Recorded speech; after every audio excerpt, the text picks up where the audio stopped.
Tantor Audio, a division of Recorded Books, presents The White Gryphon by Mercedes Lackey and Larry Dixon, narrated by Gary Furlong. 1. Light. From crown to talons, tail tip to wingtip, it will be a sculpture of light.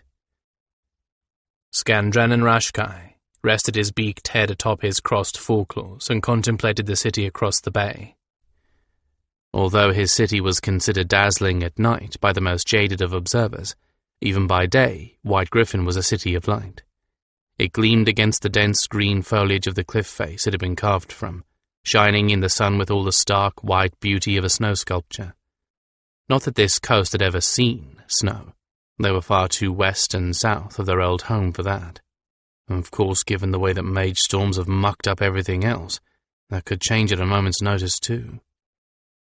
Well, even if such a bizarre change in climate should occur, the Caladyne of White Gryphon were prepared for it. We build our entire city to endure, as Urtho built his tower. Let the most terrible winter storms rage. We are ready for them.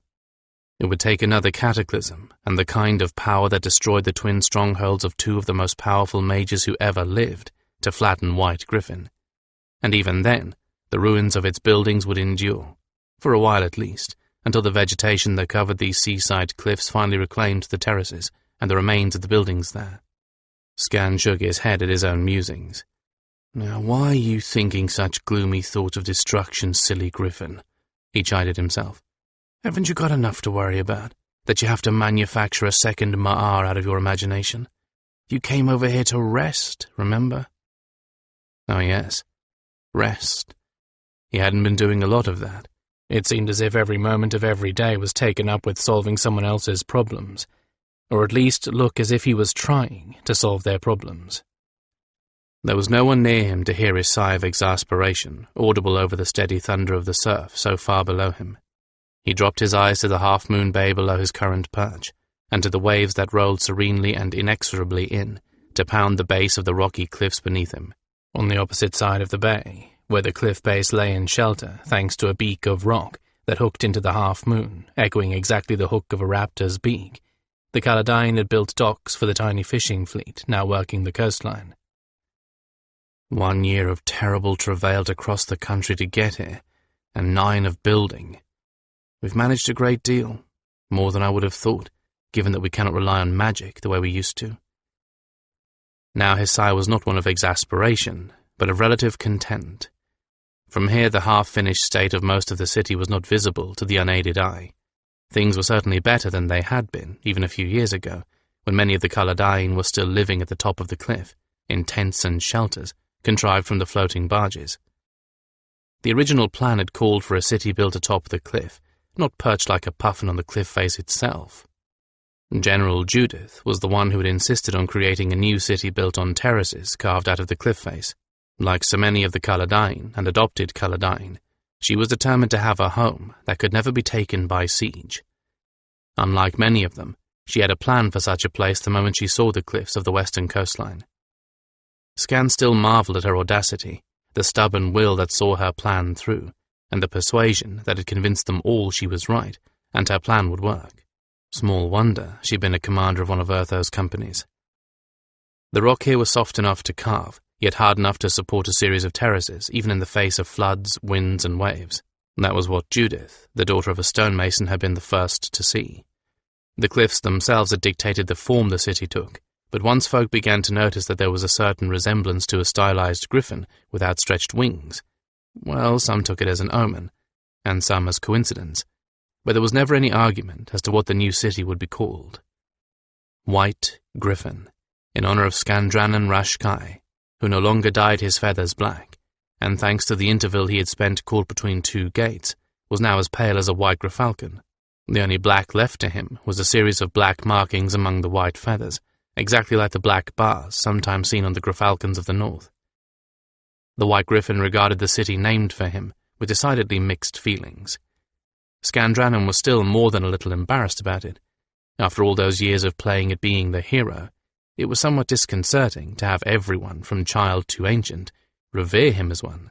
And it was even more disconcerting to find himself the tacit leader of all of the non-humans of the Caladyne, and deferred to by many of the humans as well. I thought I wanted to be a leader. Silly me. Truth be told, what he'd wanted to be was not a peacetime leader. He'd wanted to be the kind of leader who made split-second decisions and clever, daring plans, not the kind of leader who oversaw disputes between Hertasi and Kairi, or who approved the placement of the purifying tanks for the city sewage system. Council meetings bored him to yawning, and why anyone would think that heroism conferred instant expertise in everything baffled him. He wasn't very good at administration, but no one seemed to have figured that out yet. Fortunately, I have good advisors who permit me to pirate their words and advice shamelessly, and I know when to keep my beak shut and look wise. Somehow, both the refugees and the city of building had survived his leadership and his decisions. Most people had real homes now, homes built from the limestone that partly accounted for the city's pale gleam under the full light of the sun. All of the terraces were cut and walled in with more of that limestone, and all of the streets paved with crushed oyster shells, which further caught and reflected the light.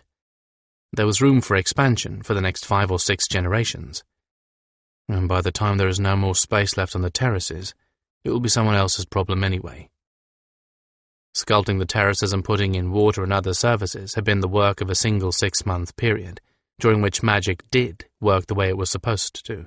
It had been just as easy at that point to cut all of the terraces that the cliff could hold, and to build the water and sewage system to allow for that maximum population.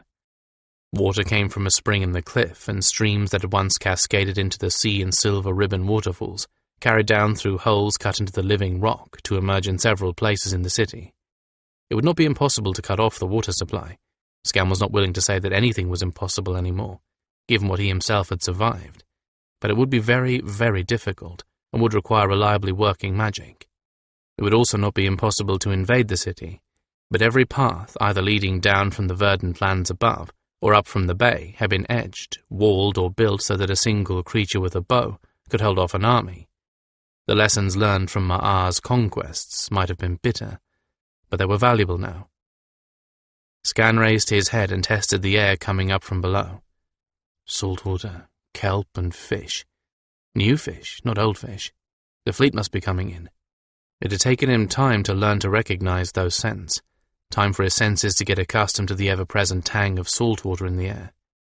No Gryphon had ever seen the Western Sea before. His scouts hadn't even known what it was when they first encountered it. Huh. My scouts. He shook his head. I had no idea what I was letting myself in for, but I should have seen it coming. Amberdrake certainly tried to warn me, and so did Geston and Winterheart. But did I listen? Oh, no.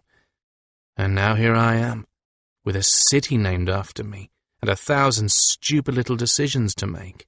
All my time eaten up by solving problems I don't care about for people who could certainly solve these problems themselves if they tried. Now he knew what Amberdrake meant when the Kestrachan said that, "My time is not my own." I don't like it, damn it all. I should be practicing flying or practicing making more gryflets with Janelle. Instead, he was going to have to return for another blasted council session. They could do this without me. They don't need me. There's nothing I can contribute except my presence. But his presence seemed to make everyone else feel better. Was that all that being a leader was about? "Papa Scan?" said a sweet childlike voice in his head, right on cue. "Mama says it is time for the meeting, and will you please come?" Even without a mage-made Telson set to amplify her thoughts, Kichara's mind voice was as clear as if she had spoken the words to him directly. It was another of the endless ironies of the current situation that the little misborn Gryphon had been one of the most valuable members of the White Gryphon community. With magic and thus magical devices gone unreliable, Kichara could and did communicate over huge distances with all the clarity and strength of a Telson-enhanced mind speech. She was the communication coordinator for all of the leaders, and more importantly, for all the Silver Gryphons.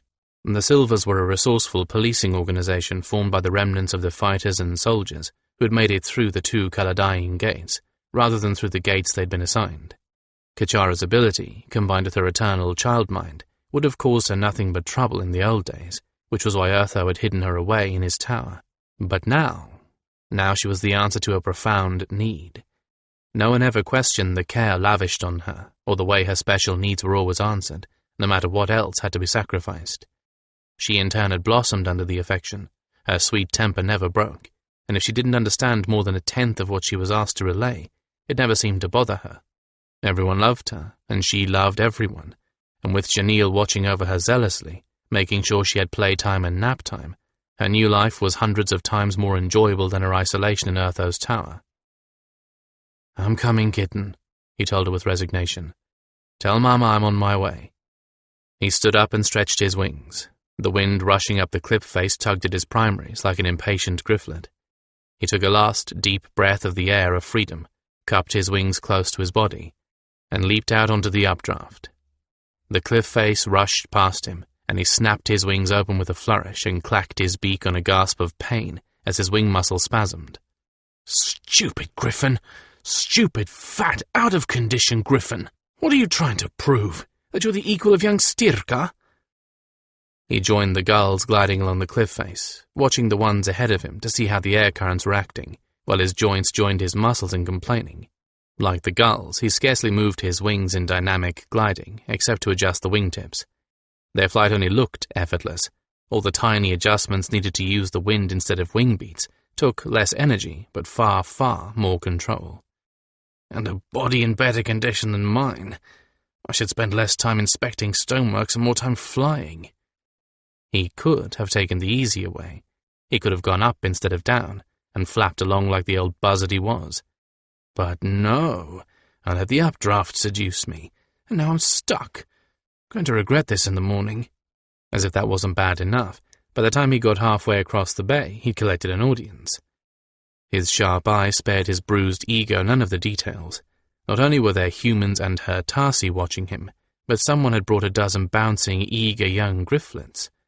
A flying class, no doubt. Here to see the great Skandranon demonstrate the fine details of dynamic gliding. I wonder how they're like seeing the great Skandranon demonstrate the details of falling beak over tail on landing. But with the pressure of all those eyes on him, he redoubled his efforts and increased the complaints of his muscles. He couldn't help himself. He had always played to audiences. And when he landed, it was a clever loft up over their heads that allowed him to drop gracefully, if painfully, down onto the road, rather than scrambling to get a talon hold on the wall edging the terrace. He made an elegant landing on one hind claw, holding the pose for a moment, then dropping down to all fours again. The audience applauded. The gryflets squealed gleefully. Scan bowed with a jaunty nonchalance that in no way betrayed the fact that his left hip felt afire with pain. Temporary pain, thank goodness. He'd been injured often enough to know the difference between the flame of a passing strain and the ache of something torn or sprained. He clamped his beak down hard, tried to look clever and casual, and waited for the pain to go away, because he wasn't going to be able to move without limping until it did. Stupid, stupid Gryphon! Never learn, do you? The burning ache in his hip finally ebbed. He continued to grin at the youngsters, then pranced off toward the half-finished council hall, before any of the gryflets could ask him to demonstrate that pretty landing again. Amberdrake took his accustomed chair at the table, looked up at the canvas that served as a roof, and wondered how many more sessions they would meet here before the real roof was on. Right now the council hall was in a curious state of half-construction, because its ambitious architecture absolutely required the participation of mages for anything but the simplest of tasks to be done. The mages hadn't been able to manage more than the most rudimentary of spells for the past 6 months, not since the last mage storm. That left the council hall little more than the walls and stone floor, boasting neither roof nor any of the amenities it was supposed to offer eventually. But the completion of the council hall was at the bottom of a long list of priorities, and Amberdrake would be the last person to challenge the order of those priorities. It would be very nice to look up and see a real roof, and not wonder if the next windstorm was going to come up in the middle of a council session and leave all of them staring up at a sky full of storm clouds. The Caladyne mage Snowstar, who had once been the mage that their lord and master Urtho had trusted as much as himself, took his own seat beside Amberdrake. He caught the Chief Kestra Chan's eye and glanced up at the canvas himself. We think the next Mage storm will return things to normal enough for us to get some stonework done, Snowstar said quietly. This time the interval should be about 9 months. That's more than enough time to finish everything that has to be done magically. Including the council hall. Amberdrake smiled his thanks. Snowstar had been put in place by Urtho, the Mage of Silence, as the speaker to his armies, for all of the human mages in his employ, and no one had seen any reason why he shouldn't continue in that capacity. General Judith, former commander of the 5th, was the highest-ranking officer to have come through the 2 Caladaean gates before the Cataclysm, purely by accident or the will of the gods, for she was one of the commanders who appreciated the varied talents of the non-humans under her command, and knew how to use them without abusing them. On Skandranon's suggestion, she had organized the Gryphons, the other non-humans who had served in the ranks, and the human fighters into a different kind of paramilitary organization. Judith's Silver Gryphons had acted as protectors and scouts on the march here, and served in the additional capacities of police, watchmen, and guards, now that they all had a real home. Amberdrake liked and admired Judith. I would have willingly named her clan sister, even if no one else had thought of the idea. Members of the Caladaean clan Keleshia comprised the bulk of the humans who had wound up together, and with no qualms on anyone's part, they had adopted the mixed bag of service fighters, mercenaries, Kestra-chan, and healers who had come through with them. The adoption ceremony had ended the us and them divisions before they began, forging humans and non-humans, Caladaean and out clan, into a whole, at least in spirit, and the journey here had completed that tempering and forging. Well, that's the idealistic outlook anyway. Amberdrake did not sigh, but his stomach churned a little. Most of the people of White Gryphon were folk of goodwill. But some were not. The most obvious of those had marched off on their own over the course of the arduous search for a place to build a home, and good riddance to them. But some had been more clever. That was why Judith's people still had a task, and why they would continue to serve as the police of White Gryphon. Because, unfortunately, the Silvers are needed. In an ideal world, everyone here would have meaningful work, status according to ability, and would have been so busy helping to create their new society that they had no thought for anything else. But this was not an ideal world. There were shirkers, layabouts, troublemakers, thieves, drunks. Any personality problem that had existed back home still existed somewhere among Keleshia. There were even those who thought Skandranon was the villain of the Cataclysm, rather than the hero. After all, if he had never taken Urtho's suicide device to Ma'a, there would never have been a Cataclysm, and in a way, there might have been some truth in that idea. There would only have been the single explosion of Urtho's stronghold going up, not the double impact of all of Urtho's power and Ma'a's, discharged in a single moment. Perhaps they would not now be suffering through the effects of mage storms. And perhaps we would. Even Snowstar is not certain, but there is no persuading someone whose mind is already made up, especially when that person is looking for a non-human scapegoat. Not even Judith herself could reason with some of these idiots. As if the thought had summoned her, Judith arrived at that moment. Her carefully pressed black and silver uniform was immaculate as always. The silver wire griffin badge of her new command gleamed where her medals had once held pride of place on the breast of her tunic. She wore no medals now. She saw no reason to. If people don't know my accomplishments by now, she often said, no amount of medals is likely to teach them, or persuade them to trust my judgment. She smiled at Amberdrake, who smiled back. Well, this is 3. Silvers, mages, services, and I know that Cinnabar can't be spared right now for healers, so where is our 4th? On the way, Snowstar said promptly. Janil had Kachara call him. Ah. Judith's smile softened. Every one of the Silvers liked Kachara, but Amberdrake knew she had a special place in her heart for the little misborn Gryfalcon. Perhaps she alone had any notion how hard Kachara worked to coordinate the Silvers, and she never once took that hard work for granted. In that case, Amberdrake, is there anything you want to tell us before Scan gets here? Only that I am acting mainly as Chief Kestra-chan in this, rather than as Chief of Services. With no one else to coordinate such common concerns as sanitation, recreation, medical needs, and general city administration, much of the burden of those tasks had fallen on Amberdrake's shoulders. After all, the Kestra-chan, whose unique talents made them as much healers as pleasure companions, and as much administrators as entertainers, tended to be generalists rather than specialists. Amberdrake had already been the tacit chief of Urtho's Skandranon, and he was already Skandranon's closest friend. It seemed obvious to everyone that he should be in charge of those tasks which were not clearly in the purview of Judith, Snowstar, or Lady Cinnabar. Judith raised an eyebrow at that. "Is this an actionable problem?" she asked carefully. "I think so," he hesitated. "I think you should wait long enough for me to sit down, Drake," Skandranon said from the doorway. "Either that, or hold this meeting without me. I could always find something pointless to do." The Gryphon grinned as he said that, though, taking any sting out of his words. He strolled across the expanse of unfinished stone floor to the incongruously formal council table, the work of a solid year by one of the most talented and, unfortunately, disabled woodworkers in White Gryphon. Since an injury that left him unable to walk or lift, he had been doing what so many other survivors at White Gryphon had done, used what they had left. He built the stone table in small sections, each one used as an example to teach others his woodworking skills, and then had his students assemble the pieces in place here. Like so much else in the settlement, it was complex and ingeniously designed, beneath an outer appearance of deceptive simplicity. "So, what is it that was so urgent you had to call a council meeting about it?" Skan said, arranging himself on the special couch that the same woodworker students had created to fit the shape of a griffin. "I know you better than to think it's something trivial, unless of course you're growing senile." Amberdrake grimaced. "Hardly senile, though with an active 2-year-old underfoot, I often wonder if I'm in danger of going mad." Skan nodded knowingly, but Amberdrake was not about to be distracted into discussions of parenthood and the trials thereof. "I'm afraid that as Chief Skandranon, I'm going to have to bring charges against someone to the council. That's why I needed 3 of you here. I'm going to have to sit out on the decision since I'm the one bringing the charges. That means I need a quorum of 3. Snowstar folded his hands together on the table. Judith narrowed her eyes. "What are the charges?" Snowstar asked quietly. "First, and most minor, impersonation of a trained Skandranon."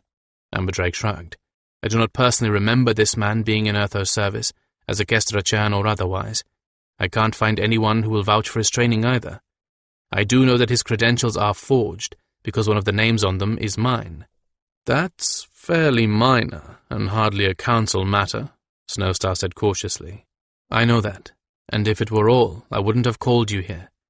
I'd simply have examined the man and determined his fitness to practice, then put him through formal training if he was anything other than a crude perchi with ambitions." Amberdrake bit his lip. "No, the reason I bring him up to you 3, and in secret session, is because of what he has done. He has violated his trust, and if he had been less clever, he would already be in Judith's custody on assault charges." Judith's expression never varied. "That bad?" she said. He nodded. "That bad. We Skandranon are often presented with some odd requests. He has used the opportunities he was presented with to inflict pain and damage, both emotional and physical, purely for his own entertainment." "Why haven't we heard of this before?" Skan demanded, his eyes dangerously alight. "Because he is—" Amberdrake groped for words. "He is diabolical, Skan. That is all I can say. He's clever, he's crafty, but above all he is supremely adept at charming or manipulating people. He has succeeded in manipulating the people who came to him as clients so thoroughly that it has been over a year from the time he began before one was courageous enough to report him to me. Even the other Skandranon were fooled by him. They couldn't tell what he was doing behind his doors. But I know. I have felt what his client felt." Skan's beak dropped open a little. "What is this man?" the Gryphon asked, astonished. "Some sort of evil empath?" "He might be, Skan. I don't know," Amberdrake replied honestly. "All I know is that the person who came to me needed considerable help in recovering from the damage that had been done, and that there are more people who are more damaged yet, who have not complained." Amberdrake had been very careful not even to specify the client's sex. While the victim had not asked for anonymity, Amberdrake felt it was only fair and decent to grant it.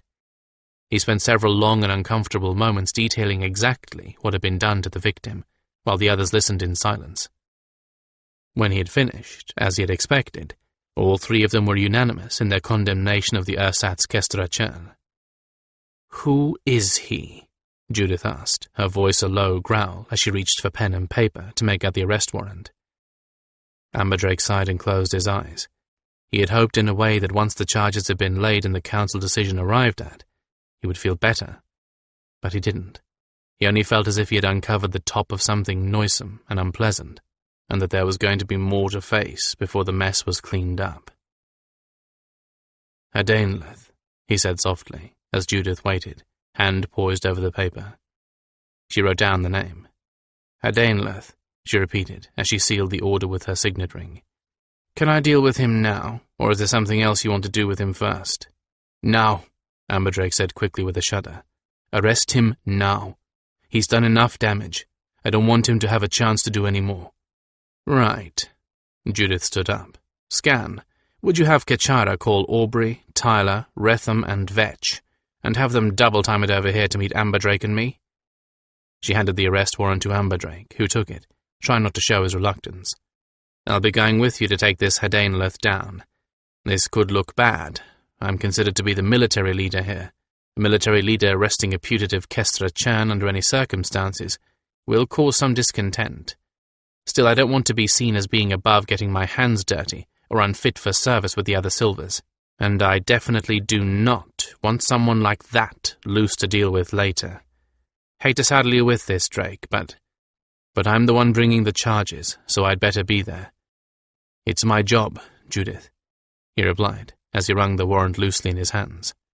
"Though it's times like these when I wish I was just a simple Kestra Chan." Judith snorted and gave him a sideways look. "Drake," she said only, "you were never a simple Kestra Chan." "I suppose I wasn't," he murmured as she, Snowstar and Scan, left the table and the council hall. Hadainleth whittled another few strokes at the wooden bit before setting it down. After some more cutting and rounding, not too much rounding, though, it needed to remain a challenge for the client, right? He'd added the pilot holes for the wooden pegs and straps later. Carving wood was so much like what he did for a living with his clients. It was natural that he would be excellent at it. He could grasp the roughness, grip it firmly, and then cut away at every part that didn't look like the shape he had in mind. Telika, here, was one of his works. A slice here, a chunk taken off there, and before long she'd be another near-perfect item. Her mind was his latest work. She was nude, kneeling on the floor, held in place by several lengths of thread binding her neck to her wrists to her ankles. The thread was completely normal in composition, which was what made it so amusing to him. Virtually any effort at all would have snapped them without leaving so much as a welt. No, the real bindings here were those of his will over hers. The regular training that made her one more of his items held her as firmly in place as any set of iron shackles or knotted scarves. She was one of his carvings inside, though she didn't presently show so much as a scratch on her alabaster-smooth skin. Every time Telika came to him for one of her appointments, she knew she would be trained and tested in a dozen ways. All of his girls knew this. They could be trapped or tricked, hurt or caressed, abused or set up for humiliation, and after a while, they came to love him for it, or at least obey him. Obedience was close enough for him. He'd take that over love any day. So it was with no worry at all that he took 3 steps to stand before her steadily breathing still form and put a hand to her jaw. "Open," he said in his rich voice, and her lips parted in instant compliance to receive the wooden bit he'd been trimming. As he pressed it deeper into her mouth, he noted that it scraped the gums and probably pressed the palate about there. Good.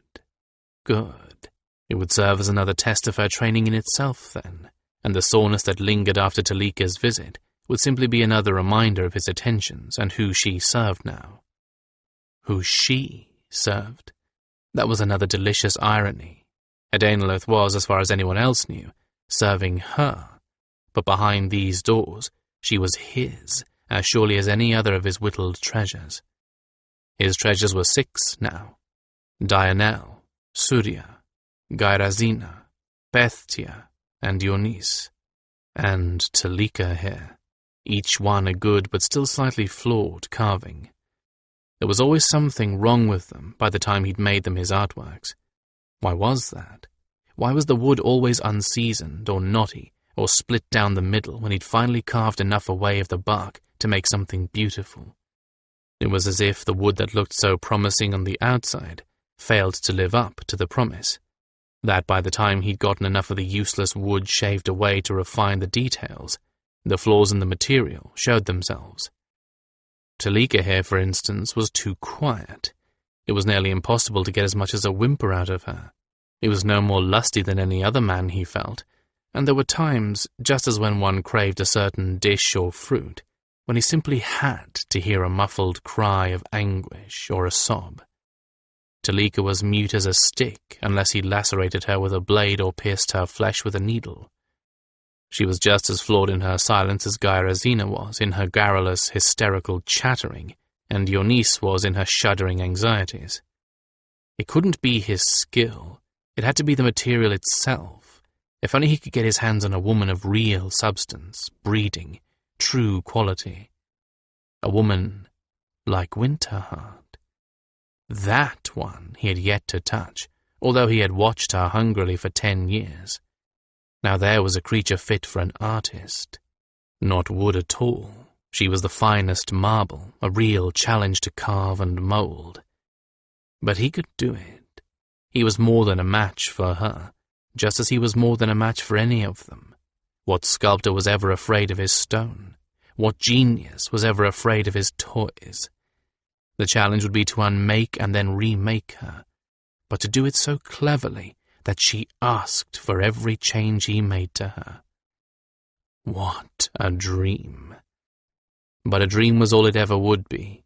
She would never come to him, not while she was mated to the oh-so-perfect Amberdrake, and not while the whole city knew how disgustingly contented she was with her mate. It was all too honey-sweet for words, just as sickeningly, cloyingly sweet as that sugar-white Gryphon Skandranon and his mate. It was just a good thing for him that not everyone in this little utopia was as contented with life as those four were. He would certainly enjoy giving all of them a bitter taste of reality when the time was right. Especially Winterheart. Get under that cool surface and see what seethed beneath it. Find out what she feared.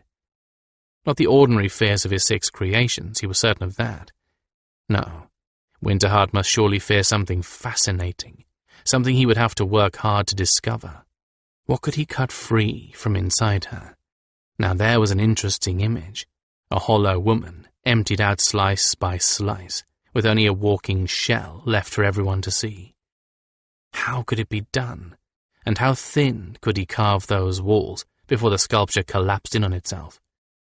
Well, if the wood was good enough, he could scoop out quite enough to satisfy his needs. These thoughts were on his mind as he lowered his knife down between Talika's thighs. That and his craving for her to make some noise for him. The blade touched the birch-white skin of one thigh. At that moment, a shadow moved across Talika's still skin. The lighting in the room shifted as several someones, came into the room uninvited. Now this was an outrage. Adainleth whirled, knife in hand, to confront these presumptuous invaders. Before he could utter more than a snarl, a boot to his face made things quite different than a minute before, when he was the one in control. Amberdrake's trepidation had hardened into a dull, tight pain in his gut. It certainly wasn't because he hadn't seen horror in his life, or felt himself grow ill from feeling others suffering. It wasn't precisely because he feared a violent confrontation, or the cleaning up that was always needed after such a thing happened. The sensation he had as the group arrived at Adainleth's home, or perhaps it should be called a lair, was dread for its own sake. Amberdrake had the feeling that nothing good was going to come of this arrest. Morally, it was the right thing to do. By law, it was the right thing to do. Yet still there was that gnawing in his gut that told him they were doing more harm than good. Aubrey, the eternally battered, apparently felt it also, although it might have just been a bad breakfast that caused his disgruntled expression. He was a griffin who never had any good luck, if you believed what he said.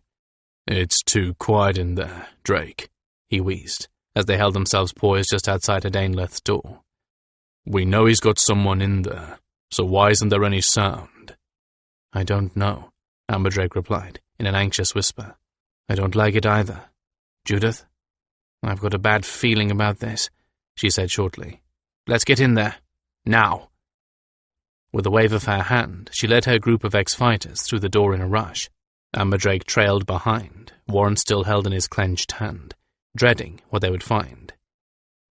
So he didn't actually see Judith kick Hadainleth in the jaw and send him sprawling to the floor, but once he saw what had prompted that action, he also saw no need to protest what might be considered an act of brutality.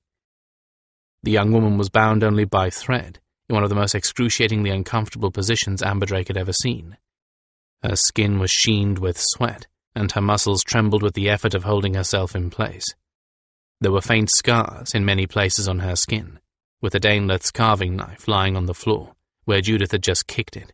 There wasn't much doubt in Amberdrake's mind where those scars had come from. But most horrible of all, she acted as if she were completely unaware of their presence. No, she's not acting. She is unaware of our presence. She will not acknowledge that we are here because he has not told her to. That was what held him frozen, and what had made Judith's eyes blaze with black rage, that one presumably human person had done this to another. The scars are only the least of what he has done to her. This will take months to undo. This is a case for the healers. My people can't possibly make this right. With trembling hands, Amberdrake unrolled the arrest warrant and read it out loud. Hadainleth did not move from the place where he lay sprawled across his own floor, not even to finger the growing bruise on his jaw. He only glared up at Amberdrake in impotent fury as the Kestra-chan read out the charges and the sentence. You've heard the charges. We've seen the evidence before our eyes. You've been caught, Hadainleth, Judith said fiercely, biting off each word as if she bitterly regretted having to say anything to him at all. Have you got anything to say in your defense? In answer, Hadainleth spat at her. Since he was lying on the ground and she was standing over him, it didn't get very far. The glob of spittle hit the top of her boot and ran down the side. One of the human silvers snarled and pulled back a fist. Judith caught his arm. No point in soiling your hands, Tyler, she said coldly. She looked around, picked up a piece of expensive silk that Hadainleth was using for a couch drape, and deliberately wiped her boot with it, dropping it at her feet in a crumpled heap. Only then did she turn to look at her prisoner. There are a lot of things I would like to do to you, scum, she said, her voice flat and devoid of all emotion. However, we've got one law to deal with people like you. Hadainleth, by reason of being caught in the acts described, you will be taken as you are to the plateau above White Gryphon in chains. You will be taken to the edge of the lands we have claimed and cultivated. There you will be freed from your chains, and you will be given from now until darkness falls to take yourself outside our border marker. If by tomorrow at dawn you are still inside them, whoever finds you is permitted to take any steps he deems necessary to get rid of you. Hadainleth's rage showed clearly in his eyes, but his voice was as cold as Judith's. As I am. What? No weapons? No food? No, you are a mad dog, scum. We don't supply a mad dog with food and weapons. Her lips thinned, and her eyes glinted as she looked down at him. You think that you're so clever. I suggest you start using that cleverness to find out how to survive in the forest with only what you're wearing. She jerked her head at the rest of the silvers. Chain him up, and get him out of here before he makes me sicker than I already am. The silvers didn't need any urging. Within moments they had their prisoner on his feet, collared and manacled. Amberdrake had expected Hadainleth to fight, to heap verbal abuse on them, to do or say something at any rate. This continued silence was as unnerving as his continued certainty that no good was going to come of this. He is a mad dog. The forest is going to kill him, but painfully and perhaps slowly. Shouldn't we have at least had the compassionate responsibility to do it ourselves? But his crimes had not warranted execution, only banishment.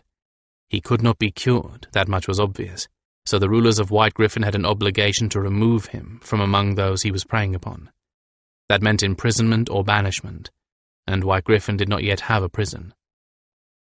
Adanleth glared at Amberdrake all the time he was being bound, and continued to glare at him all the time he was being hauled out of the room, as if he held Amberdrake personally responsible for what was happening to him.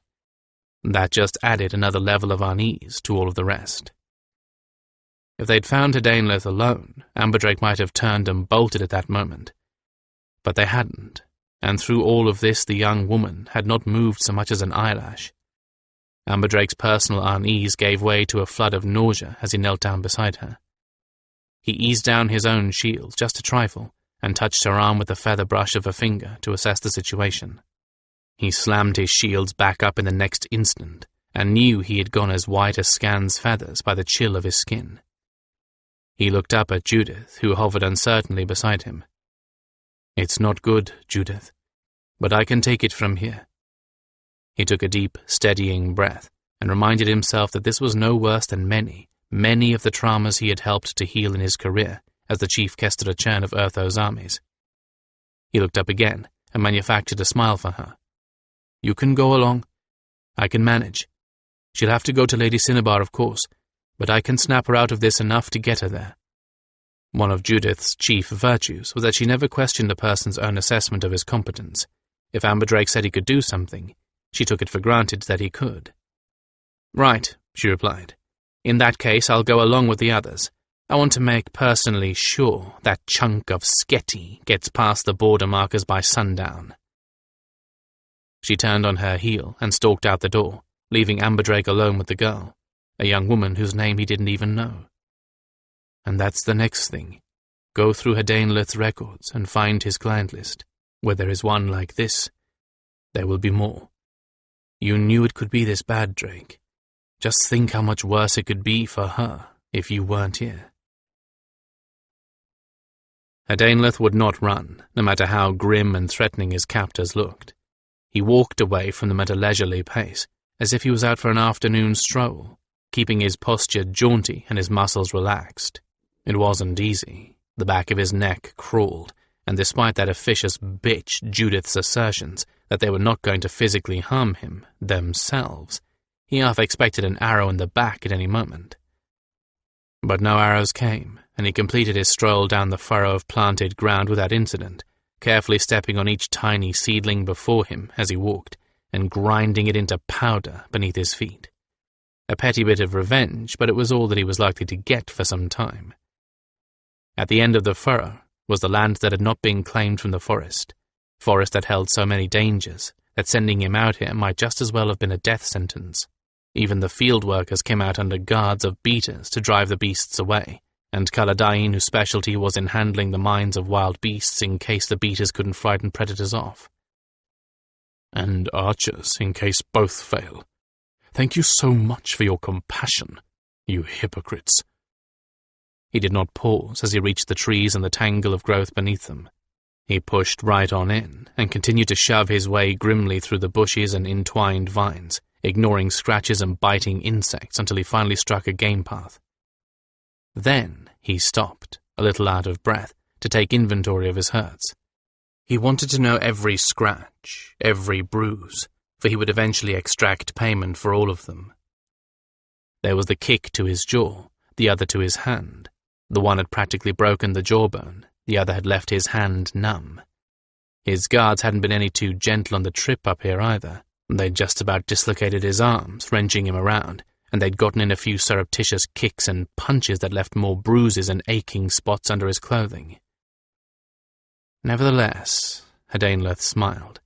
They'd been so smug, so certain of themselves.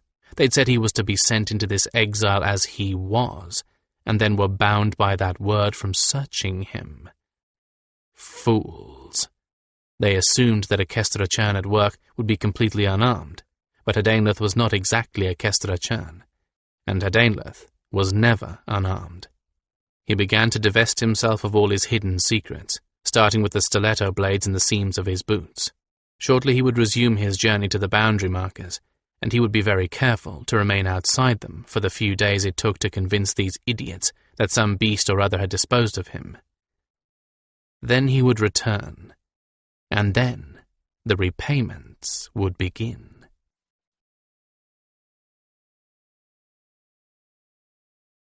2. Scan cupped his wings and settled onto the ledge of the lair he and Janelle had chosen when White Gryphon was first laid out, this time only stubbing 2 talons upon landing. This wasn't unusual. He was often less careful when he thought no one was watching him, and the pain was negligible. This was his home. He could blunt his talons on the stone if he felt like it. Together with a small array of her tarsi, they'd carved it from the rock of the cliff, used the resulting loose stone for mortared walls and furniture, then filled it with such gryphonic luxuries as they had brought with them. It had a glorious view of the surf on the rocks below, but was sheltered from even the worst winter storms by an outcropping of hard, black stone, covered with moss and tiny ferns. It was easily the best lair in the city. Mage fires kept it cozy in the winter, breezes off the sea kept it cool in the summer, and there were plenty of soft cushions and carved benches to recline upon. Occasionally rank did have its privileges. One of those privileges was absenting himself from the likely unpleasant confrontation with this Herdainleth character. He felt rather sorry for poor Amberdrake, but on the whole, rather relieved for himself. Perhaps he could soothe his guilt later by visiting Amberdrake with a special snack or treat. Or at least that Herdainleth mess was one decision I didn't have to make. All I had to do was agree with Drake. What's happened to me? We're not deciding someone else's fate as an event. His wing muscles still ached distantly from his landing, and he felt a lot more tired than he should have been after 2 relatively short flights. I'm going to have to increase the time I spend skydancing, he decided. No matter how I have to juggle my schedule, I shouldn't be tiring this quickly. After 10 years, you'd think I'd get most of my endurance back. He folded his wings and glanced back down at the surf before pushing open the door to the lair. Cinnabar kept warning him, even after all these years, that the time he spent between gates, followed too quickly by the perils of their cross-country trek, had burned away every bit of his reserves. He was stripped to the bone by the strain so many years ago, but he should have gotten all of it back by now.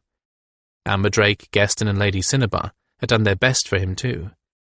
This is all the fault of a sedentary life. I spent more time strolling around the streets than I do in exercises, and no one says anything because I'm Skandranon. But if I were any other Gryphon, there'd be jokes about my sagging belly. He closed the door neatly behind him and stepped over the wall across the entrance, a necessary precaution to keep unfledged, crawling, leaping gryflets from becoming hurtling projectiles off the balcony. The Gryphons had never had to face that particular problem when their lairs had been on the ground, but a small inconvenience seemed a trivial price for the added safety of their youngsters. Small mage lights illuminated the interior of the lair, unusual in the city at the moment, as were the mage fires that heated the lair by winter. Mage lights and mage fires were far down on the list of things that mages needed to create during the brief times that magic worked properly. Scan had made most of these, and Victarion had done the rest. There we are again, another reason why I am such a feathered lump, lying in place for days on end to make mage lights, staring at a stone to enchant it to glow like a lovesick firefly, while Hertasi and humans bring me enough food to sink a horse. What would Urtho think of me now? The humans and Hertasi had to make do with candles and lanterns. While mage lights and mage fires were in limited supply, they went first to the healers, then the Gryphons, and to Vardi, then the Kyrie. Only after all the non-humans had sufficient lights and heating sources would humans receive them for their homes. This had been a decision on Scan's part that, although it seemed slightly selfish, had a sound reason behind it. The healers obviously needed mage lights and heat sources more than anyone else, and as for the Gryphons, Vardi and Kyrie, well, the former had feathers which were dangerous around open flames, and the wolf-like latter didn't have hands to light flames with. Freshly crisped Gryphon and roasted Vardi. Served fresh in their own homes in front of their children. Ma's secret recipe. That was the very phrase he'd used to persuade the rest of the council to agree to the edict, and as he'd figured, the invocation of Ma'a's name did the trick, more than logic had. He hadn't enjoyed manipulating them, though. Tricks like that left a rather bad taste in his mouth. He really didn't like manipulating anyone, if it came right down to it. Neither had Urtho. There were many things Urtho didn't like. God's bless his memory. I always secretly pitied him for the position he was put in by others' need for him. He never liked being the leader of all those who craved freedom from Ma, but it was something he had to do. I remember him looking at me once, with a look of quiet desperation when I asked him why he did it. Skandranon paused, eyes unfocused, as his memory brought the moment back in sharp detail. He said simply, "If not me, then who?" Now I know how he felt then. It wears a soul down, even though the sense of fulfilling a duty is supposed to make a soul enriched. A noble heart, the stories say, is supposed to live and find joy in the responsibility. But I'm satisfied less and less doing a great deal I don't like, including getting fat. "Genil?" he called softly, when a glance around the public room showed no signs of life, not even a griffin dozing in the pile of pillows in the corner. He'd called softly, hoping that if the little ones were sleeping, he wouldn't wake them. Stupid griffin. Vain hope. A pair of high-pitched squeals from the nursery chamber greeted the first sound of his voice, and a moment later, twin balls of feathers and energy came hurtling out of the chamber door. They each targeted a foreleg, Tadrith the right, and Keenath the left. They weren't big enough to even shake him as they hit and clung, but they made it very difficult to move when they locked on and gnawed, and Amberdrake and Winterheart thought they had problems with their two-legged toddler. Young griffins went straight from the crawling stage into the full-tilt running stage, much like kittens, and like kittens they had 3 modes of operation: play, starving, and sleep. They moved from one mode to another without warning, and devoted every bit of concentration to the mode they were in at the time. No point in trying to get them interested in a nap if they were in play mode, and no point in trying to distract them with a toy if they were squalling for food. Genil followed her 2 offspring at a more sedate pace. She was more beautiful than ever, more falcon-like.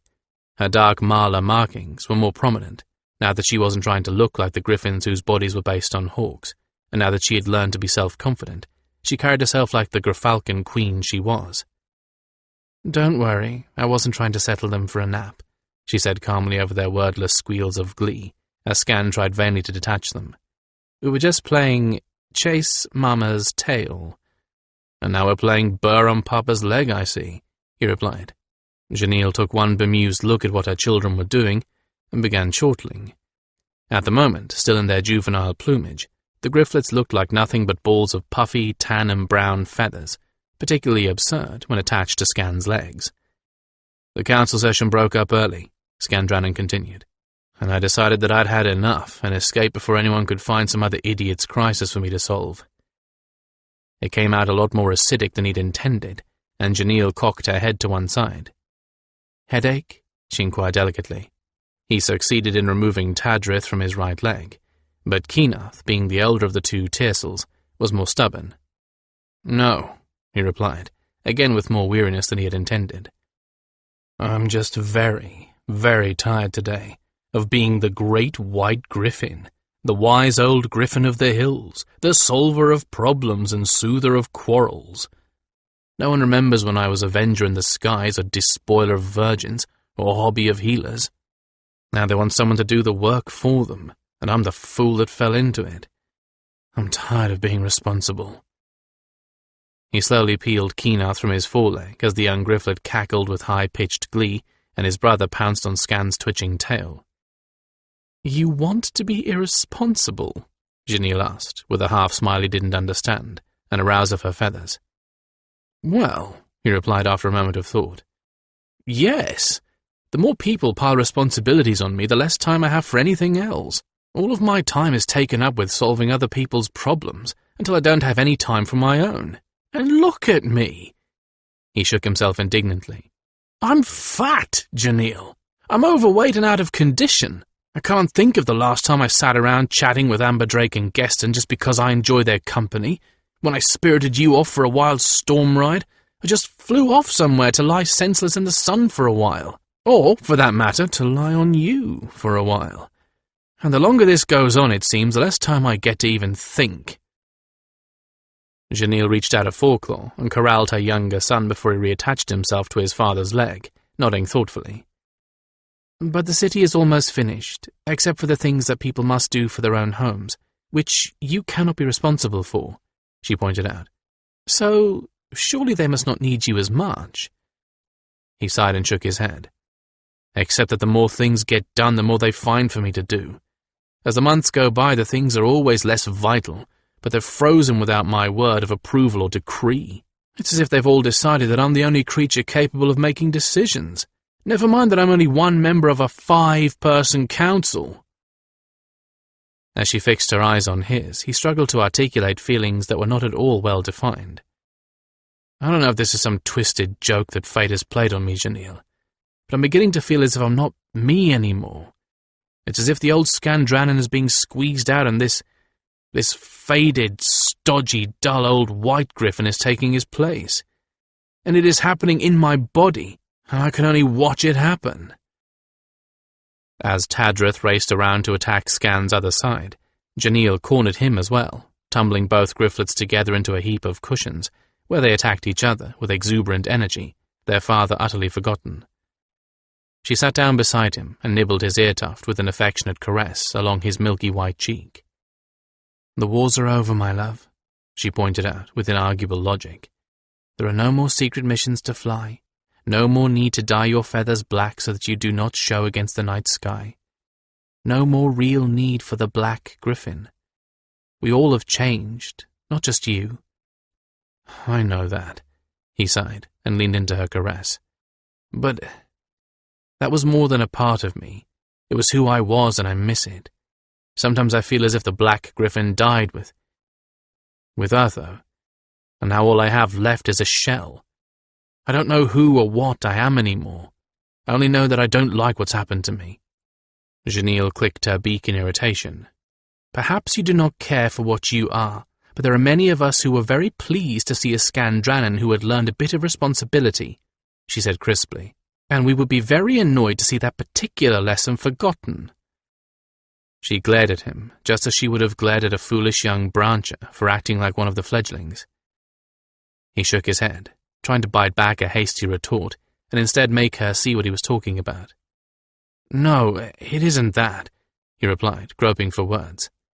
It's just that it seems as if I've gone to the opposite extreme, as if there just isn't any time for me to be myself anymore. I'm tired all the time. I never have a moment to think. I feel, I don't know, thinned out, as if I've stretched myself to cover so much that now I have no substance. My duties consumed me." The slightly frantic tone of his voice was enough to make both the youngsters look up in alarm, and Janelle patted his shoulder hastily. "You'll be all right," she told him, clearly trying to placate him. "Don't worry so much. You gave a lot of yourself in the journey here. You lost almost all of your strength when you were trapped in the gates. You just need more rest." "That's always the answer any time I complain that I don't feel like myself. And that's just what I'm not getting," he grumbled, but gave up trying to explain himself to her. She didn't understand, and how could he expect her to, when he didn't really understand what was going wrong himself? The Gryfflets came galloping over to him again, and he settled down on the floor and let them climb all over him. What was wrong with him anyway? He had everything he had ever wanted: a lovely mate, a secure home, peace, and he was the leader he had always dreamed of being. Shouldn't he be content? Happy? Well, except that he wasn't the leader he had dreamed of being, back when he fought against the sky, Makar, and all the death bolts an army could hurl at him. The stories he was raised on of heroes and hopes said nothing about the consumption of the leader by his duties. He had dreamed of dramatically lit skies against which his glorious form would glide across the land he protected, and below him the people would cheer to behold him and flock to his presence. Maybe the problem was simply that he was, at best, a reluctant leader when it came to peacetime solutions, and his discontent with that situation spilled over into everything else. Janelle nibbled his ear tuft again, then disappeared into the depths of the lair, presumably with some chore or other to take care of, now that he was keeping the youngsters out of her feathers for a while. Skandranon might be caught in chasms of distress, but he would always have affection for his little ones. He loved them day to day as much as he had enjoyed conceiving them. He fisted his claws and bowled the little ones over with careful swats, sending them back into the pile of cushions. They squealed and chirped, rolling around and batting at him in boundless exuberance, for the moment, and he wished that he could be as carefree and happy as they were. Was everyone as unhappy as he was? He didn't think so. In fact, he wasn't quite certain when his current discontent had begun. It was simply that today he was devoting concentration to realizing it was there, and just how deep it festered. As arduous as the journey here had been, and as fraught with danger and uncertainty, his job had actually been easier then than it was now. He'd only needed to offer encouragement to keep people's spirits up. He could step up and make a rousing speech, inspire hope, and tell well-timed stories. He was the cloud-white cock of the walk at critical times. Judith had been in charge of protecting the army of refugees. Geston and Amberdrake in charge of keeping everyone fed and sheltered. Lady Cinnabar had taken over anything remotely concerned with the health of the group. All he had been asked to do was to provide a figurehead, a reminder of the old days, and what the best of those days had meant. Skandranon snorted to himself. In other words, vain Gryphon, your job was to be their living legend. Now he had to make decisions, usually difficult, uncomfortable decisions. Worst of all, he was the only authority anyone could agree on to arbitrate in disputes between non-humans and humans, and even though the disputants might agree on him as arbitrator, they were seldom entirely satisfied with him. Humans, he suspected, always were sure he was favouring non-humans, and the non-humans were always convinced he would favour humans because of his special relationship with Amberdrake. Annoying, but there it was, and that just led to another source of discontent for him. If people were going to insist he solve their conflicts, the least they could do would be to pretend that they liked the solution. But no matter what he did or did not do, someone would grumble about it. It almost seemed as if the easier life became, the more trouble people caused. In the beginning, when White Gryphon was nothing more than a collection of tents perched on the terraces, people just never seemed to have the energy or time to quarrel with one another. Maybe that's it. Maybe the problems are coming because people have too much spare time. Surely that was too easy an answer. And it wasn't true for everyone either. Maybe it was just the curse of civilization. I know that Urtho's army had all the troubles that plague any big gathering of people. It stands to reason that once people aren't completely absorbed in the business of trying to get the basic necessities, they'll go back to their old ways. Look at that Hadainleth creature, for instance. I'll bet 10 years ago he was planning those same games down among the Perchi. I'll bet the only reason he didn't get caught then was because his clients just didn't come back to him for more, rather than complaining about him. Or else, his clients just didn't come back from the battlefield. Or maybe Hadainleth hadn't been old enough 10 years ago to ply any kind of trade. Amberdrake hadn't mentioned his age. That could be why he'd been able to fake being trained. If he had lied about his training, he could just as easily have lied about his age and experience.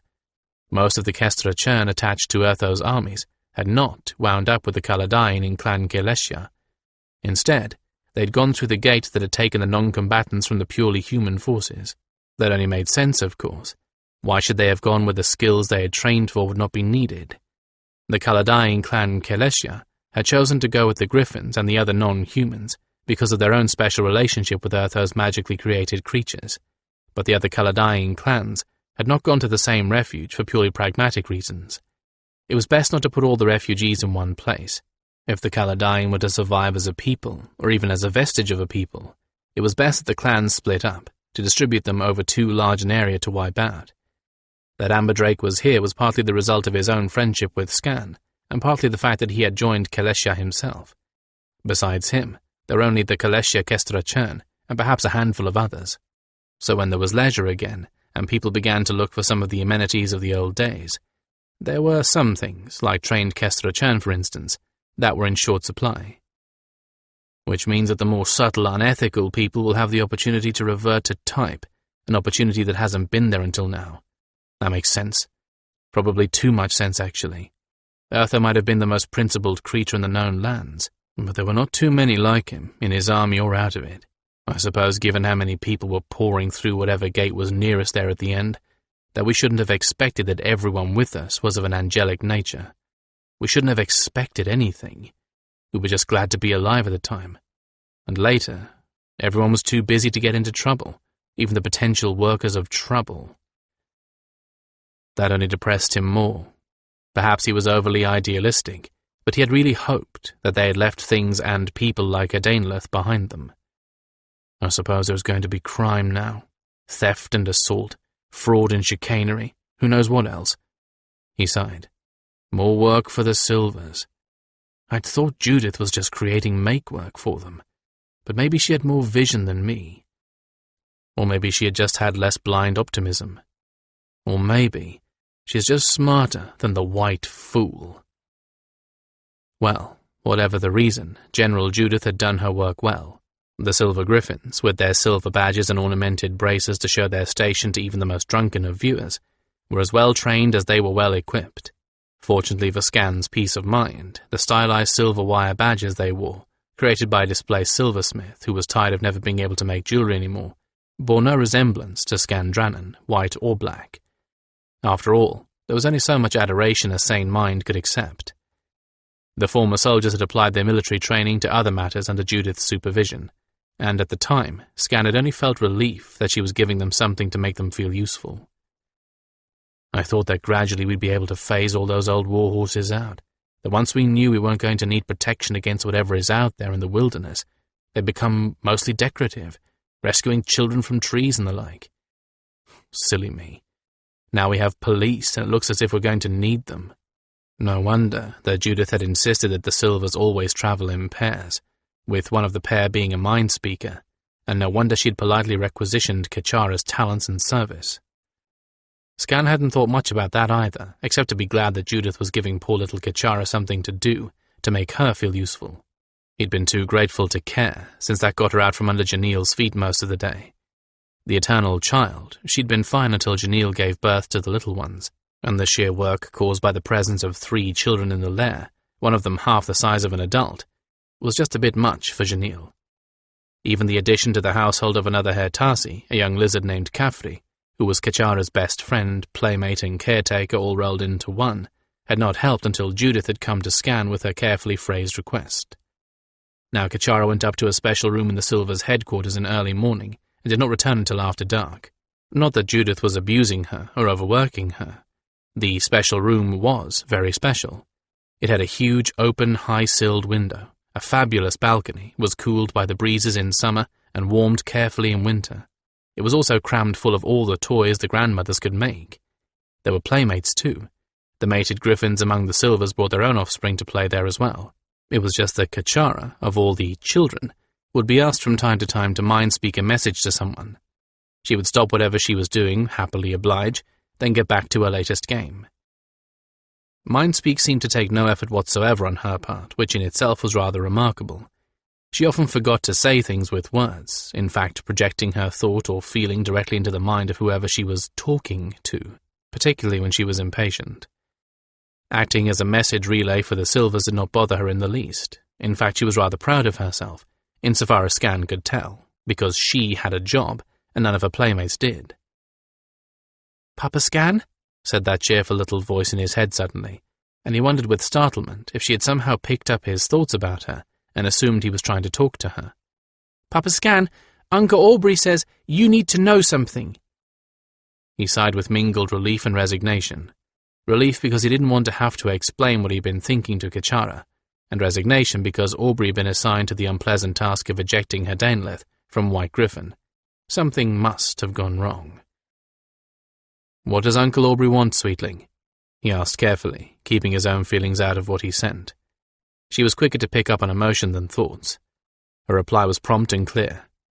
"Uncle Aubrey says to tell you he's up on the cliff and that there's a ship that isn't ours, and it's coming into the docks, and he wants you to come where he is right away. Please." His head snapped up. A ship. A strange ship. Friend or foe? "Tell him I'm coming, sweet," he replied quickly.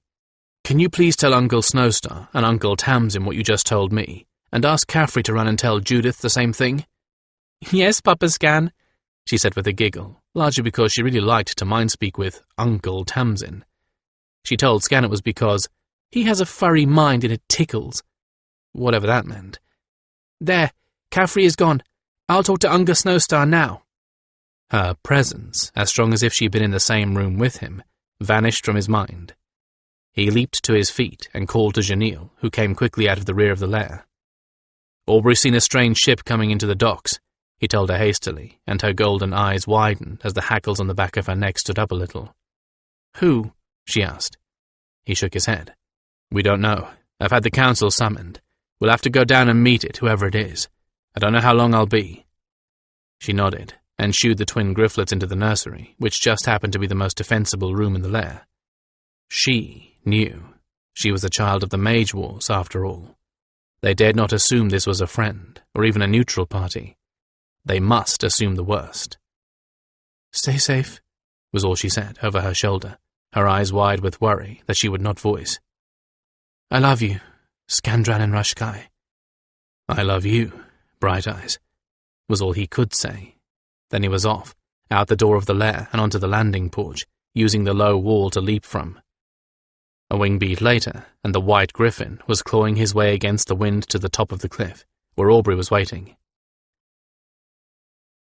Amberdrake shaded his eyes and stared at the bobbing sail just beyond the mouth of the bay, even though he knew he would not be able to see anything. Even if he had not been half blinded by the sunlight on the water, the ship was too far away to make out any kind of detail. That, however, was not true of the Gryphons, whose eyes were infinitely better than the humans. Aubrey roused all his brown feathers, then widened his eyes rather than narrowing them as a human would. His pupils flared open, then constricted to mere pinpoints, then flared again with surprise. "They're black," Aubrey announced, his voice startled and his beak gaping open, as he peered across the waves at the oncoming ship. "The humans in that ship, Skan. Drake. They're black." "They're what?" Skan craned his neck as far as it would go, and widened his eyes as well. His pupils flared to fill his eyes. "By Drake, Aubrey's right. These humans have black skin. Not brown, not painted, not sunburned. They're really, really black." "Black, but—" Amberdrake blinked, because he, and perhaps he alone of all the council, knew what that meant. He recognized who these people must be. "They must be, but beyond that far south." He was babbling, he knew, speaking aloud what was running through his head without thinking. He scolded himself. That would be a horrible habit for a Kestra-chan to get into. "They must be what, Amberdrake?" The Caladyne adept Snowstar stared at him out of silver-blue eyes in a gold-complected face, his expression one of impatience. He tossed his braided silver hair over his shoulder and stared hard at his fellow Caladyne. "What are you babbling about?" "They must be highly," he replied vaguely, now concentrating on his effort to try and make out some details of the ship, at least something that might confirm or negate his guess. "They must be highly what?" Snowstar asked sharply, perplexed and still annoyed. "Not highly," Amberdrake repeated, rather stupidly, shading his eyes against the glare of the westering sun on the water. "Highly. From the highly emperors. You know, the Black Kings. They're called that because they are black. They're the only black-skinned people that I know of, but how on earth they came here I haven't a clue." Out of the corner of his eye, he saw Snowstar's mouth form into a silent O, and the adept also turned his attention to the boat that was tacking into the bay. "Aren't we more than a bit north and west for them?" General Judith asked, her voice troubled. She was right to be troubled. The Highly Empire was vast and powerful, even by the standards Ma'ar had set, and they were as mysterious as they were powerful.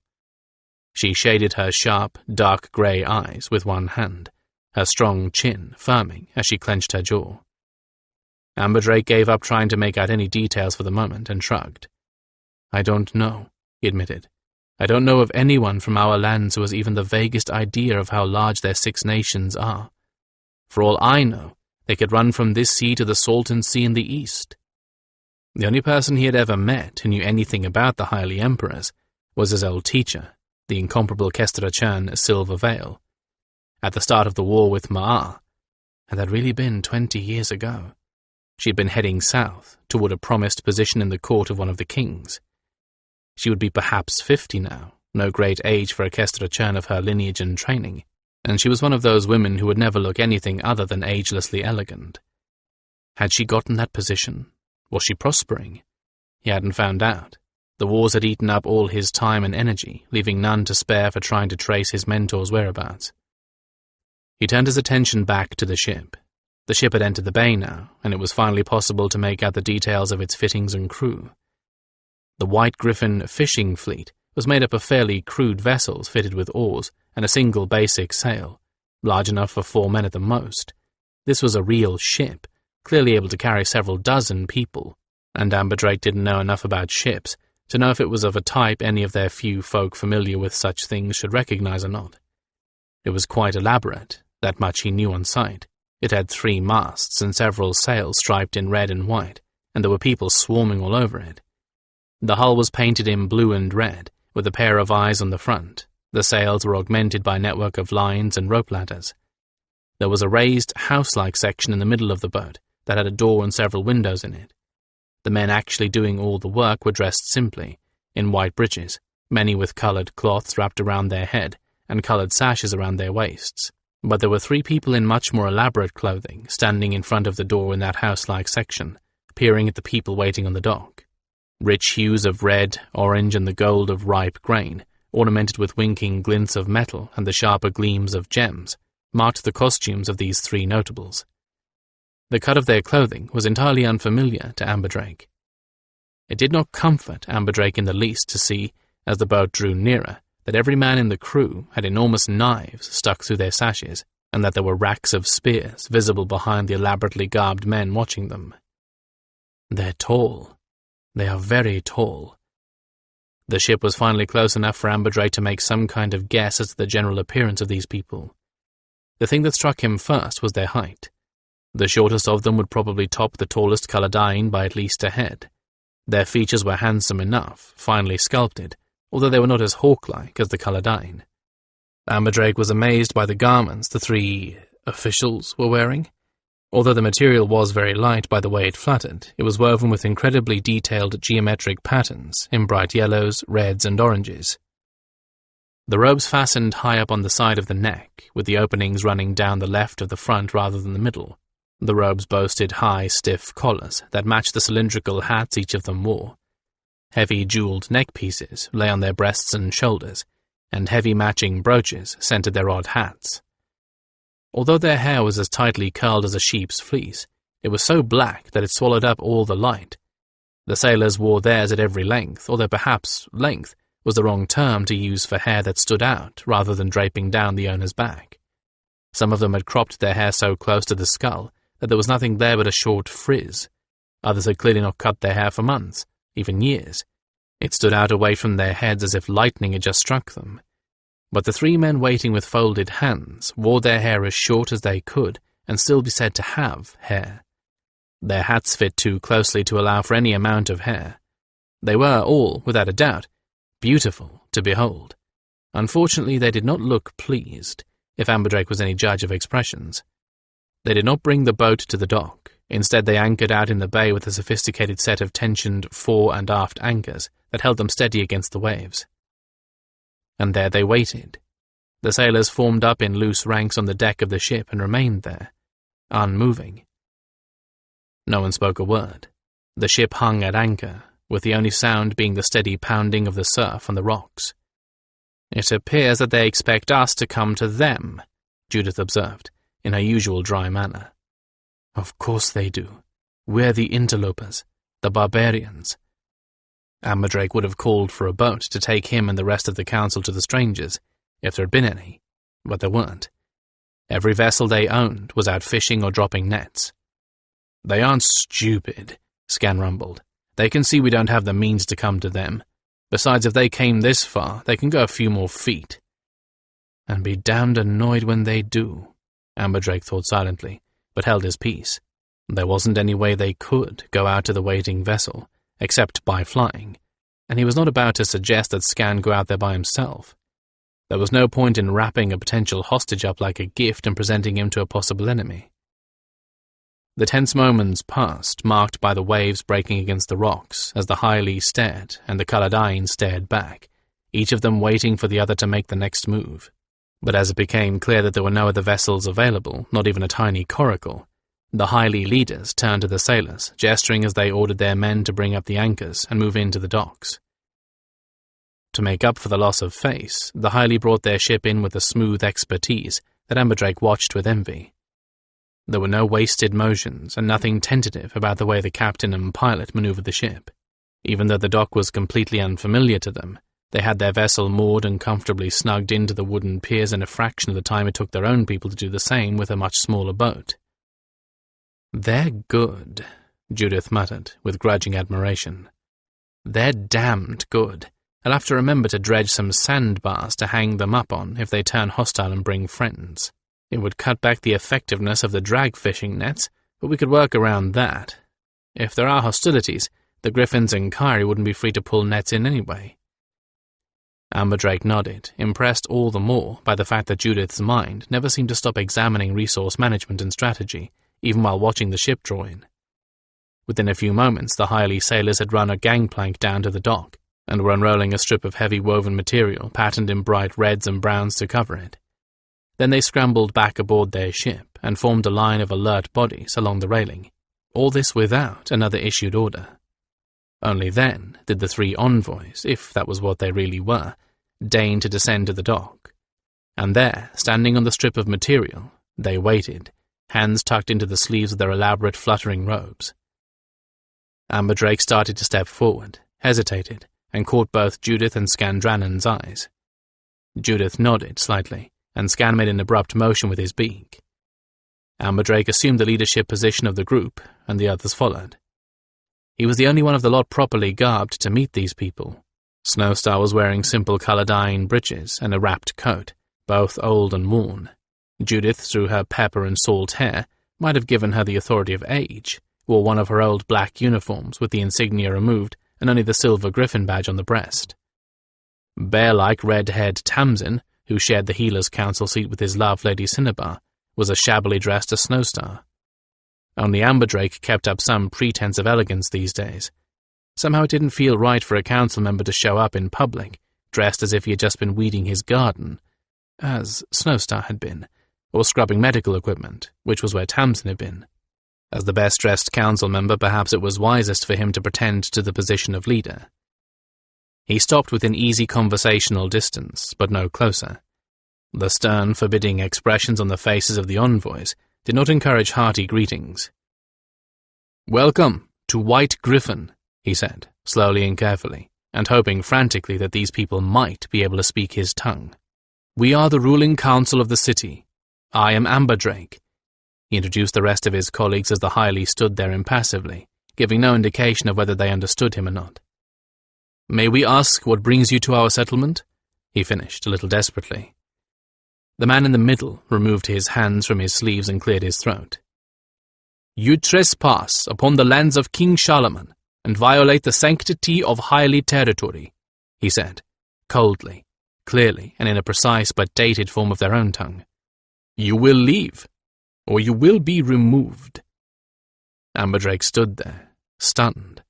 100 things ran through his mind. Should I apologize? Should I beg for mercy? Should I explain how we came here? What should I say? Judith stepped forward and folded her arms over her chest, matching the envoy's stare for stare. "We will stay," she stated baldly, her eyes meeting theirs without blinking. "There were no territory markers when we arrived, and there are no signs of habitation for 2 days' flight in any direction. We can withstand any force your king may bring against us. We have been settled here almost 10 years, and we are staying." Amberdrake nearly bit his tongue off, suppressing a yelp of dismay. What is she doing? Who does she think these people are? What? "Drake," Skan said, as softly as a griffin could in Colodyne. "Judith's calling their bluff. They can't force us out, not now, not without bringing a lot of troops up here, way off from their own nearest city, and not without a big expense. They weren't using this land for anything, and Judith knows we have to look as if we're operating from a position of strength, or they won't take us seriously." Judith, who understood Colodyne quite as well as any griffin, nodded ever so slightly. The impassive masks of the envoys cracked the tiniest fraction with shock, as if they had no idea that someone might actually challenge them. "You will leave," the middle envoy began again, as if by repetition he could make his point. "I said we will not," Judith replied, this time with more force. She smiled slightly as the wind stirred her short curls. "We are, however, willing to make alliance with King Charlemagne in return for the use of this land." The envoys did not actually faint with indignation at Judith's bold statement, but they were certainly shocked. They were shocked enough to turn away and confer together in buzzing whispers, all the while casting dubious glances over their shoulder at the council members. "I hope you know what you're doing, Judith," Amberdrake muttered, watching the 3 envoys, though what he would do if they announced that they were leaving then and there, he had no idea. "I had my hand in some of Urtho's diplomatic doings," Judith said with equanimity. "Not a lot, but I know a bluff when I see one. Skandranon is right. These people can't possibly have any way of dislodging us without a lot of trouble. If we take a strong stand now, they're more likely to give us some respect. It'll suit them better and save face all around if they decide to make an alliance with us and pretend it was all their own idea."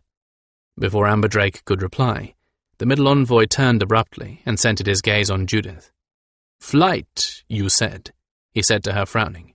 "2 days' flight." Although it was not phrased as a question, it clearly was one. Scan read it that way too and stepped forward himself. The envoy had ignored his presence and that of Aubrey up until this moment, a rather difficult proposition, considering that he was the size of a small horse.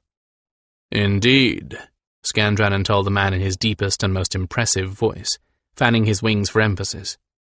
"We Gryphons, who are also citizens of this settlement, made flights in all directions before we settled here." He tilted his head toward the man, whose mouth had actually dropped open in shock on hearing the beast speak.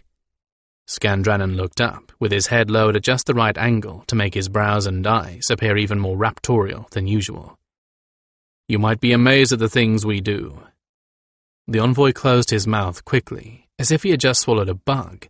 The other 2 were looking a bit ill, with a greyish tone to their skin beneath the natural deep black colour. The middle man looked at his 2 colleagues, who simply blinked at him uneasily. He turned back toward Amberdrake. "We will confer," he said shortly, and without another word, he marched back up the gangplank, followed by his fellows. 2 sailors sprang down onto the docks and quickly rolled up the strip of carpet, taking it back aboard the ship. They did not retract the gangplank, however, which might be a sign that the envoys were not done with White Gryphon yet. Amberdrake could only hope. "Now what?" he asked Scan and Judith. Judith shrugged. Scan actually chuckled. "I think that is obvious," he replied. "Now we wait, and of course, we eat. Is anyone besides me hungry? I think that if Aubrey and I bite through a few leg-sized bones while we're in eyesight of these diplomats, they might just reconsider any conflicts and be friendly." Judith at least made one concession, a concession that really didn't do much to mitigate Amberdrake's anxiety. She suggested that the rest of the council members drift off one at a time and return wearing clothing a little more appropriate to the situation. "Except Drake, of course," she added with an enigmatic half-smile. "He is never underdressed." Amberdrake wasn't certain whether to take that as a compliment or the opposite. She also suggested that Tamsin send Lady Cinnabar in his stead, a suggestion that everyone else seconded. Tamsin was hardly offended. "I was going to suggest that myself," he said, with obvious relief. "Cinnabar has a lot more experience at this sort of situation than I do." He thought for a moment, then added, "I'll mind speak Kechara while I'm on my way up. I've got some ideas that may speed things up a bit." He sprinted for the path to the top of the cliff. Amberdrake did not envy him the climb that was ahead of him, but when Lady Cinnabar appeared, long before even their most athletic youngster could have made up the winding path, it was obvious that at least one of Tamsin's ideas had been to have Kechara send her down directly.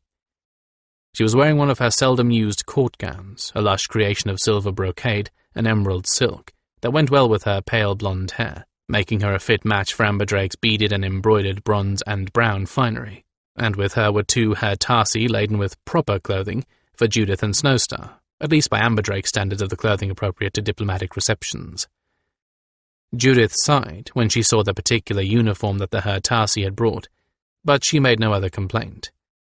Both of them headed for one of the nearby boathouses to change, while the 2 Gryphons, Amberdrake and Lady Cinnabar, waited, keeping their vigil. It would not be too much longer before the fishing fleet came in, and what they were going to make of this imposing vessel, Amberdrake had no idea. He had confidence in the basic good sense of everyone out on the water, though. The sea was a harsh teacher, and those who were not possessed of good sense had not survived the first 2 years of experimenting with boats and fishing. "I met Tamsin on the way down, and he told me everything you know so far," Cinnabar said, as she examined the Highley ship without appearing to pay any attention to it at all. "I don't entirely agree with Judith's approach, Amberdrake. I'm not sure it was necessary to be quite so blunt with these people." Amberdrake shrugged. "I feel the same way," he agreed. But she'd already gotten the bit between her teeth and was galloping away before I could stop her. The little that I know about the Highly is that they are extremely formal, that their culture is very complicated. I'm afraid we shocked them, and I only hope we didn't utterly revolt them." Cinnabar pursed her thin lips, but made no other change in her expression. "That could work to our advantage," she told him. "If we follow up on the shock in the right way, that is. Now that we have shocked them with our barbaric directness, which could be a sign of power, and they can't know one way or another yet, we need to prove we can play the diplomatic game as well. We can't simply let them dismiss us as beneath them. We have to complicate the issue for them." Amberdrake nodded, relieved to have someone on his side in this. "We also can't afford to have them out there, waiting, watching for us to make a fatal mistake," he agreed. "And if we shock and frighten them too much, that's exactly how they might decide to treat us." Then he smiled weakly. "Although, on the surface of things, it does look as if it would be very difficult for them to insert a spy among us without a boatload of makeup." Judith emerged from the boathouse at that moment, looking as if she had just come from a dress parade. Somehow, despite the fact that the stiff, severely tailored black and silver uniform she wore was over 10 years old, this time with all her medals and rank decorations on it, her Hurtasi had made it look as if it had just been fitted for her yesterday. With it she wore her favourite thigh-high black leather boots, marking her former position as a cavalry commander. "I'm glad to see you here so quickly, Cinnabar," Judith said with a smile. "This is not my strong suit. Telling them they've no choice but to live with us, now that is my strong suit. But from now on," she made a helpless little gesture with one hand, "I'm in the woods. You and Amberdrake play this the way you see fit." Amberdrake relaxed a trifle. It would have been very difficult to get anything done if half the council members were at odds with the other half. "I agree," Scan put in, "with one proviso. I do not believe that these people are familiar with gryphons or Kyrie, creatures that they think are mere animals, being intelligent. Look at the way they reacted when I spoke. If you wish, you may put me forward as the titular ruler here, and that will throw them further off balance, a state which we can use to our advantage." "Now that is a good idea," Cinnabar said thoughtfully. "It might be the fact that turns us from mere barbarians into something so very exotic that we take ourselves out of the realm of anything they can calculate. We might be able to get away with a great deal more than we would as barbarians. They will certainly assume we are the most alien things they've ever seen and make allowances. I like it." "So do I," Amberdrake replied, as Snowstar emerged from the boathouse, garbed in one of his sweeping midnight blue silk robes, with dagged sleeves and white satin, and a white leather belt. He had braided ornaments of white feathers and crystals into his hair as well, and now was more splendid than Amberdrake. "Well, look who's putting us in the shade," Judith chuckled as Snowstar rejoined them. "Where were you keeping that rig all this time?" "In a chest where it belonged," Snowstar replied serenely. "It's not exactly the sort of thing one wears for building walls, weeding gardens, or trekking across the wilderness." He half bowed to Lady Cinnabar, who smiled back at him. "One wonders what our visitors will make of our transformation." They did not have to wait much longer to find out. As the first of the fishing vessels came up to the dock and tied up, be it noted carefully and cautiously, the three envoys emerged from the cabin of their ship, waited for the sailors to unroll their carpet again, and trooped down the gangplank to face the Caladyne delegation. The Highly did not miss the change in wardrobe. Each of the envoys gave them a penetrating glance, although they said nothing. Scan did not pause to give them a chance to speak first. "You surprised us with your coming," he said graciously, rumbling deeply, despite the clear volume, offering an apology that was not an apology. "We of the White Gryphon Council are as much responsible for the work of our settlement as any of our citizens. We were dressed for labor when you arrived, as is our duty. Nevertheless, we deemed it important to be here at your arrival, and felt it was irresponsible to keep you waiting as clothes were changed. Healer Tamsin was required urgently above. In his place is the Honourable Lady Cinnabar, also a healer and member of our council." Cinnabar inclined her head toward them in an acknowledgement of equal status, and her formal, perfectly fitted gown left no doubt as to her rank. The meaning of the salute was not lost on them. Amberdrake felt the appraising eyes of the two silent envoys assessing every detail of the new costumes, reckoning value, perhaps even assigning a tentative rank to each of them as the highly judged such things. He thought he sensed a marginal relaxation now that they were no longer forced to deal with what looked like a band of scruffy workmen. The leader nodded graciously. "We see now that you are not the piratic interlopers we first took you for," he said, offering his own not-quite apology for their first demand. "Our agents reported that they had seen something like a Reaver's base being constructed. We see that you have built a formidable settlement here, made for the ages rather than the moment, and worthy of the name of city." "I think he's saying that they've had a good look, and Judith's right. They can't dislodge us without a nasty fight." The envoy's next statement confirmed Amberdrake's guess. "We see that you would also make valuable allies, and we have been advised to offer you the opportunity to come to King Shalaman's court to negotiate."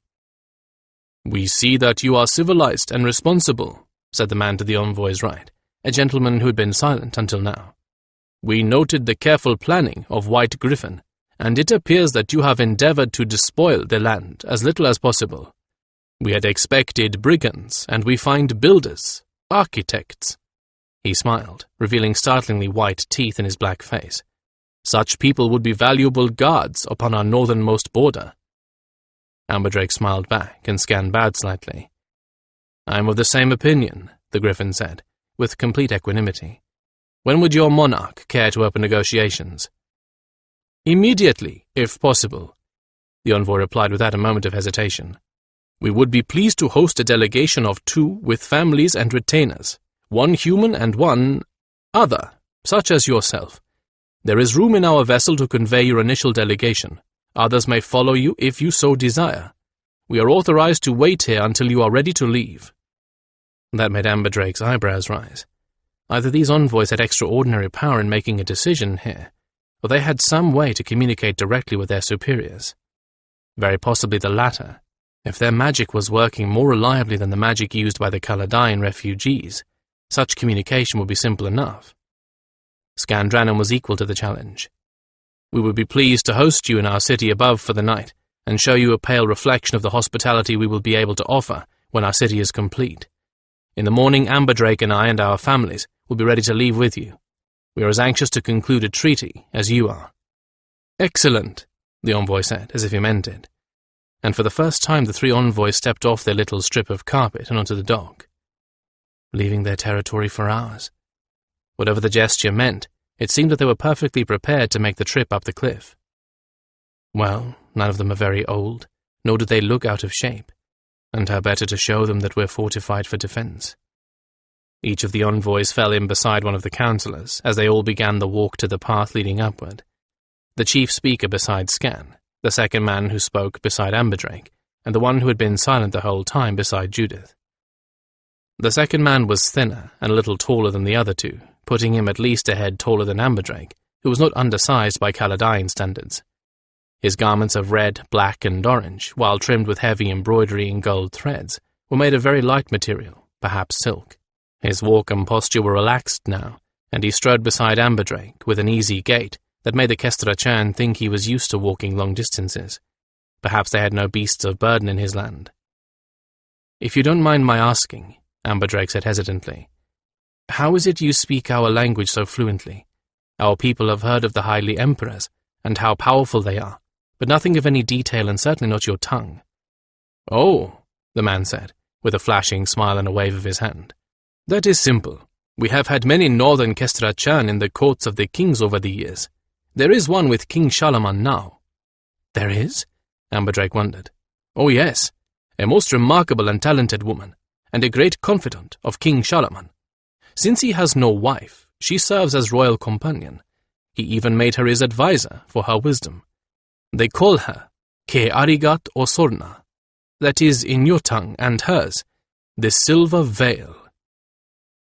Somehow, Amberdrake managed not to choke.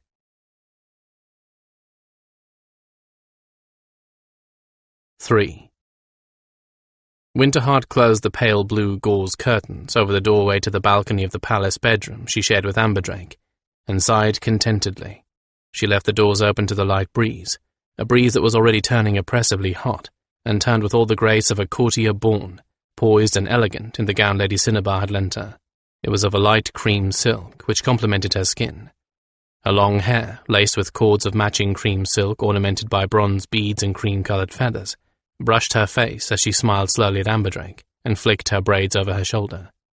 Then, with all the abandon of a child, she flung herself between the pale blue gauze bed curtains and into the heap of pale blue silk pillows topping the bed.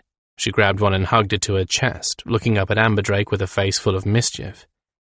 A maid for the bath, another for the rooms, 2 nursemaids for Windsong, eating incredible delicacies at the royal table, and a suite of 5 rooms all to ourselves.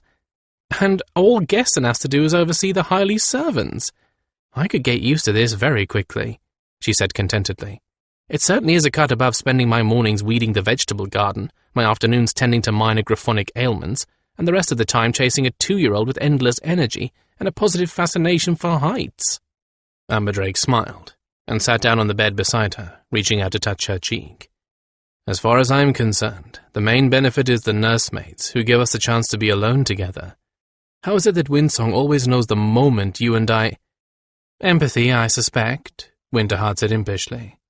She certainly takes after you in every other respect, so I can't see any reason why she shouldn't have your gifts as well. And you know how little ones are. They want to be the centre of attention, so when Mum and Da begin to shift that attention to each other— Amberdrake sighed. It is a perfectly rational explanation, he said ruefully, but it doesn't suggest a solution to keep her from interrupting. But the nursemaids will, Winterheart said gleefully, and waved her legs in the air, looking for all the world like a giddy adolescent. Which means we can spend as much time together as you can spare from being a diplomat. You are as much the diplomat as I, no matter how much you bounce on the beds, he reminded her with a slight grin. Small wonder. She never had a chance to be giddy when she was an adolescent. He ruffled her hair affectionately. She is good at this business. She looked every bit as regal as the highest of the Highley at her court reception this afternoon. It had taken 2 weeks to sail down the coast to King Charlemagne's capital city of Kimbata. A second vessel with more room for passengers would be arriving at White Gryphon shortly to bring the rest of the delegation. The initial party consisted of Amberdrake and Winterheart, Scan and Janil, the twin Grifflets and Windsong, and 3 Hetasi, Geston, Jewel, and a little female named Corvey. Jewel and Corvey were with Scan.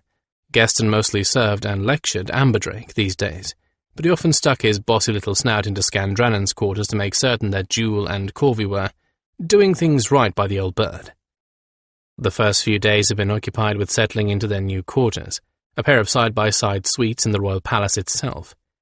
The architecture of Kimbata was strange and fascinating, even to those who were used to the weirdly lovely buildings Urtho, the Mage of Silence, had raised over his lands. It had an oddly organic feeling to it, with pronounced wood grains, and no exterior surface was ever left unornamented. The swirling curves were covered with mosaics and sculpted reliefs of plants, birds, and animals. There was seldom anything as simple as a straight line either, even in the interiors of buildings. The corners and the joining of walls and ceilings were always gently rounded, forming arches. Ceilings sloped slightly upward to the centre of a room, where there was always a flower-shaped or globe-shaped lamp. There wasn't a right angle to be seen here, unlike the carved stone austerity of the buildings of long-lost Kaven Usho. The private rooms all seemed to be decorated in pastels and featured a number of ingenious ways to at least simulate coolness. There were gauze curtains to reflect away the worst of the sunlight, and huge windows and balcony doors to catch the least breeze. Fabrics were light and airy, smooth and soft to the touch. That was just as well, because Kimbata lay in the heart of a jungle, and it was the most northerly of all the Highley kingdoms. Amberdrake did not want to think about spending summer in one of the more southerly regions. One, at least, was a desert, with temperatures literally high enough to kill a man standing out under the sky for more than a few moments. So he had been told, at any rate, and he saw no reason to dispute the claim. In the public chambers, however, the Highley love of colour ran riot. The Highley felt as much at home in the jungle as within a building, and brought the jungle into their buildings as a pleasant reminder of the wealth of life lying outside the city.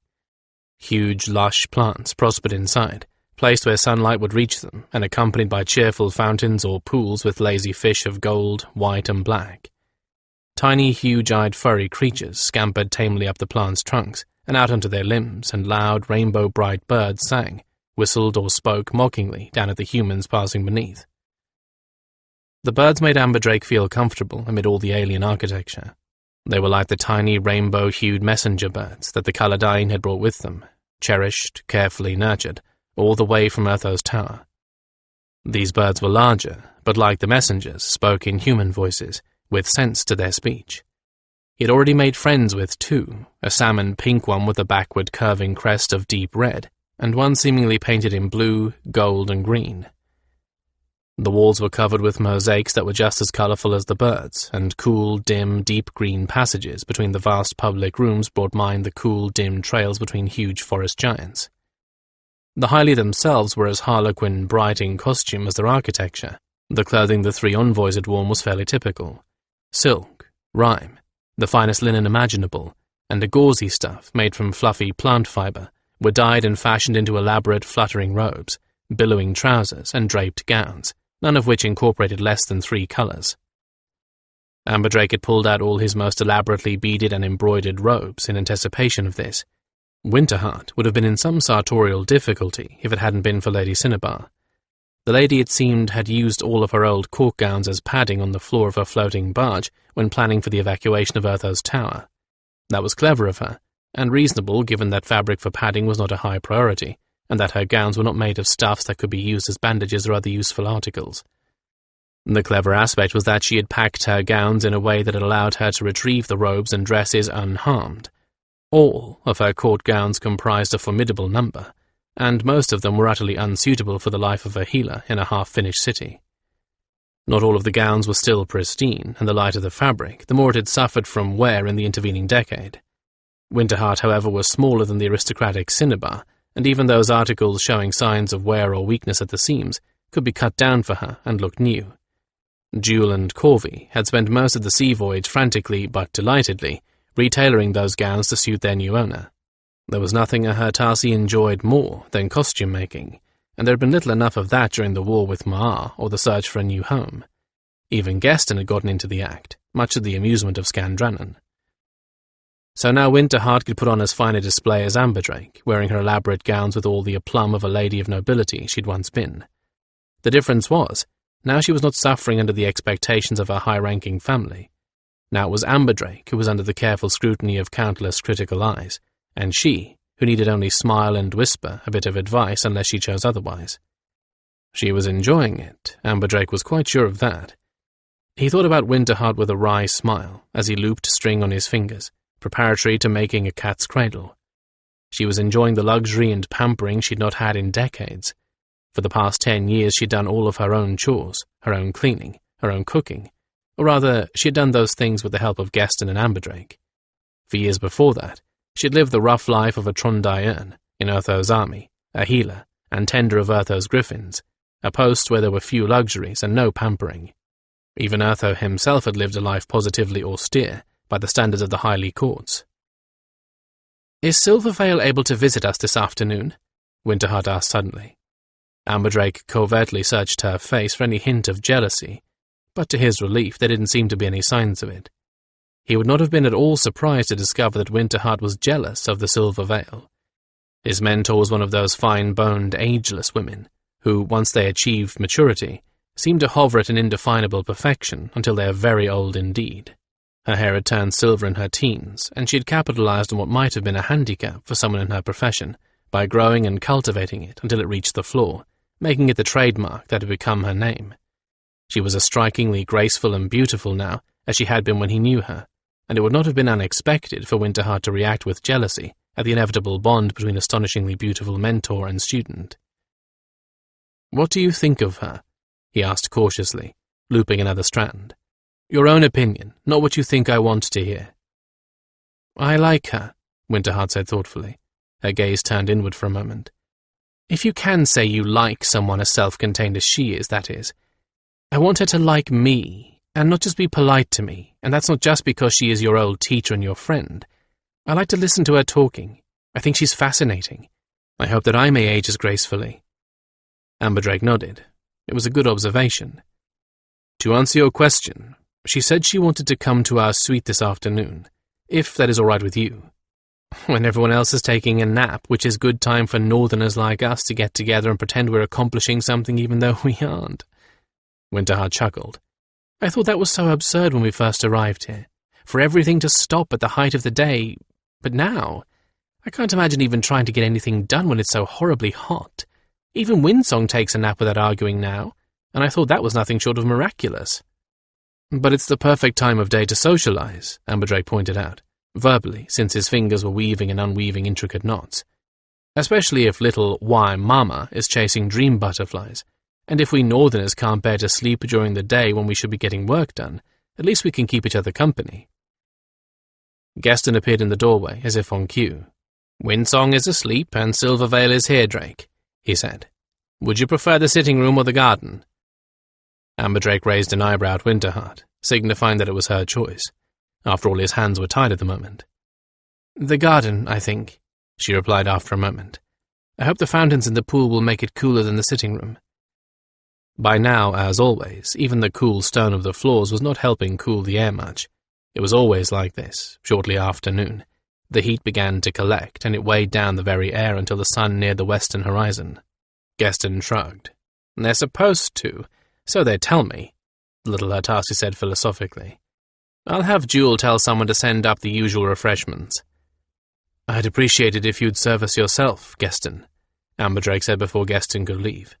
I don't think we're likely to say anything dubious, but it's hard to tell how the Hylie would translate some of our conversations or mannerisms. Gaston nodded and went off to attend to all of it. No need to elaborate with him. They all knew that the so-attentive servants were reporting whatever they saw and overheard to their superiors, and possibly to masters besides their superiors. That might have been the reason for Winterheart's choice of the garden as well. The sound of the fountains would cover any conversation from more than a few feet away. Discretion, discretion. Still, this is better than facing the Hylie warships. They were on sufferance here. How much, perhaps Silvervale could tell them. That was what she had implied when she asked for this meeting, that she could tell him more about their position here, now that the delegation had settled in. Winterheart smiled as Amberdrake showed off the finished cat's cradle. Then she slipped off the side of the bed and smoothed down her skirt. Amberdrake unraveled the elaborate finger and string sculpture, rose to his feet, and straightened wrinkles out of his robes. Together they made their way to the tiny garden in the center of every suite of rooms. The palace sprawled out across the royal compound, rather than being built in the vertical, as Urtho's tower had been. It was a vast complex of suites connected by corridors, with tiny gardens everywhere, as if they'd been scattered like seeds and the palace had been built around them. Every garden had one huge tree growing in the middle, shading everything, and most had more of the same ubiquitous fountains and pools that their own garden had. The theory was that this allowed more air to flow through the rooms, and the falling water cooled the breeze further. Since there was no need to worry about heating this vast pile, there was no need to build so as to conserve heat. Their garden was mostly water, a complex of fountains and connected pools with a fabulous collection of water lilies, water irises, and flowering reeds to set off the fat fish in their armor of red and black, gold and white. Their tree was a huge giant, towering far above the roof 3 stories above, and shading the entire courtyard perfectly. Gaston had set a low wooden table and 3 upholstered lounges out in the flagstoned midst of the pools, and Silvervale was already there, wearing a thin gown of finger-pleated linen with gold ornaments on her arms and bare ankles, trailing her fingers gracefully in the water. Feeding the fish, perhaps. They were always greedy for crumbs. She rose as they approached. Her thin, delicate face was suffused with pleasure. She kissed both of them on the cheek, impartially, and they all took their seats as Gaston arrived with cool beverages and slices of fruit arranged artfully on a plate. At the moment, the earlier breeze had died away to nothing, leaving only the heat and the babble of water. Winterheart picked up a fan made of woven palm leaves and created a breeze of her own. The palm leaf fans woven into fanciful shapes were another palace fixture. Servants left stacks of them everywhere. "Does it ever get cold here?" she asked a little desperately, as Silvervale followed her example with a fan shaped like a spade blade. Silvervale shook her head, and her silver hair followed the motion. "Never. In the deep winter it is sometimes very cool during the night, but only so that one wants a brazier of coals in one's bedroom, and perhaps a light blanket. I never thought I would long for snow before I came here." "Well, we of White Gryphon have snow enough in winter for you," Amberdrake replied. "If you can get leave to come visit, you would be very welcome." But Silvervale only sighed. "I fear not," she said reluctantly. "I am one of Charlemagne's chief advisers, you know. There is only Truthsayer Loyette and Palazar, the speaker to the gods, besides me." She coughed delicately. I fear that their advice is rather biased in some areas. I would rather be here to counter them, so to speak. In fact, that was why I wished to speak with you both, now that you have had time to settle in and view the situation. Oh? I am flattered that you would hold our welfare in such esteem, lady, Winterheart said carefully. Silverveil laughed. It sounded like one of the fountains.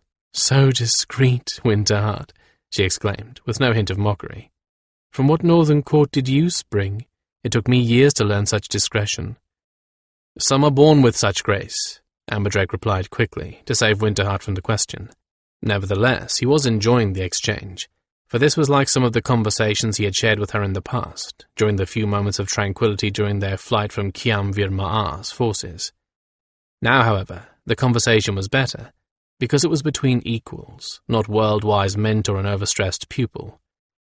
I would not want to repeat that time for any amount of money, but I am glad to have experienced it in a peculiar way. Certainly I am grateful for the privilege of learning from her. When all was lost to him, she had taken him in. When he was adrift, she found him the avocation best suited to his talents. Who else would have done such a thing? Silverveil bowed her head in ironic acknowledgement of the truth of his answer.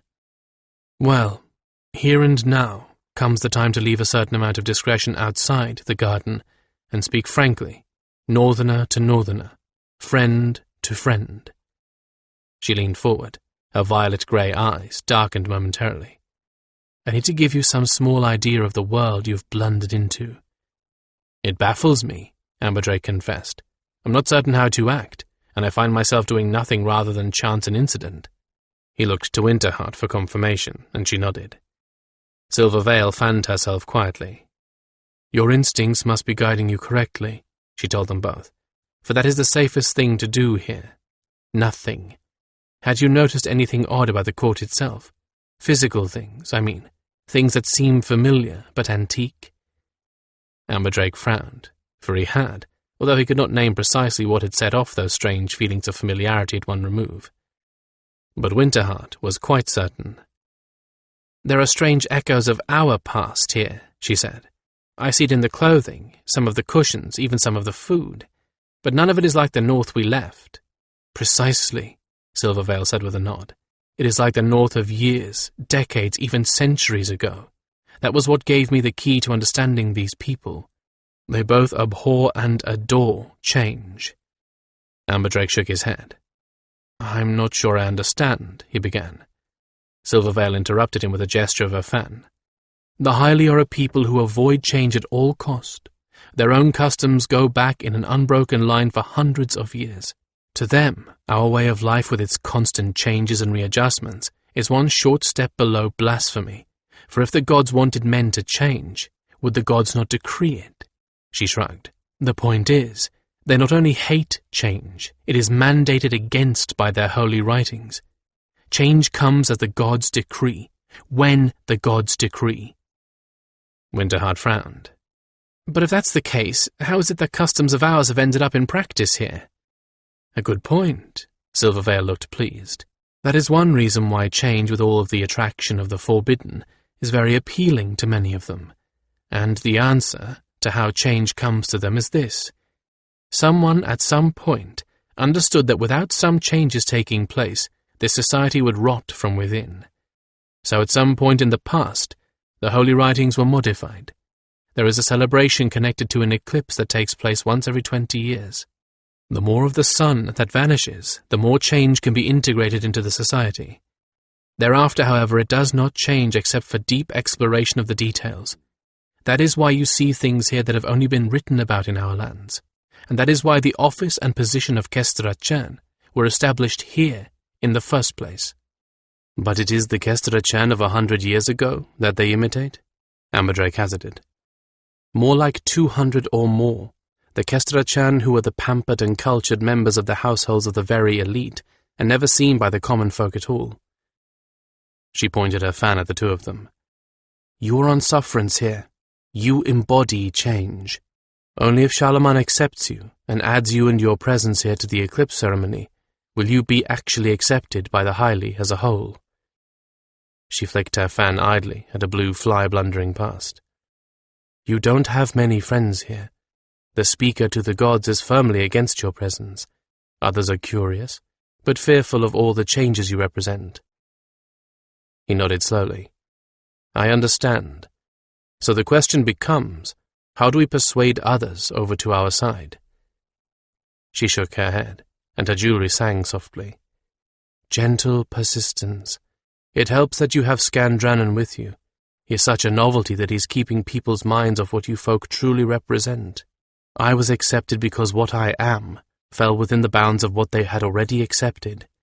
You must tread a careful path, Amberdrake. You dare not give offence or give reason for the highly to dismiss you as mere barbarians. What else do we need to know? Winterheart asked urgently.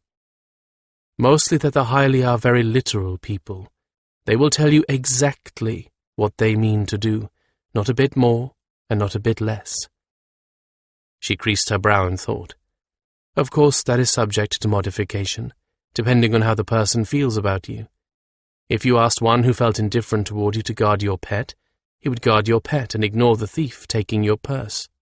Amberdrake nodded, trying to absorb it all. What can you tell us about this eclipse ceremony? He asked. Silverveil smiled.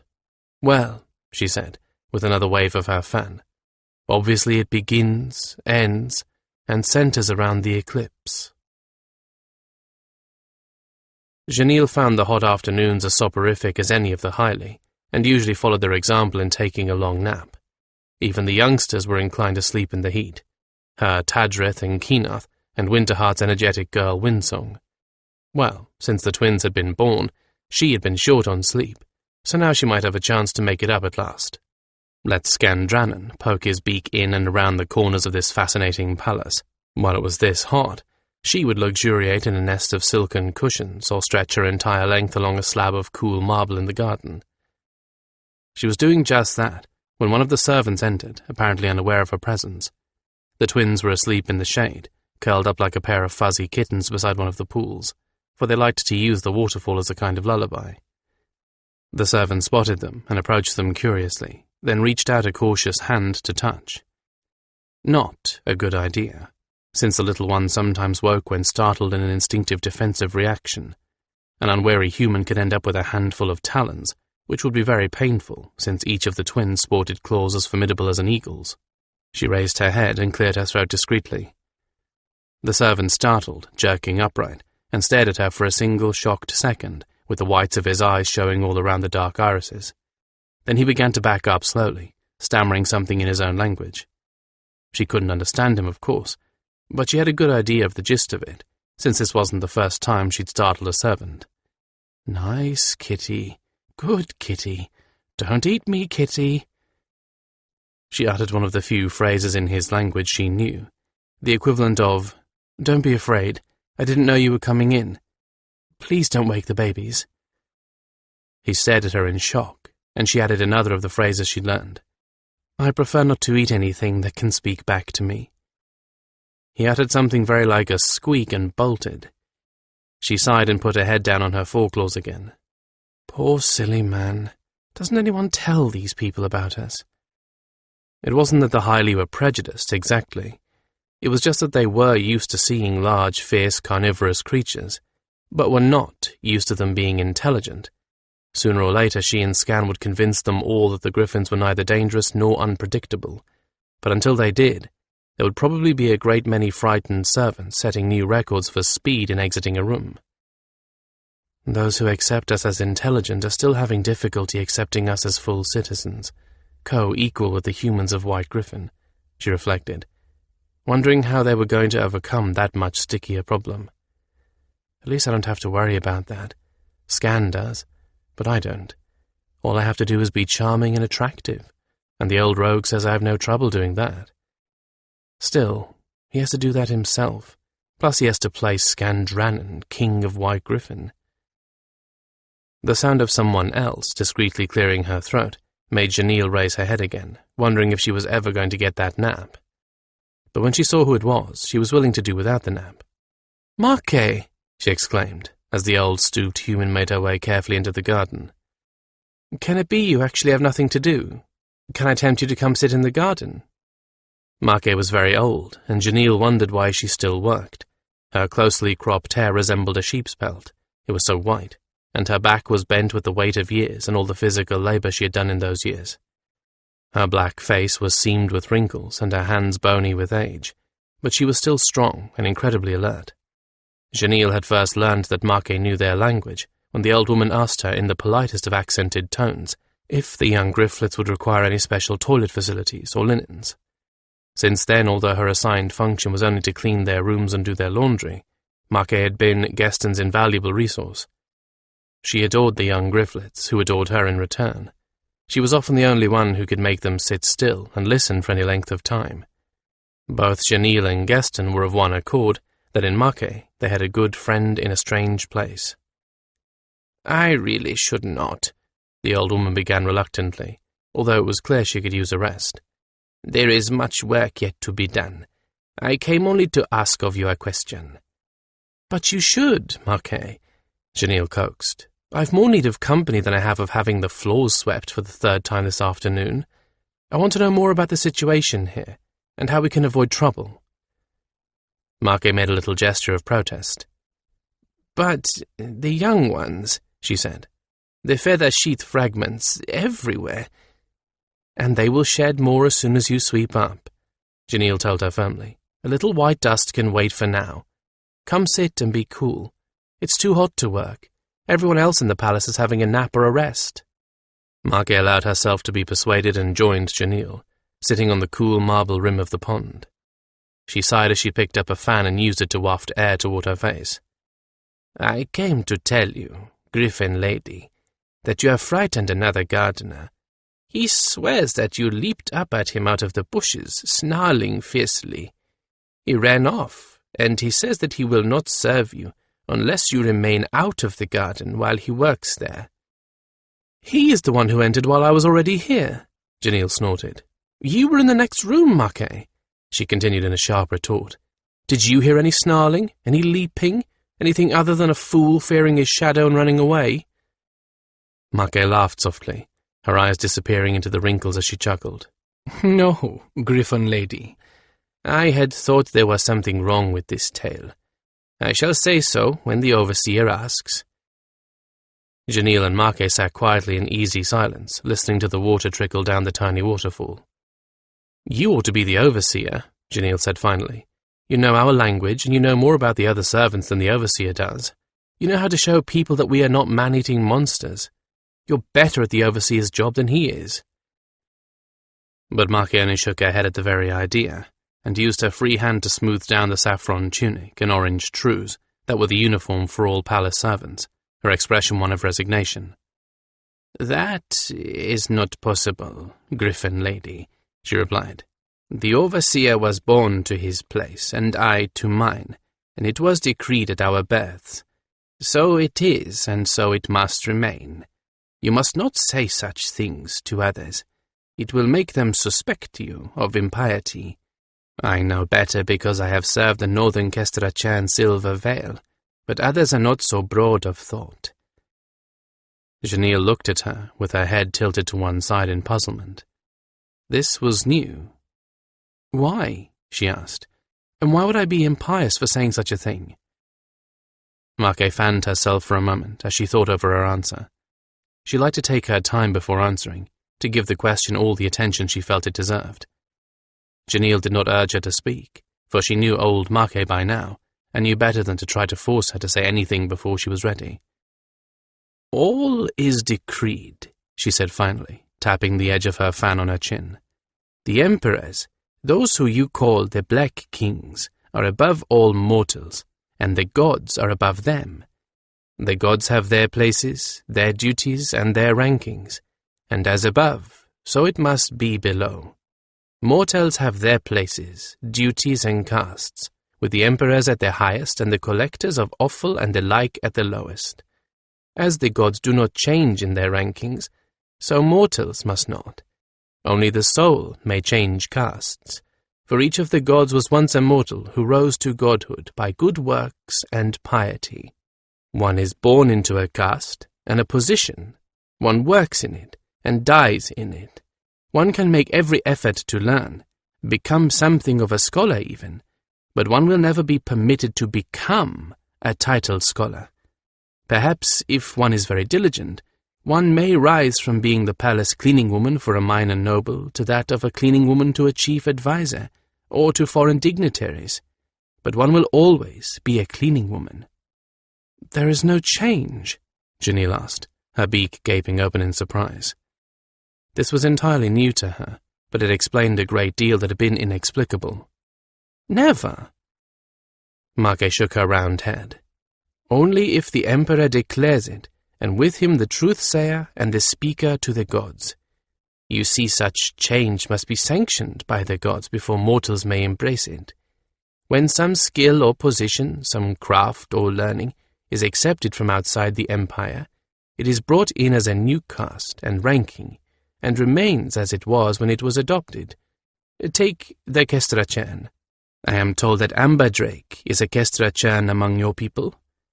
Janelle nodded proudly. "He's good, very good, perhaps as good or better than Silver Veil. He was friend to Urtho, the Mage of Silence." To her mind there could be no higher praise. "And yet he has no rank. He offers his services to whom he chooses, and he is one of your envoys." Mage shook her head. "Such a thing would not be possible here. Kestrachan are strictly ranked and classed according to talent, knowledge, and ability. Each rank may only perform certain services, and may only serve the nobles and noble households of a particular rank. No Kestrachan may offer his services to anyone above or below that rank for which he is authorized. This, so Silver Veil told me once, is precisely as the Kestrachan first served in the north, 500 years ago, when the Murasa Emperor Shilas declared that they were to be taken into our land. I believe her, for she is wise and learned." Janelle blinked. Such a thing would never have occurred to her, and she stored all of this away in her capacious memory to tell Scan later. No one can rise or fall, so where is the incentive to do a good job? "We are ruled by our scribes in many ways," Mage continued a little ruefully. "All must be documented, and each of us, even the lowest of farmers and street sweepers, is followed through his life by a sheaf of paper in some imperial scribe's possession. The higher one's rank, the more paper is created. The emperor has an entire archive devoted only to him. But he was born to be emperor, and he cannot abdicate. He was trained from birth, and he will die in the imperial robes. As I will be a cleaning woman for all this life, even though I have studied as much as many of higher birth to satisfy my curiosity, so he will be emperor." "And what about the accumulation of wealth?" Janelle asked.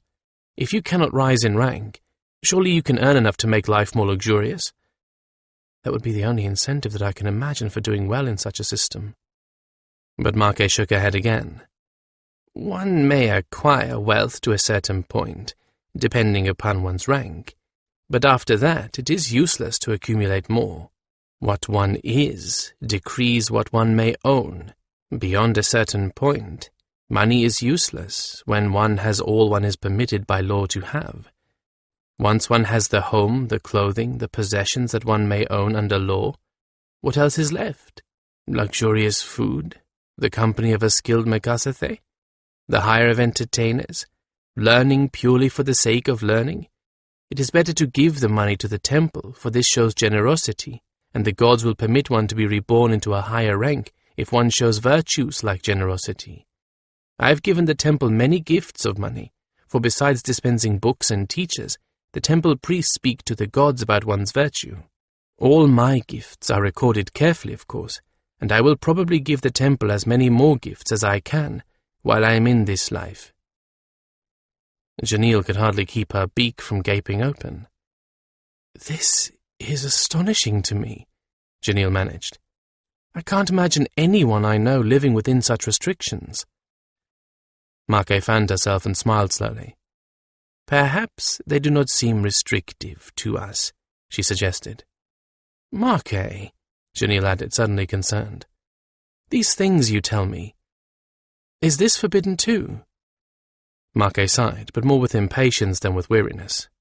"Technically, I could be punished for telling you these things in the way that I have told you, and some of the other things I have imparted to you are pieces of information that people here do not talk about. But I am old, and no one would punish an old woman for being blunt and speaking the truth." She laughed. "After all, that is one of the few advantages of age, is it not? Being able to speak one's mind? Likely, if anyone knowing your tongue overheard me, the observation would be that I am aged, infirm, and none too sound in my mind. And if I were taken to task for my words, that is precisely what I would say." Marquet's smile was wry. "There are those who believe my interest in books and scholarly chat betokens an unsound mind anyway. But this is outside of my understanding and experience. It will take me a while to think in this way. In the meantime, what must we do to keep from making any dreadful mistakes?" Janelle asked, bewildered by the complexity of bureaucracy that all this implied. "Trust Silver Veil," Marquet replied, leaning forward to emphasize her advice and gesturing emphatically with her fan. "She knew something of the courts before she arrived here, and she has been here long enough to know where all the pit traps and deadfalls are. She can keep you from disaster, but what is better, she can keep you from embarrassment. I cannot do that. I do not know enough of the higher stations." "Because we can probably avoid disaster, but we might miss a potential for embarrassment?" Janelle hazarded, and Marquet nodded. "And in a society like this one, surely embarrassment could be as deadly to our cause as a real incident. Oh, these people are so strange." "There is something else that I believe you must know," Marquet continued, "and since we are alone, this is a good time to give you my warning. Something of what Gaston said makes me think that the Griffin Lord is also a worker of magic." Janelle nodded. Something in Marquet's expression warned her not to do so too proudly. She looked troubled, and now, for the first time, just a little fearful. Tell him he must not work any magics without the explicit sanction of King Charlemagne or Palliser, the speaker to the gods," Marquet said urgently, but in a very soft voice as she glanced around, as if to be certain they were alone in the garden. "Magic is strictly controlled by the speakers, the priests, that is. The ability to work magic is from the hands of the gods. The knowledge of how to use it is from the teachers, and the knowledge of when to use it must be decreed by priest or emperor." Janelle clicked her beak. "How can that be?" she objected. "Mages are the most willful people I know." Marquet only raised her eyebrows. "Easily. When a child is born with that ability, he is taken from his parents by the priests before he reaches the age of 7, and they are given a dower portion to compensate them for the loss of a child. The priests raise him and train him. Then from the age of 7 to 18, when they return to their families, honored priests and scholars. I say he, though they take female children as well, though females are released at 16, for they tend to apply themselves to study better than boys in the early years, and so come to the end of training sooner. That still doesn't explain how the priests can keep them under such control," Janelle retorted. "Training," Marquet said succinctly. "They are trained in the idea of obedience, so deeply in the first year that they never depart from it. This I know, for my only daughter is a priest, and all was explained to me. That, in part, is why I was given leave to study and learn, so that I might understand her better when she returned to me. The children are watched carefully, more carefully than they guess. If one is found flawed in character, if he habitually lies, is a thief, or uses his powers without leave and to the harm of others, he is—" She hesitated, then clearly chose her words with care. "He is removed from the school, and from magic. Completely." A horrible thought flashed through Janelle's mind at the ominous sound of that. "Marquet!" she exclaimed, giving voice to her suspicions. "You don't mean that they kill him, do you?" "In the old days, they did," Marquet replied solemnly. "Magic is a terrible power, and not for hands that are unclean. How could anyone, much less a priest, allow someone who was insane in that way to continue to move in society? But that was in the old days. Now the priests remove the ability to touch magic, then send the child back to his family. She shrugged. It would be better for him, in some ways, if they did kill him. Why? Janelle blurted, uncomprehendingly. Why, think, Gryphon lady. He can no longer touch magic. He returns to his family in disgrace. Everyone knows that he is fatally flawed, so no one will trust him with anything of any consequence. No woman would wed him, with such a disgrace upon him. He will, when grown, be granted no position of authority within his rank. If his rank and caste are low, he will be permitted only the most menial of tasks within that caste, and only under strict supervision. If he comes from high estate, he will be an idle ornament, also watched closely. Marke shook her head dolefully. I have seen one of that sort, and he was a miserable creature. It was a terrible disgrace to his family, and worse for him, for although he is a man grown, he is given no more responsibility than a babe in napkins. He is seldom seen, but the lowest servant is happier than he. He is of very high caste, too, so let me assure you that no child is immune from this, if a flaw is discovered in him. Janelle shook her head. Isn't there anything that someone like that can do? Marke shrugged. The best he could do would be to try to accumulate wealth to grant to the temple, so that the gods will give him an incarnation with no such flaws in the next lifetime. It would be better to die, I think, for what is a man or a woman but their work? And how can one be a person without work? Janelle was not convinced, but she said nothing. At least the Black King certainly seemed to have a system designed to prevent any more monsters like Kiam Vir Ma'a. There was something to be said for that. Almost anything that prevented such a madman from getting the kind of power Ma'a had would be worth bearing with, I think. Almost, and assuming that the system is not fatally flawed. Have the priests ever made a mistake? She asked suddenly. Have they ever singled out a child who was not flawed for this punishment, do you mean? Marke asked. Then she shook her head. Not to my knowledge, and I have seen many children go to the temples over the years. Truly, I've never seen one rejected that was not well rejected. This is not done lightly or often, you know. The one I spoke of, he has no compassion. He uses whomever he meets with no care for their good or ill. Whilst his mother lived, he used her for his own gain, manipulating her against her worthier offspring. There are many of lesser caste who have learned of his flawed nature to their sorrow or loss. Janelle chewed a talon thoughtfully. There is one other thing, Marke said, this time in a softer and much more reluctant voice. I had not intended to speak of this, but I believe now, perhaps I must, for I see by your face that you find much of what I have said disturbing. And that is? Janelle asked. Marke lowered her voice still further. That there is a magic which is more forbidden than any other. I would say nothing of it, except that I fear your people may treat it with great casualness, and if you revealed that, there would be no treaty, not now and not in the future.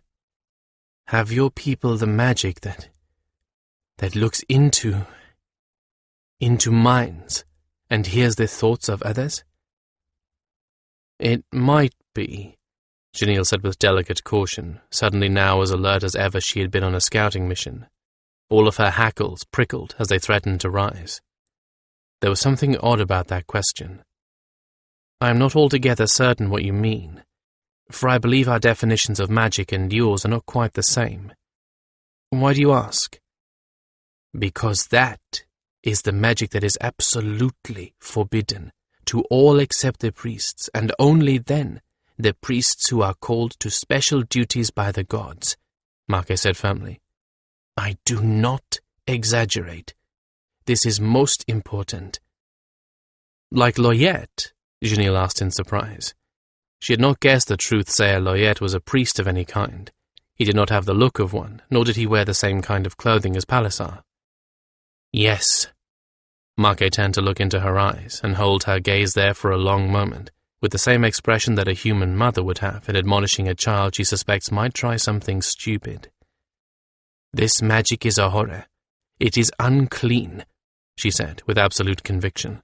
"It allows mortals to look into a place where only the gods should look. Even a truth-sayer looks no further than to determine the veracity of what is said, only into the soul, which has no words, and not the mind. If your people have it, say nothing, and do not use it here." "We had better not mention Kachara, ever, to one of these people, and Amberdrake had better be discreet about his own powers." That was all she could think at just that moment. While Janelle tried to digest everything she'd been told, Mage stood and carefully put the palm fan on the small pile left for the use of visitors. "I must go," she said apologetically. "A certain amount of rest is permitted to one of my age, but the work remains to be done, and I would not trust it to the hands of those like that foolish gardener, who would probably think that Jewel and Corvey wished to rend him with their fearsome claws." Since neither Jewel nor Corvey had anything more than a set of stubby, carefully filed-down nails, Janelle laughed. Mage smiled and shuffled her way back into their suite. The Grifflets looked ready to sleep for the rest of the afternoon. Not even all that talking disturbed them in the least.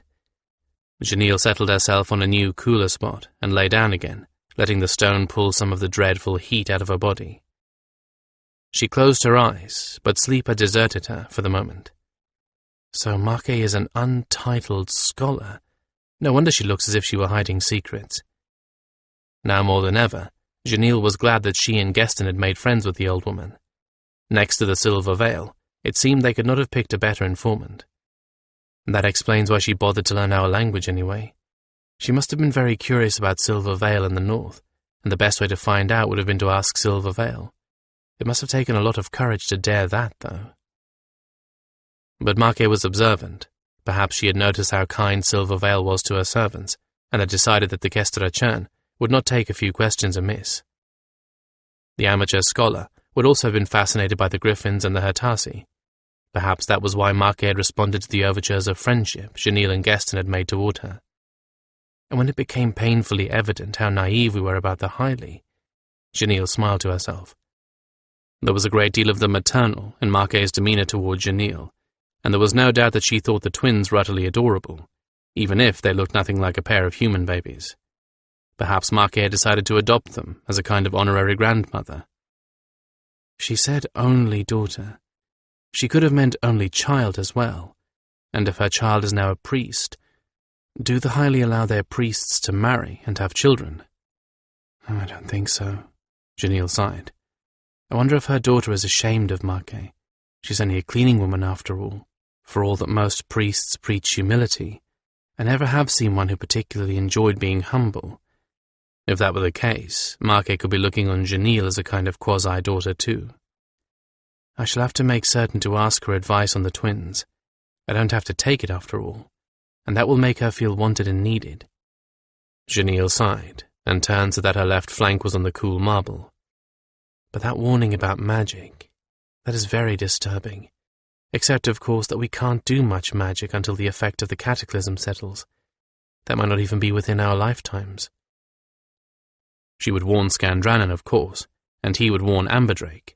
Janelle was not certain how much of what Amberdrake did was magic of the mind, and how much was training and observation, but it would be a good thing for Drake to be very careful at this point. Winterheart, too, although her abilities could not possibly be as strong as Drake's. Healing. I shall have to ask Mage about healing. Surely the Hylie did not forbid that. But the one thing they must not mention was the existence of Kachara. If the Hylie were against the simpler versions of thought-reading, surely they would be horrified by poor little Kachara. The fact that she is as simple-minded as she is would probably only revolt them further. And she is mistborn, there's no getting around that. It's nothing short of a miracle that she's had as long and as healthy a life as she has. But she is not normal, and we can't deny that. So it was better not to say anything about her. It wasn't likely that anyone would ask, after all. Let me think, though. They may ask how we are communicating so quickly with White Gryphon. So, this evening, Scan should ask permission from King Charlemagne and Palasar to communicate magically with the rest of the council back home. Since they do that, they shouldn't give Scan any problems about doing the same.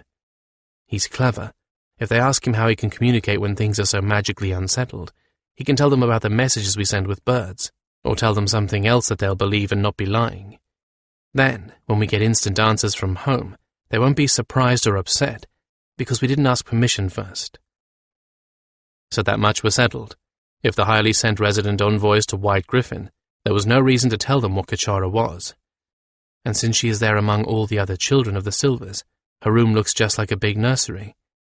Would they want to talk to her, though? Would an envoy have any reason to talk to any child, except to pat it on the head because its parents were important? Probably not. And Caffrey could keep her from bounding over and babbling everything to the envoys. He'd kept her from stepping on her own wings before this. With all of that sorted out to Janille's satisfaction, she finally felt sleep overcoming her. She made a little mental tag to remind her to tell Scan all about this conversation and the things she'd reasoned out, though. Gryphonic memory was excellent, but she wanted to make certain that nothing drove this out of her mind, even on a temporary basis. Then, with her body finally cooled enough by the stone to relax, she stretched out just a little farther and drifted off into flower-scented dreams.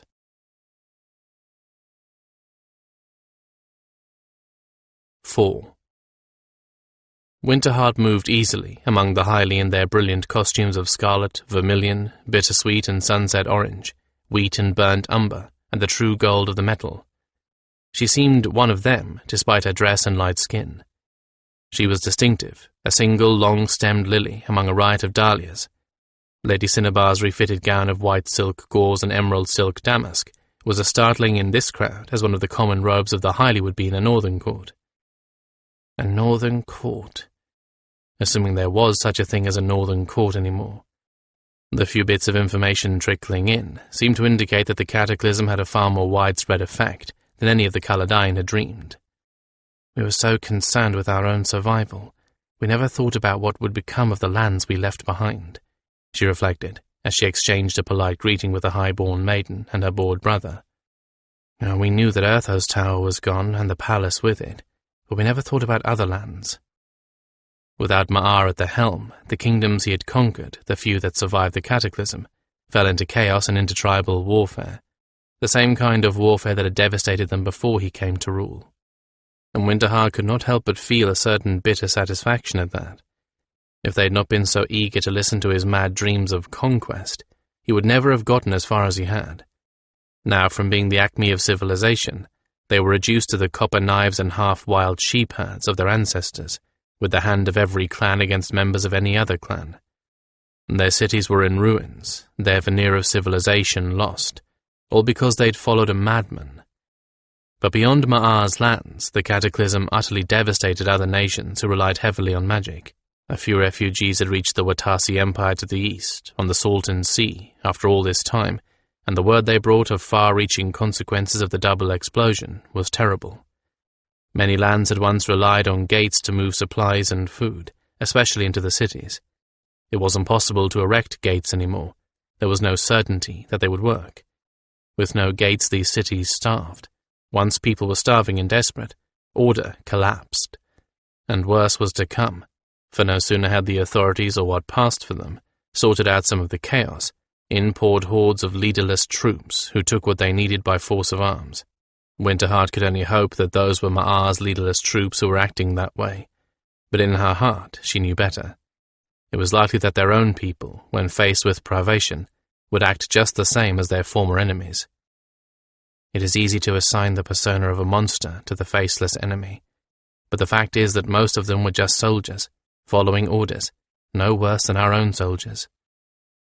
It had taken her a long time to work her way around to that conclusion, and it still wasn't a comfortable thought, but that was one unexpected result of living with Amberdrake, learning to seek or reason out truth, and accept it unflinchingly, no matter how uncomfortable it was. The result of the Cataclysm was that there were no central governments worthy of the name up there now. For the most part, the largest body of organization was the small town, or the occasional place that those aforementioned soldiers had taken over and fortified. Old skills that did not require magic had to be relearned or rediscovered, and that took time. Civilization in the north was gone, as far as the Highly were concerned. And where the clan Celestia was concerned as well, and all the adopted Caladyne with them, Winterheart among them, There had been no communication from any of the other colour-dyeing clans, and no one really expected there to be any. Kalesia travelled far beyond the others, the distance of the maximum that 2 gates could reach, rather than just one. That was too far for anyone except Kachara to reach with mind speech, and too far for the messenger birds to go, assuming anyone was willing to risk them. We are on our own, and we can only hope that our other clans survived as well as we did. Our future is here, and we had better build a firm foundation for it. So she walked among these strange people in their strange garb, and accustomed herself to them, until they no longer seemed strange, until it was her dress and her pale skin that seemed odd. She moved through the gathering like one of the graceful, slim silver fish that lived in the ponds with the fat, colourful ones. Unconsciously she imitated the slow, deliberate pace of their steps, and the dance-like eddies and flows of the court itself. She took all that into herself and made it a part of her. That was, after all, precisely what she had been trained to do so long ago. This was what she had been before she became the Trondai Winterheart, serving the 6th Wing Gryphons in the army of Urtho, the Mage of Silence. Before, when she had borne another name and a title and the burden of rank, she had moved to the dance-like pattern of another court. Now rank was no longer a burden, but a cloak that trailed invisibly from the shoulders. The name she wore was hers, with no invisible baggage of long and distinguished lineage. The title, hers as well, truly earned, like the name. But the rest was familiar as the feel of silk sliding along her body, as real as the exchange of banal courtesies and pleasantries. And since this was a court like any other, with the folk of White Gryphon a strange and possibly hostile presence, there was caution and even malignity beneath the courtesies, and fear beneath the pleasantries. It was her task to discover where, who, and what hid under the posture and counterposture. She often felt at a time like this as if she were a sword sliding into an old, well-worn sheath, or a white-hot blade sinking into a block of ice. She was Winterheart, the Trondai, but she was also much more than the Winterheart her fellow refugees knew. She had not used these old skills in a very, very long time, but they were a significant part of her, long disregarded. She stretched muscles long unused, and she relished the sensation. Amberdrake, to her bemusement, simply smiled and bid her follow her instincts and her inclinations. "I have been among the well-born," he'd said this very evening, before they'd made their entrance. "I know how to act with them and comfort them, but I never was one of them. You were, and all that early training makes you something I cannot be, and can only imitate. It gives you an assurance that is part of you, rather than assumed. Believe me, my love, it shows. So go, and be your own gracious self, and show me how it is done. After all," he said with a grin and a wink, "I enjoy gazing at you anyway." Like a hawk with the jesses cut, he sent her off, trusting she would return to his glove. And she would, of course, for like a true falconer and his bird, they were partners. Or perhaps we were more like those Caladyne scouts with their specially bred birds, the bond birds, who mind-speak with the ones they are bonded to. She wondered what the Hyli would make of those. They had relatively few domesticated animals, and most of them were herd beasts. No horses, though. They have sheep, goats, and cattle. They have those misshapen, hairy things that need so little water for riding and bearing burdens in the desert, and donkeys for pulling carts, dogs the size of small ponies, a very few, of the grey cats that have been partly domesticated. No house cats, no horses, no birds of prey. She smiled and nodded and exchanged small talk with the envoy from the Kambata Empire, and let part of her mind consider the possible impact that the introduction of each of these domesticated creatures could have on the Hyli. The cats alone would cause a stir. Those huge dogs had been bred to hunt equally large cats, and she could well imagine the delight that the elegant Hyli would take in the graceful little tigers that the adopted Caladyne had brought with them from their homes. Trade, and the possibilities of trade. It would be much easier on the citizens of White Gryphon if they could get their hands on proper ploughs, and not the trial-and-error instruments they had now, made by a weaponsmith who thought he recalled the one lesson he'd had in forging such things 20 years ago. Proper boats made for fishing would save lives if the fishing fleet was ever caught by a big storm. Seeds bred to grow here, and the odd plants that the Hyli themselves grew to eat, that would not fail in the heat or sprout too late or too soon. And in return, horses and cats for a beginning. Lionwind, the Keleshia clan chief, would be happy to learn of a proper market for his riding horses, which just at the moment were to his injured pride, often trained to harness for pulling carts and ploughs. After that, there were surely skills they could exchange. Highly jewellery, for instance, was lovely and costly, but massive. Not crudely made, but with none of the detail that, for instance, the silversmith who made the silver griffin badges could produce. Would the highly like that sort of thing? They'd certainly admired the delicacy of Winterheart's ornaments, so they might, particularly if the northern jewellery became a fad item. Odd. I feel so at home here, as if I were born for this place, and this court, so rigidly structured, so refined in its subtleties. The longer they were here, the more comfortable she felt.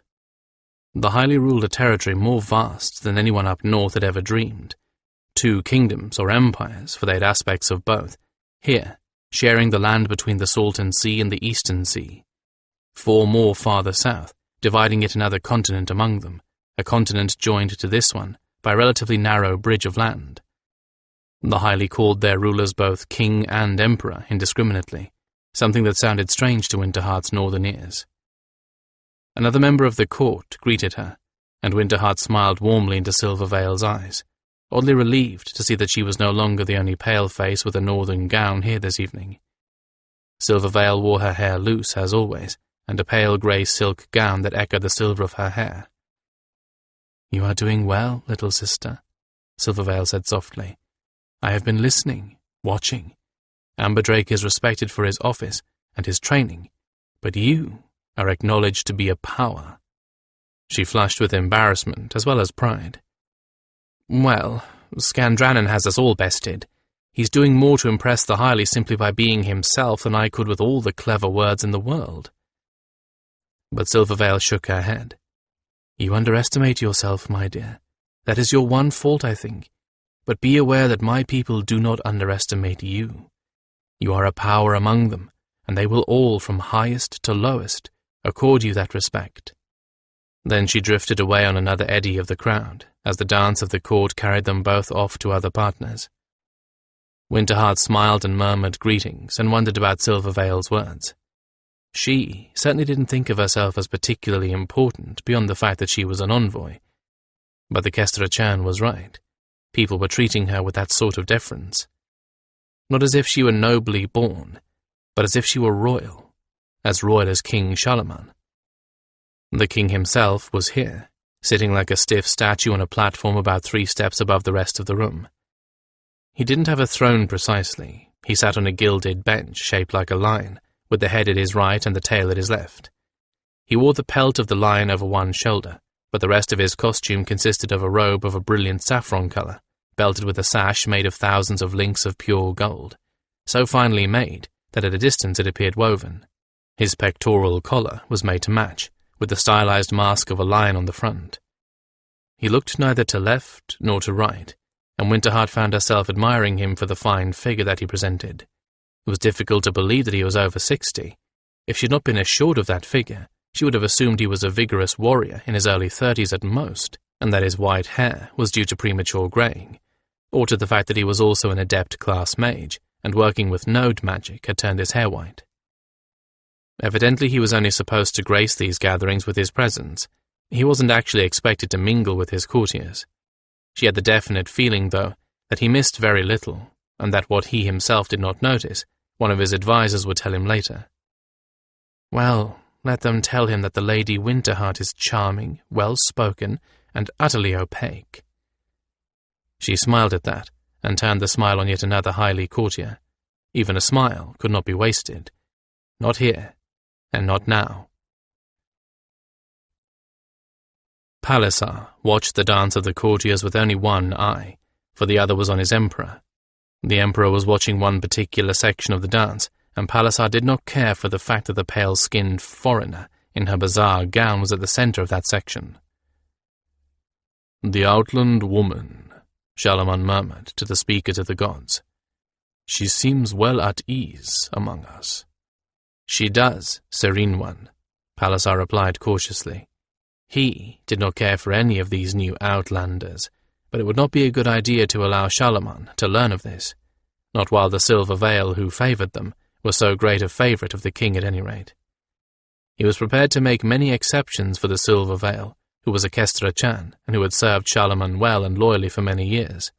That she so favoured these outlanders was understandable, since one of them was her own pupil, and their own audacity was forgivable, given that they had made their home in territory so far north that it was virtually uninhabitable. Still, it does not make them our equals. Let them be made our clients, a liege alliance, and then let them go home again. That was what Palliser devoutly wished. But Charlemagne's next words to his adviser nearly shocked Palliser into revealing his true feelings in the matter. I would like you to bring her the lion lilies, impart to her my pleasure that she has blended so well into my court, and invite her to walk in the royal gardens tomorrow, if she so desires. The royal countenance remained inscrutable. The royal voice was even and thoughtful. He might have been suggesting that Palliser order a new lion skin for him, rather than asking Palliser to upset every well-born princess in the court and shock half of his courtiers numb and insensible. Granted, Charlemagne was the son of the gods, but this... Even the son of the gods could not reign for long by violating all the laws. Only many years of serving Charlemagne enabled Palliser to keep an outward seeming of composure, but he could not help but interject a note of caution. Better a note of caution than to shout to the king that this could mean utter disaster. Is that entirely wise, Serenity? He murmured, as if only faintly troubled. So soon after they have arrived. This could betoken favoritism. You have other allies you have not invited to walk in the garden, and there are many other ladies, far more appropriate, to whom you have not sent the lion lilies. All the while he was choking on the words he wanted to say. This is insanity! How can you even think of courting this barbarian outlander, when you have 2, nay 3 dozen princesses from highly kingdoms here in your own court, waiting for such a gesture? You will offend your fellow kings. You will offend the women themselves. And what has this woman done to deserve such attention that the Silver Veil cannot do with more grace? But he knew the answer, for this woman was like Silver Veil, but differed from the Kestra Chan in 3 important ways. She was not familiar, she was younger, and she was theoretically a good candidate to cement an alliance. My other allies do not need to be examined, for I know what they can and cannot do, Charlemagne said reasonably. They are firmly my allies, and I need not strengthen those alliances any further than to see that the daughters are disposed of to high officials of my court. That is what they are here for after all, and the appropriate ladies do not interest me enough that I should send them the lion lilies. Impart to Lady Winterheart my words, give to her the lilies, and bring me back word of what she said. This was a direct order, which Palliser was helpless to disobey. With a sinking heart, he gathered up the lilies from their brass vase, on an ebony stand beside the lion throne, while a stir of interest rippled through the court at his gesture. The lilies, huge tawny gold, many-petalled bells on long, slender stems, spread their heavy fragrance as he moved them. There were 3 lilies in the vase, as always, since Charlemagne had not begun to court a consort in earnest. 3 for interest, 4 betokened more than interest. A dozen, along with a betrothal necklace of ancient amber, gold, and bronze, became a proposition.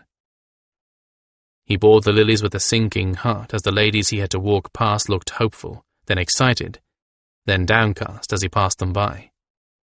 He bore them toward Winterheart, that pallid, sickly-looking creature, like one of the lilies herself, but a blighted one, colourless, stiff and thin.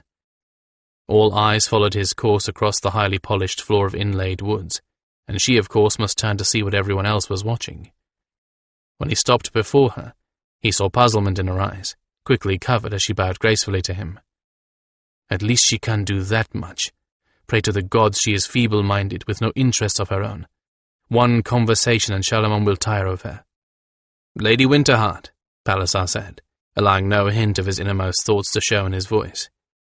The Emperor sends you the lion lilies, and has instructed me to convey his pleasure in the fact that you have fit yourself into our court so gracefully and easily.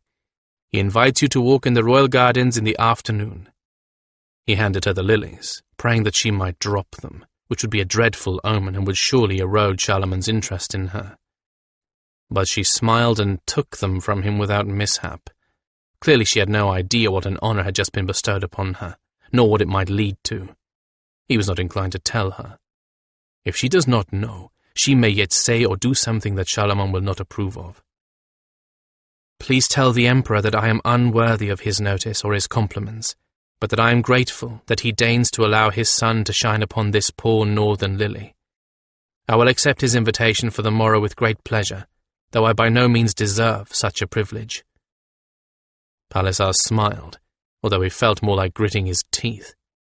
How had she learned precisely what best sort of reply would be?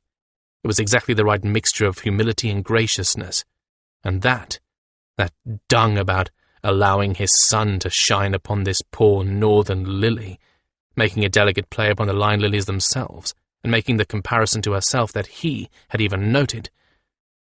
Clever. No, not merely clever. Brilliant. He bowed and made his way back to the Emperor. Already, a headache throbbed in his left temple.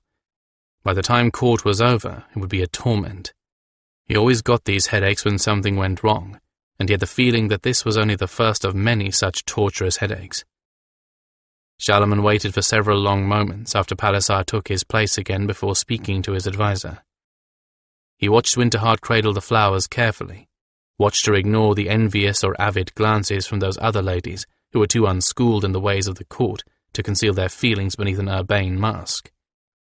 Then when at last the Emperor spoke, he spoke in that low voice that only Palisar was meant to hear, but casually.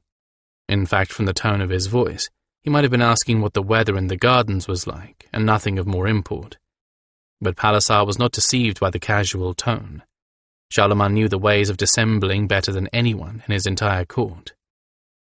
"Well," the Emperor said, "and what did she say?" Palisar told him. There was silence for a few more moments, then a sound which, again, only Palisar heard, but was enough to make his headache worsen tenfold. For quietly, deep within his chest, Charlemagne was chuckling. "How do they light this garden so well? They're not using mage lights, but the place is brighter than a night with a full moon. We need to learn how to do this ourselves. White Gryphon would be made even brighter with such knowledge." Skandranon looked out into the great garden, which was more than a simple garden, although it was shaded with more of the enormous trees that grew everywhere in the palace.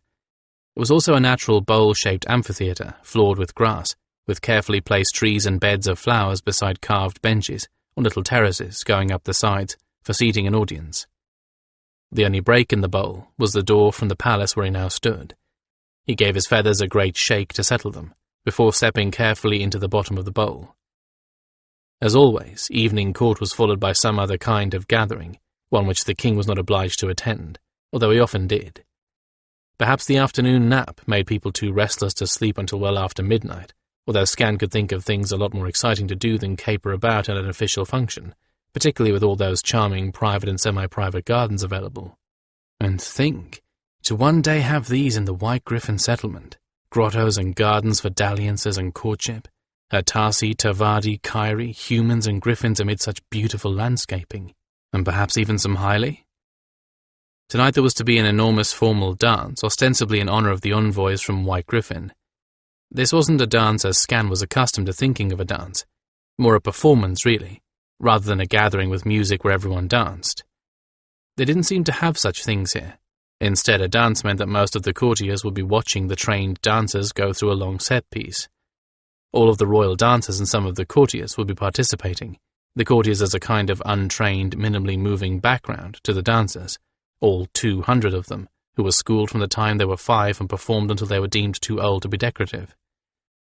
That was interesting. There were a few people Scan had known, most of them Kestera Chan or the odd Perchi, who had gotten formal dance training. Virtually everyone else was self-taught. But Drake said that before the wars there were dance troupes, so there must have been performances and people gathering to watch rather than participate. These dances were different from that, though. They belonged, in a sense, to the king, as the mages belonged to the priests. They performed only for the king and his court. When they were too old to dance, they were turned into teachers for the next generation if they were not already married. It was considered a great honor to be permitted to wed a royal dancer, and the marriage could not be consummated until the dancer had a replacement. The 4 envoys would be sitting on top of a little pyramid-shaped affair in the center of the performance area, a wooden structure erected for this purpose, surrounded by the dancers and the pivot point of the dance. Skan was rather disappointed that he wouldn't be able to perform this time. He had a notion that he could give these folk an eyeful. Next time, he consoled himself. Next time. The dance master has promised I may participate and is planning aerial maneuvers to complement the dancing on the ground. In fact, the dance master had already had a title for the next performance. Phoenix, Dancing with Dragon, an old legend among these people. Skandranon would be the phoenix, air spirit and fire spirit in one. The dancers were joined together to form the earthbound serpentine dragon, who embodied water and earth together. The very notion had him chuckling with glee. He could hardly wait. This performance would give him a good notion of how these people danced, and how to adapt his own sky dancing techniques to their style. Without that, I would look more alien to them than I really want to. Perhaps it's just as well that I'm not dancing tonight. The others, including Janil, had already preceded him, according to some sort of strict protocol that mandated that he, supposedly the highest in rank, be the last one seated. Now 4 of the royal dancers paced gravely up to him in their flowing robes of blue and green, with short cylindrical hats strapped to their heads. 4 young girls, who could not be older than 11, who looked up at him with solemn eyes and bowed to him until their foreheads touched the grass. He bowed in return, just as low and just as gracefully, bending over one extended foreleg until every muscle complained.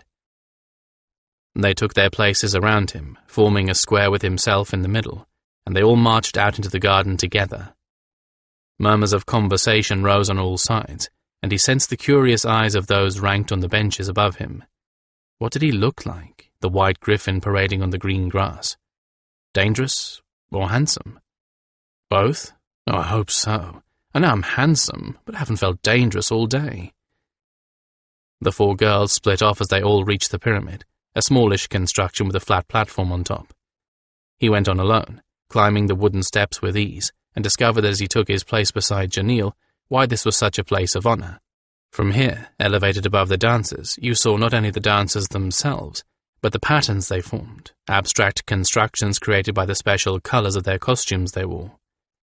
Well, this should be fascinating. I can study their dance steps very well from here. The patterns ought to be incorporated into what I will do as well. As he settled in, a touch of a color he hadn't expected caught the corner of his eye. Janil was buff and grey. Winterheart had worn green and white, and Amberdrake was all in green. So why the vivid, warm golden yellow? He turned out of curiosity and saw that Winterheart was cradling a bouquet of 3 large, tawny gold lilies in her arms. That's interesting. She didn't have those when we came down to court, so she must have gotten them at court itself. I wish I hadn't been so busy talking to Loyette. I must have missed something. I wonder who gave them to her. Chances were it was Amberdrake, that incurable romantic. But where had he found them? Skan had never seen anything like them before, and he knew there wasn't anything like them growing in the gardens. Geston would have noticed. Geston was always on the lookout for plants to take home to White Gryphon, and he would love these. But before he could say anything to Winterheart, the musicians struck up. Hylie music wasn't anything like the colour-dyeing stuff Skan remembered, nor like the music of the minstrels and bard of the old northern courts. Like the royal dancers, these royal musicians were all trained to play together as a group, and their music lessons began in earliest childhood. They even wore a uniform that was unique among the Hylie garments, in that there were no trailing sleeves or other encumbrances to interfere with the playing of instruments. There were at least a dozen different kinds of drums alone in that group, plus gongs, bells, cymbals, zills. At least half of the musicians played percussion of one sort or another.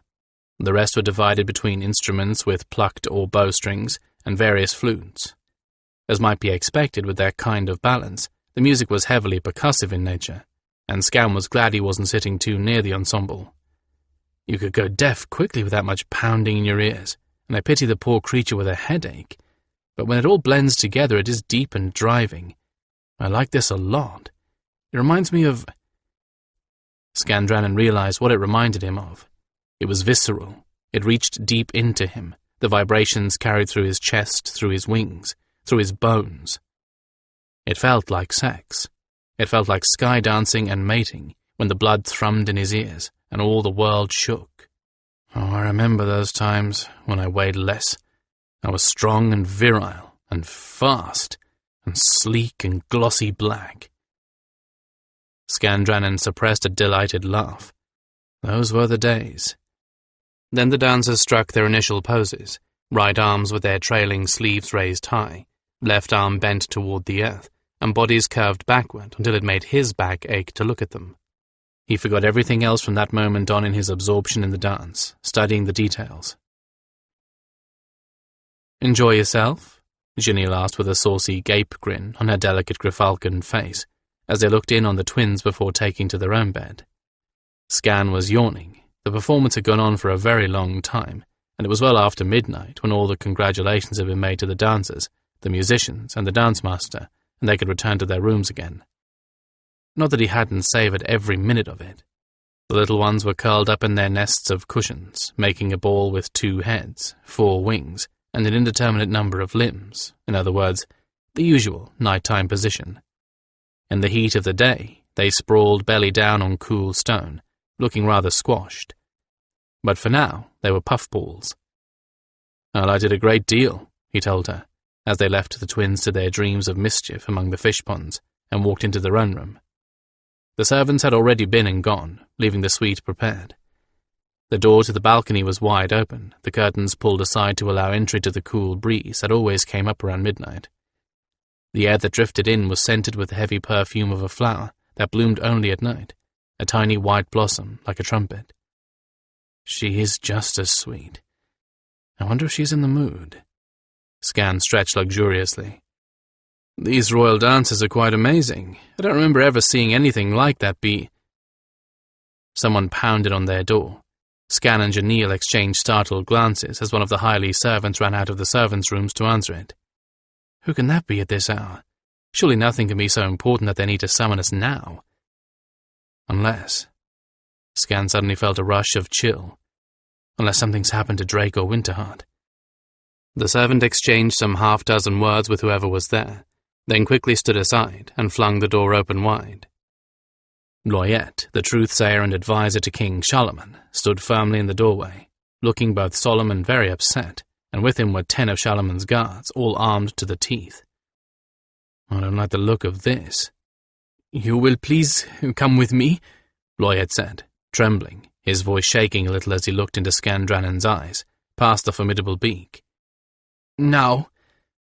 Skan pulled himself up to his full height and glared down at the thin truthsayer standing in the doorway. Better act important and upset. If this is some kind of a trap, I might be able to bluff my way out of it.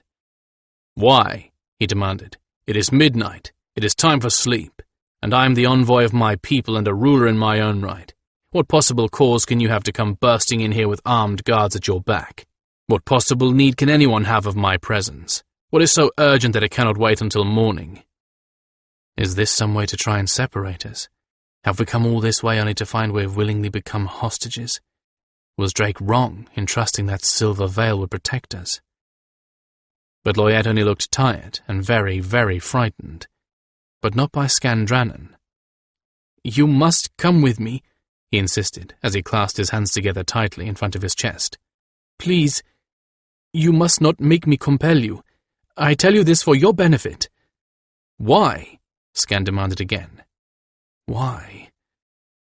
"Because," Loyette said at last, his face grey under the dark colour of his complexion, "there has been a murder, and it was done by a creature with wings, with magic, with both." Janelle was not wanted along, so she stayed behind under guard. Skan was just as happy to have her elsewhere, although he doubted that she would get any rest until he returned. It looked as though it was going to be a long night for both of them. And we were just getting our stamina back too. He was not under arrest. Fortunately, he and the others had been sitting in the middle of that dance, under the scrutiny of the entire court. All the dancers and however many servants had managed to steal a moment and a place to watch from. Or rather, his arrest was a token only and meant to last only so long as it took for half a dozen witnesses to be hauled from their beds and swear before the king that Skan had not once left his seat from the moment the dance began. As he was counted as the highest authority among the newcomers, protocol dictated that he would be questioned first. Presumably this was so he would have the option of naming any of his underlings guilty of the crime, and thus save face. Charlemagne waited on his bench throne, face stern and impassive, as 6 sleepy Hyli, a dancer, a servant, 3 courtiers, and an envoy from one of the other kingdoms, all vouched for him at different times during the dance. Evidently they were leaving nothing to chance. When the last of them left, Loyet listened for a moment while the king spoke, then turned back to Skan. "The king would like your opinion on what transpired, and he requests that you accompany us to investigate the scene. As you pointed out, you have wings, and you know magic. The king believes that you will have insights into this tragedy, that we may not." As if I've any choice. If I refuse it will look bad, perhaps suspicious, and these people are suspicious enough of me already. Best to put a good face on it then. He bowed as he had to the dancers. "Tell the king that I'll be pleased to add whatever I can to help determine who is the author of this murder." He tried to look calm, dignified, and just as impassive as Charlemagne himself. His innocence ascertained, the king waited for Palliser, Silver Veil, and a gaggle of priests and official-looking fellows with spears that were both functional and decorative to arrive. Then all of them, Skan included, trooped off together to a far corner of the palace, to one of the towers that housed some of the higher-ranking nobles. The corridors were deserted, but not because people were sleeping. Skan sensed eyes behind the cracks of barely opened doors behind them, and sensed fear rising like a fog all along their path. People knew that something terrible had happened, although they didn't know what it was. Rumors were probably spreading already. I only hope I look like an investigator, and not a prisoner or a suspect in custody.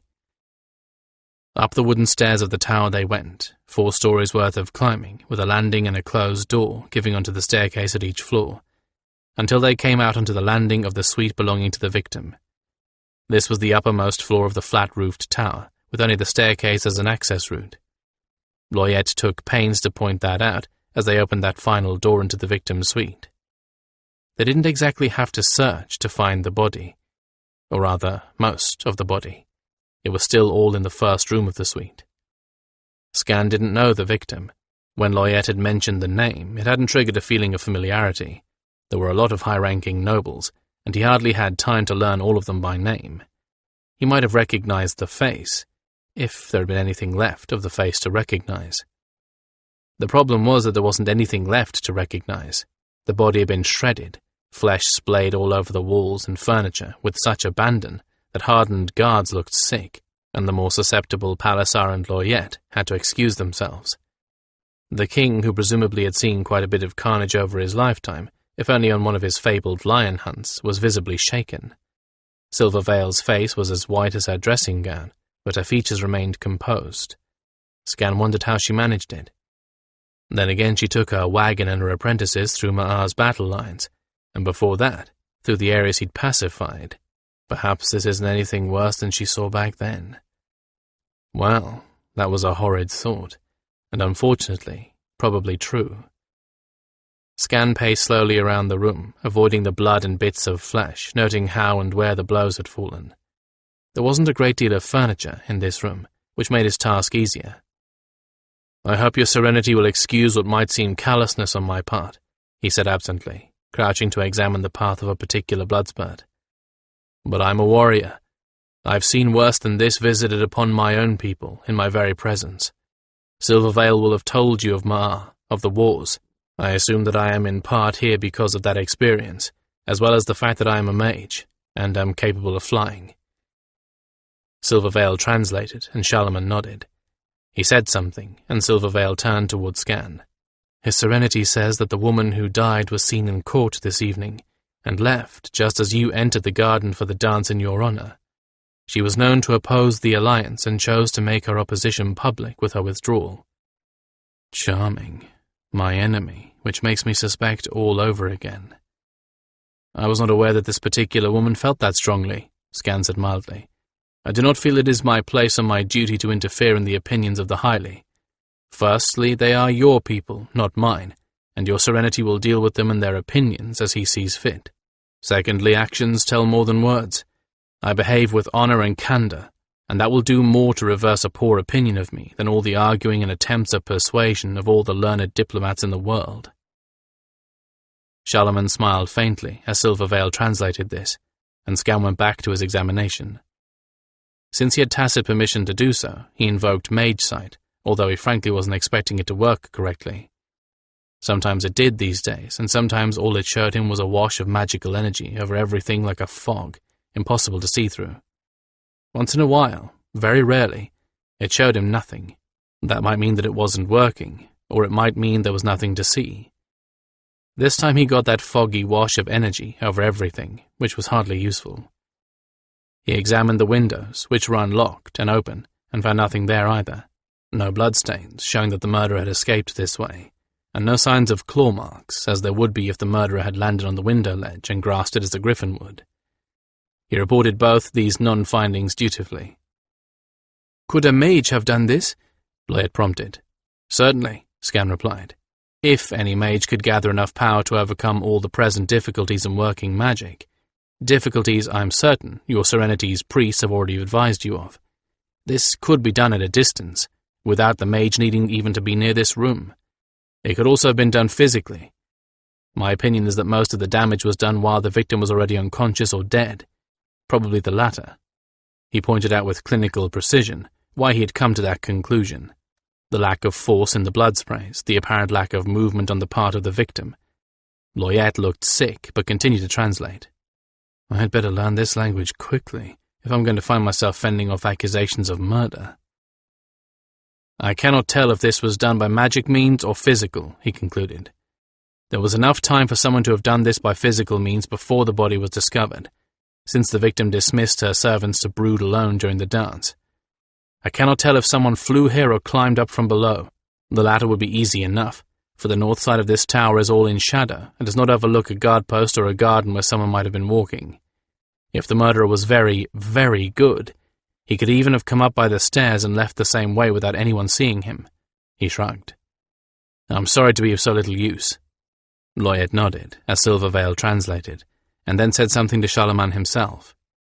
The king spoke, and both of them listened gravely.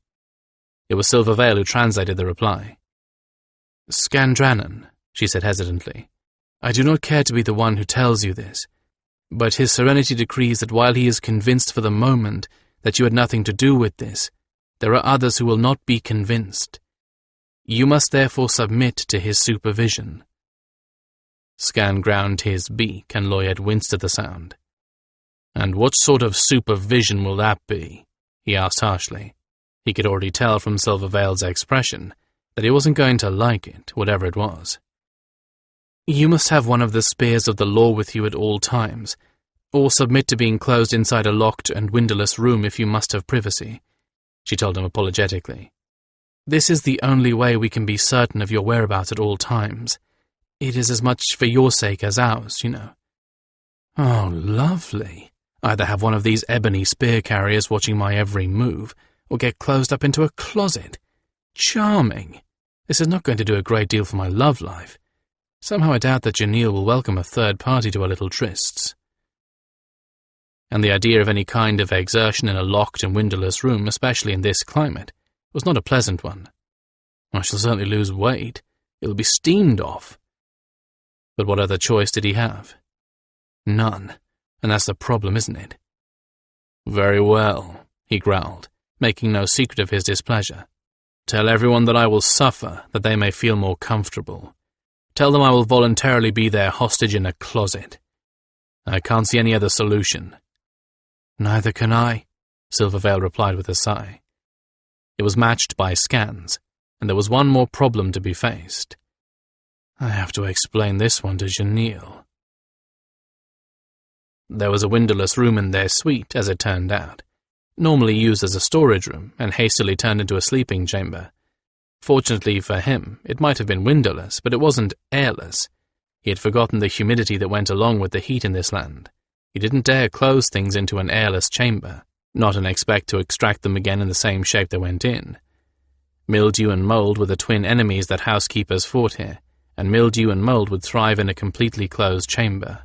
So there were air slits cut just below the ceiling, no broader than the width of a woman's palm, but cut on all 4 walls and providing a steady stream of fresh air into the room.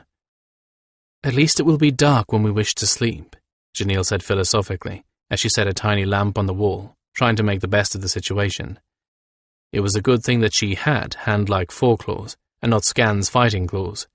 With no mage lights available, it was either a lamp or nothing, and he couldn't light a lamp, except with magic, which he'd been warned not to use. "These slits cannot let in much light, and if the little ones wake at dawn and begin to play, the walls will muffle the sound." Scan tried not to growl. It was not exactly compensation for being shut into a closet at night. "I won't say I like this," he said, throwing himself down on the bed and resisting the urge to claw it to bits in frustration.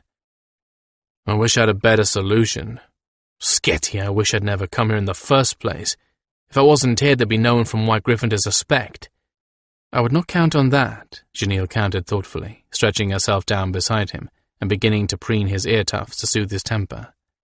"Consider, what if this were devised precisely to implicate you, or rather to implicate one of the White Gryphon envoys?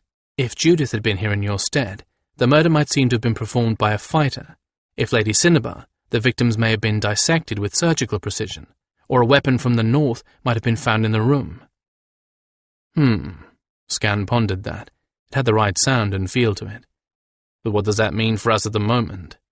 Janelle delicately spat out a tuft of down and answered him. "Whoever did this in the first place must not realize that you were under the eyes of hundreds of witnesses at the time of the murder. The best that we can do is be graceful and gracious beneath this burden, and wait for some other evidence to surface. What is needed is motive.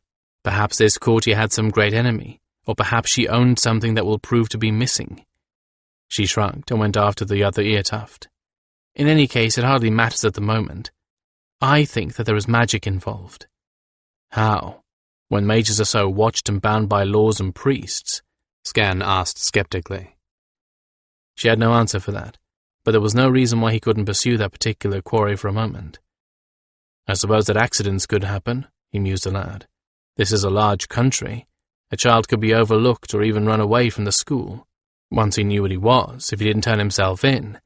"Then obviously he would already be a criminal," Janelle stated. "A good point. Which would mean he would drift into the company of other criminals."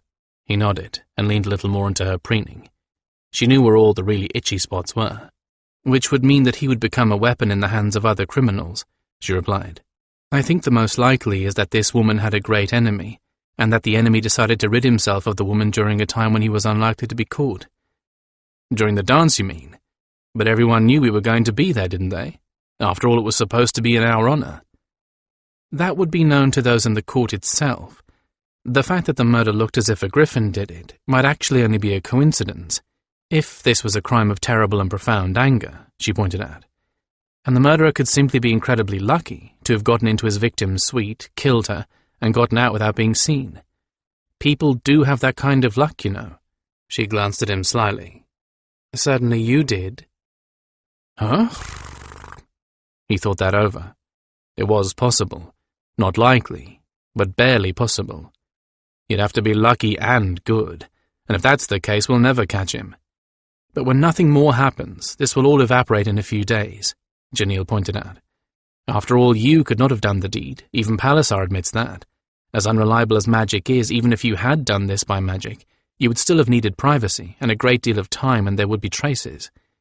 So when nothing more is discovered, all the attention upon us will fade in importance in no more than a week, and they will remove their guards and precautions."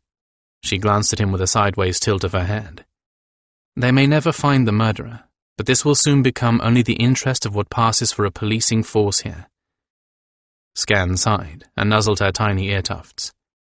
"You're right, of course," he said, as she craned her head upward to blow out the lamp. "In a few days their suspicion of us will be forgotten. There, I've said what will comfort her. Why don't I believe it myself?"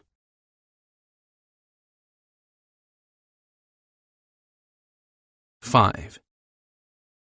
There was a familiar knock at the door, a little after dinner time and just before court. The servant spoke a sentence or two in hushed tones. "Don't tell me," Skandranon groaned as the servant once again ushered in Loyette and the spears of the law. This was the third time in 6 days. Another murder. Loyette nodded grimly. His dark face was drawn and new worry lines etched the corners of his mouth. And was there more grey in his hair? It seemed so. Another murder. Another professed opponent of the treaty. This time in a room locked and barred from within. It must be by magic.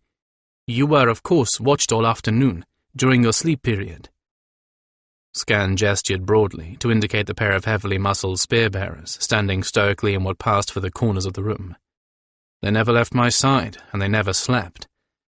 After the second murder, a single watcher had not been deemed enough to ensure Skandranon's innocence by some parties, so a second spear of the law had been added to make certain that the first was not duped or slumbering. I've either been here or in the garden. Just ask them. Loyette sighed, a look of defeat creeping over him. I do not need to, for I know they will confirm your words. But I also know that no magician of the highly could have done this. As you rightly pointed out, to overcome all the disturbances in the use of magic would require more power than any of our priests or mages has available to him. Thus the mage must be foreign, with foreign ways of working magic. He rubbed his eyes, a gesture that had become habitual over the past several days, as Loyette clearly got less and less sleep. Nor highly would ever have committed murder, so crudely, so impolitely either. Skan coughed to keep from choking with astonishment. Every time he thought he understood the highly ways, someone said something that surprised him all over again. You mean to tell me that there is a polite way to commit murder? He blurted. Loyette did not rise to the bait. He just shook his head. It is just the highly way. Even murder has a certain protocol, a set ritualistic aspect to it. For one thing, a murderer must accomplish certain tasks to be certain that the spirit of his victim has been purged from the earth. How else could the perpetrator feel satisfaction? But this conforms to nothing highly. It is not random, but there is no pattern to it either. Janelle coughed politely, drawing Loyette's gaze toward her. All the victims were women, as well as being opposed to the alliance, Janelle suggested delicately. Could it be a case of a jilted lover, someone who approached all 3 of the women about an assignation and was rebuffed, or someone who once had affairs with them and was cast off for another? But Loyette only shook his head again. There would be even more of ritual in that case. No, this has no pattern. It was done by magic, and it is like nothing we have ever seen in the Empire. As if some madman among the highly could not act in a patternless fashion. It is new, in other words, Skan said flatly, and since it is new and we are new, therefore I must summon you before the Emperor Charlemagne once again. Loyette finished for him, spreading his hands wide. It is the pattern. Skan simply bowed to the inevitable. I have no choice after all. I cannot even try to go back to White Gryphon now. They might decide that retreat was an admission of guilt and send an army. Lead on, he replied, gesturing with his foreclaw. I am at your disposal. And I only hope that isn't a prophetic phrase. I would very much prefer not to be disposed of. Kanshin worked the little wooden ball up and around his fingers, from the index to the littlest finger and back again, in an exercise often used by street entertainers who practiced sleight of hand and called it magic. He was no street entertainer, however. He was a thief, and a master thief at that. More than any street entertainer, he needed to keep his hands supple. His father would be horrified, if he still lived, to know what trade Kanshin now plied. Better to be a master thief than a master ditch-digger. That was what Kanshin's father had been, and his grandfather and so on, back for 10 generations. That, so the priests and the gods decreed, was what Kanshin should have been. Kanshin sneered at them all, and his father for being a fool, at the priests for the decrees that duped so many. A pox upon priests and gods together, assuming there even are any gods, which I doubt. He worked the ball around his left hand, across the palm and up to the index finger again. My father believed in the gods and the priests, and we starved. I like my way better. Kanshin had more intelligence than to believe the pious rhetoric spewed out in regular measured doses by the priests, especially when the only way to be certain of a better position in one's next life was to bestow all of one's wealth on the priests in this one. Not that a ditch-digger was going to acquire much wealth over the course of a lifetime, but Kanshin's father had devoted every spare coin to the purchase of that new life, to the detriment and hardship of his own children. Perhaps that was why Kanshin had seen through the scheme by the time he was 5. Hunger undermined manners. Polite people didn't question. He glanced at the door to the guest room, thinking he heard a sound, but it was nothing. Even our guest would certainly agree with me, and not with my father. He might be insane, but he certainly isn't stupid. He had hoped for a while that he might escape the endless cycle of back-breaking labor and poverty by being taken by the priests as a mage. But that never happened. No magecraft and easy life for me. What a joke. If the gods really existed, they'd have arranged for me to have the powers of magic, wouldn't they? If they had, I'd be one of their fat priests or fatter mages right now, and there would be many people still in the incarnations I cut short. But there were no gods, of course, and no priest had come to spirit Kanshin away to a better life. So one day, when his father and mother and bawling, brawling siblings were all sleeping the sleep of the stupefied, he ran away to the city, to the wicked, worldly city of Kimbata, and a chance for something better than blisters on his hands, a permanently bent back, and an early grave. Kanshin smiled with satisfaction at his own cleverness. So much for the gods, who sought to keep him in his place. For although he could not go higher in caste to win himself the fortune and luxury he craved, he could go lower. He transferred the ball to his right hand and began the exercise all over again. He had started out as a beggar, self-apprenticed to one of the old hands of the trade, aged Jaconi. Jaconi had taught him everything, how to wrap his body tightly with bandages to look thinner, how to make his face pale and wan, or even leprous, how to create sores from flour, water, and henna, how to bind his leg or arm to make it look as if he were an amputee. That was all right for a while, as long as he was young and could look convincingly starved and pathetic, and as long as the sores and deformations his master put on him were strictly cosmetic. But when the old man let drop that he was considering actually removing a hand or a foot to make Kanshin into a wounded lion hunter, Kanshin decided that he'd better find another trade and another master. I can't believe the old man thought I'd stand for that. I wasn't that desperate. But maybe he was, and missing a hand or a foot, I'd be a lot more conspicuous if I tried to run off, a lot more dependent on him too, I suppose. It didn't take him long to find a new master, now that he knew his way around the city. By that time, he was quite conversant with the covert underground of beggars, whores and thieves that swarmed the soft underbelly of the lazy metropolis, like fleas living in the belly fur of a fat, pampered lapdog. And he knew what he wanted, too. There were other masters ready to take me at that point. Lackey, for instance. He hadn't ever given Lackey's offer serious thought, because he didn't intend to become a boy whore, although the trade paid well enough. He would have only one chance in 10 of earning enough before he became too old to be called a boy anymore, and there wasn't a lot of call for aging catamites. And the odds of becoming a procurer, like Lackey, are even lower than earning enough to keep you for the rest of your life. He tried being a beggar, and he just looked too healthy, too strong. Not all the paste and henna sores in the world would convince people he was really suffering. Not unless he did undergo a self-amputation. I didn't like begging anyway. No chance for a fortune, and scraping out a living that was hardly better than digging ditches. So, that left thief, an avocation he was already attracted to. He smiled as he worked the ball across his fingers. I'd even picked a pocket or two by then, so I was ready to learn more. He was still young enough, just, to get a master. He chose one of the oldest thieves in the city, an alcoholic sot who lived on cadged drinks and a reputation many doubted. No one knew that Puldan was more than a drunk and a liar. Kanshin had not doubted him after several of the stories had, on investigation, proven to be true. Nor had he doubted the man's ability to teach him, if only Kanshin could keep him sober and alive long enough to do so. He had managed both, and now if he was not the master thief in the city, he was certainly among the masters. Puldan did know every trick of the trade, from picking locks to climbing up walls, with no more gear than 10 strong fingers and toes. He was good, I'll grant him that. Too bad drink addled his wits. And his master, dead now, collapsed back into the gutter as soon as Kanshin left him on his own. He couldn't stay sober a day without me.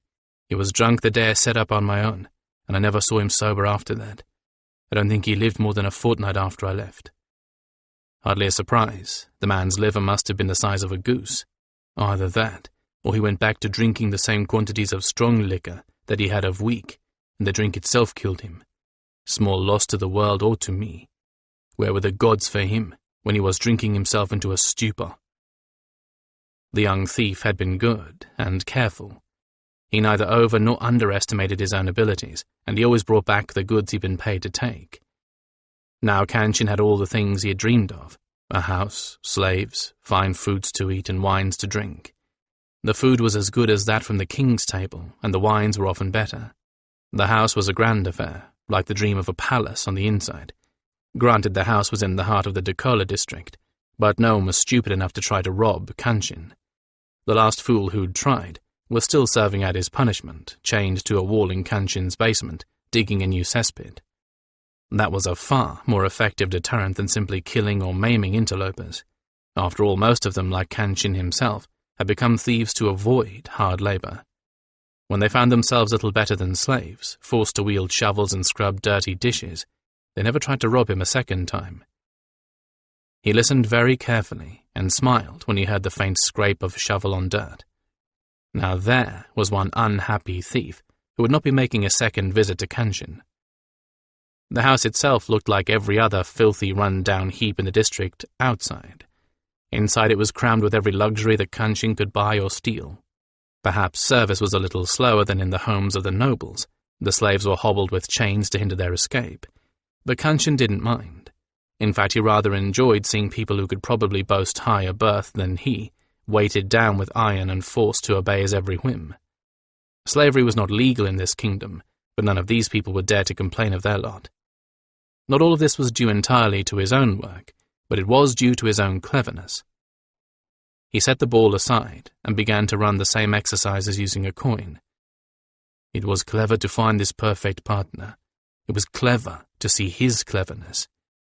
Some 8 or 9 years ago, right after that strange winter where the priests all seemed to vanish for a time, and there were rumors all over the city of magic gone horribly wrong, a young and comely stranger began walking the streets of the Dakola district. He claimed to be a mage, which all men knew to be impossible, since no mage, by definition a lawkeeper, would ever frequent the haunts of the law-slayers. So all men laughed him to scorn when he told them this, and that he was looking for a thief to partner him in certain enterprises. No one believed him. They should have known that a story so preposterous had to be true. All men laughed at him, but one, Kanshin, who bethought him that if a ditch-digger could slip through the law and become a master thief, could not a renegade mage slip through the law as well to retain his magic? So he sought out this man, and discovered that what no one else would believe was nothing more nor less than the barest, leanest truth.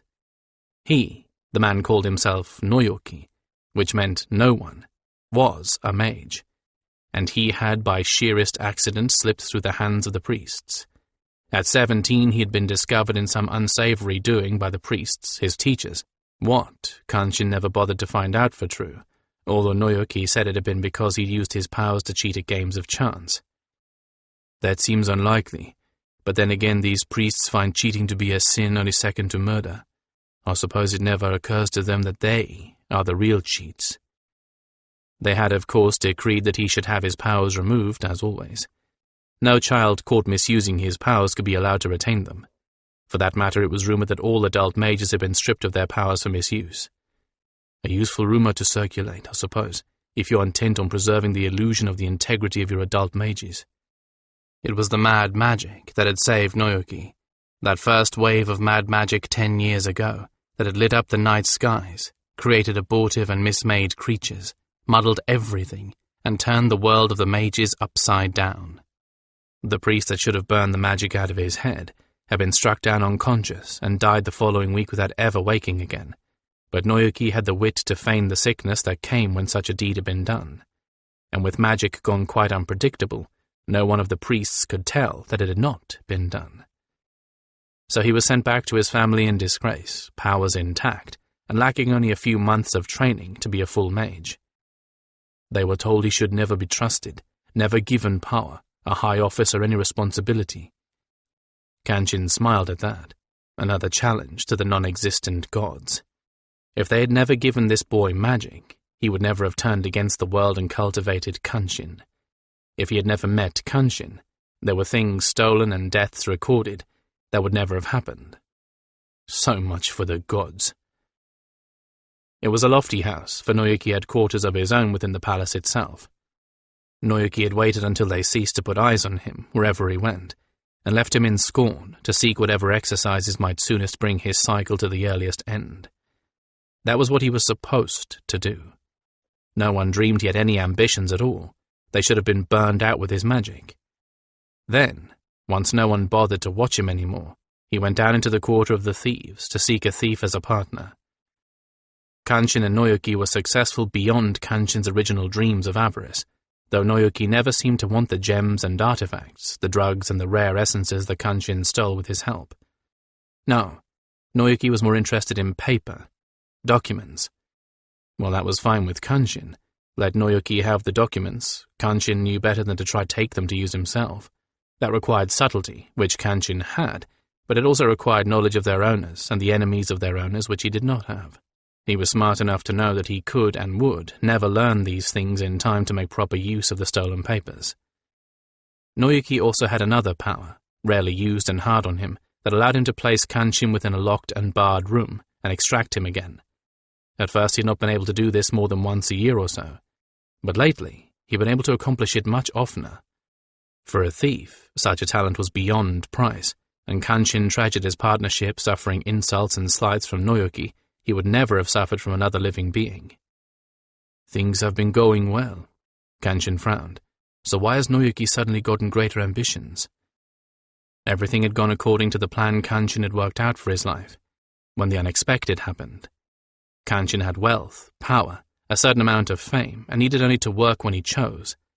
But one day not long ago, Noyuki had brought the madman, now in Kanchin's guest chamber, to Kanchin's home, and bade him care for the pale-skinned creature. Herdainleth was the madman's name, a man with the white skin of a leper, the pale blue eyes of a lemur, and hair like bleached straw. Kanchin would have thought that this Herdainleth was some kind of misbegotten sport, created from a normal man by the mad magic, if he had not once seen the Emperor's Kestra-chan, the silver veil, with his own eyes. She had pale skin as well, eyes as washed out, and hair of an even stranger silver color, so the madman was not a misbegotten thing, but only a man from another land. I do not understand this creature. Herdainleth found humor in things not even Kanchin found amusing. He made slaves of the slaves, manipulating their minds in such a way that Kanchin could remove their chains at any time and never fear their escaping. Of course, once Herdainleth had done with them, they were useless to anyone but him. Kanchin was just glad he had not given the man access to more than 3, of which only 2 were female. Herdainleth had no use for males. Kanchin refused to allow himself to be intimidated by the man, but his strange behavior unnerved him. On the other hand, he is frighteningly intelligent. He had learned their language so quickly that Kanchin wondered now and again if the man had plucked it from their minds. But no, he had only learned by listening, and when he finally spoke it was with no real accent. He might giggle like an hysterical girl with pleasure in the work he had done for them, but it was competent work, and within the limits he and Noyuki set. Herdainleth worked well. One of the slaves, one that Herdainleth had not spoiled, came to the door of Kanchin's workroom, a chamber filled with the tools of his trade and the instruments he used to keep his body as supple as that of the young thief he had once been. "Master," said the man, his head lowered submissively, "Noyuki awaits your pleasure in the reception chamber." "Good." Kanchin placed the coin back in the holder beside the ball and rose from his chair. "Tell him I will be with him shortly." With a faint clinking of chain, the slave bowed and shuffled out. Kanchin smiled at his back. Then he surveyed himself in the full-length mirror to be certain there was nothing lacking in his appearance. He suspected Noyuki to be of extraordinarily high birth, and he had tried, since the beginning, to look as outwardly respectable as someone of high caste could. Noyuki himself cultivated a rapscallion appearance, wearing untidy robes of odd cut, his hair woven into braids like a working man, but that did not mean he was not influenced, without his realizing it, by the appearance of respectability. Every trick that came to hand was necessary when dealing with Noyoki. There was nothing to mark Kanchin as a person of anything less than the caste of bankers and professionals. He smoothed his robes with a proprietary hand and went in search of his partner. Noyoki sprawled casually on one of the couches in the reception chamber, his hair beaded as well as braided, his bright cotton robe made of patchwork material, like that of a mountebank or a street entertainer. He was examining a piece of carving that Hadainlith had left on one of the tables, looking it over with intense scrutiny, a frown of concentration on his handsome chiseled features. "What do you make of this?" he asked as Kanchin entered, followed by the slave with a tray of fruit ices for their refreshment. He held it up. There was no mistaking what it was meant for, but the shape was odd. It was carved to resemble a rabbit, with long ears pressed tightly together and a misshapen, bulbous body. The expression on the rabbit's stupid face was that of sheer terror, not the sort of expression one would expect to find on a toy of that nature. It was not unheard of for these toys to be shaped like animals, but the animals always looked as if they were cheerfully enjoying themselves. "It is one of your friend's toys," Kanchin replied easily, "and I suspect it would give us a great deal of insight into his way of thinking if we knew why he had carved it in that way. He presented me with it this afternoon. There was blood on it." "Charming." Noyoki did not put it down immediately, as Kanchin had thought he might. Then again, given that he had turned to blood magic, perhaps the thing held some arcane significance for him. "He performed well this afternoon. You would be the one to know, not I, by the results of your working." Kanchin raised his eyebrows in inquiry. Noyoki only smiled, and then ran his fingers along the smooth wood of the carving, caressing the toy with his touch. "If that is a question, yes. The blood power came through strong and clear. It more than tripled the reserves I expended to put him in place and take him out again." Noyoki had told Kanchin that only the power that came through pain and spilled blood was strong enough to allow him to work magics in the old way, before Mage had run wild. What he was doing, Kanchin did not ask. He really did not want to know. The less I know of his doings, the safer I am. He knew very well that Noyoki would not hesitate to be rid of him if the mage thought he knew too much.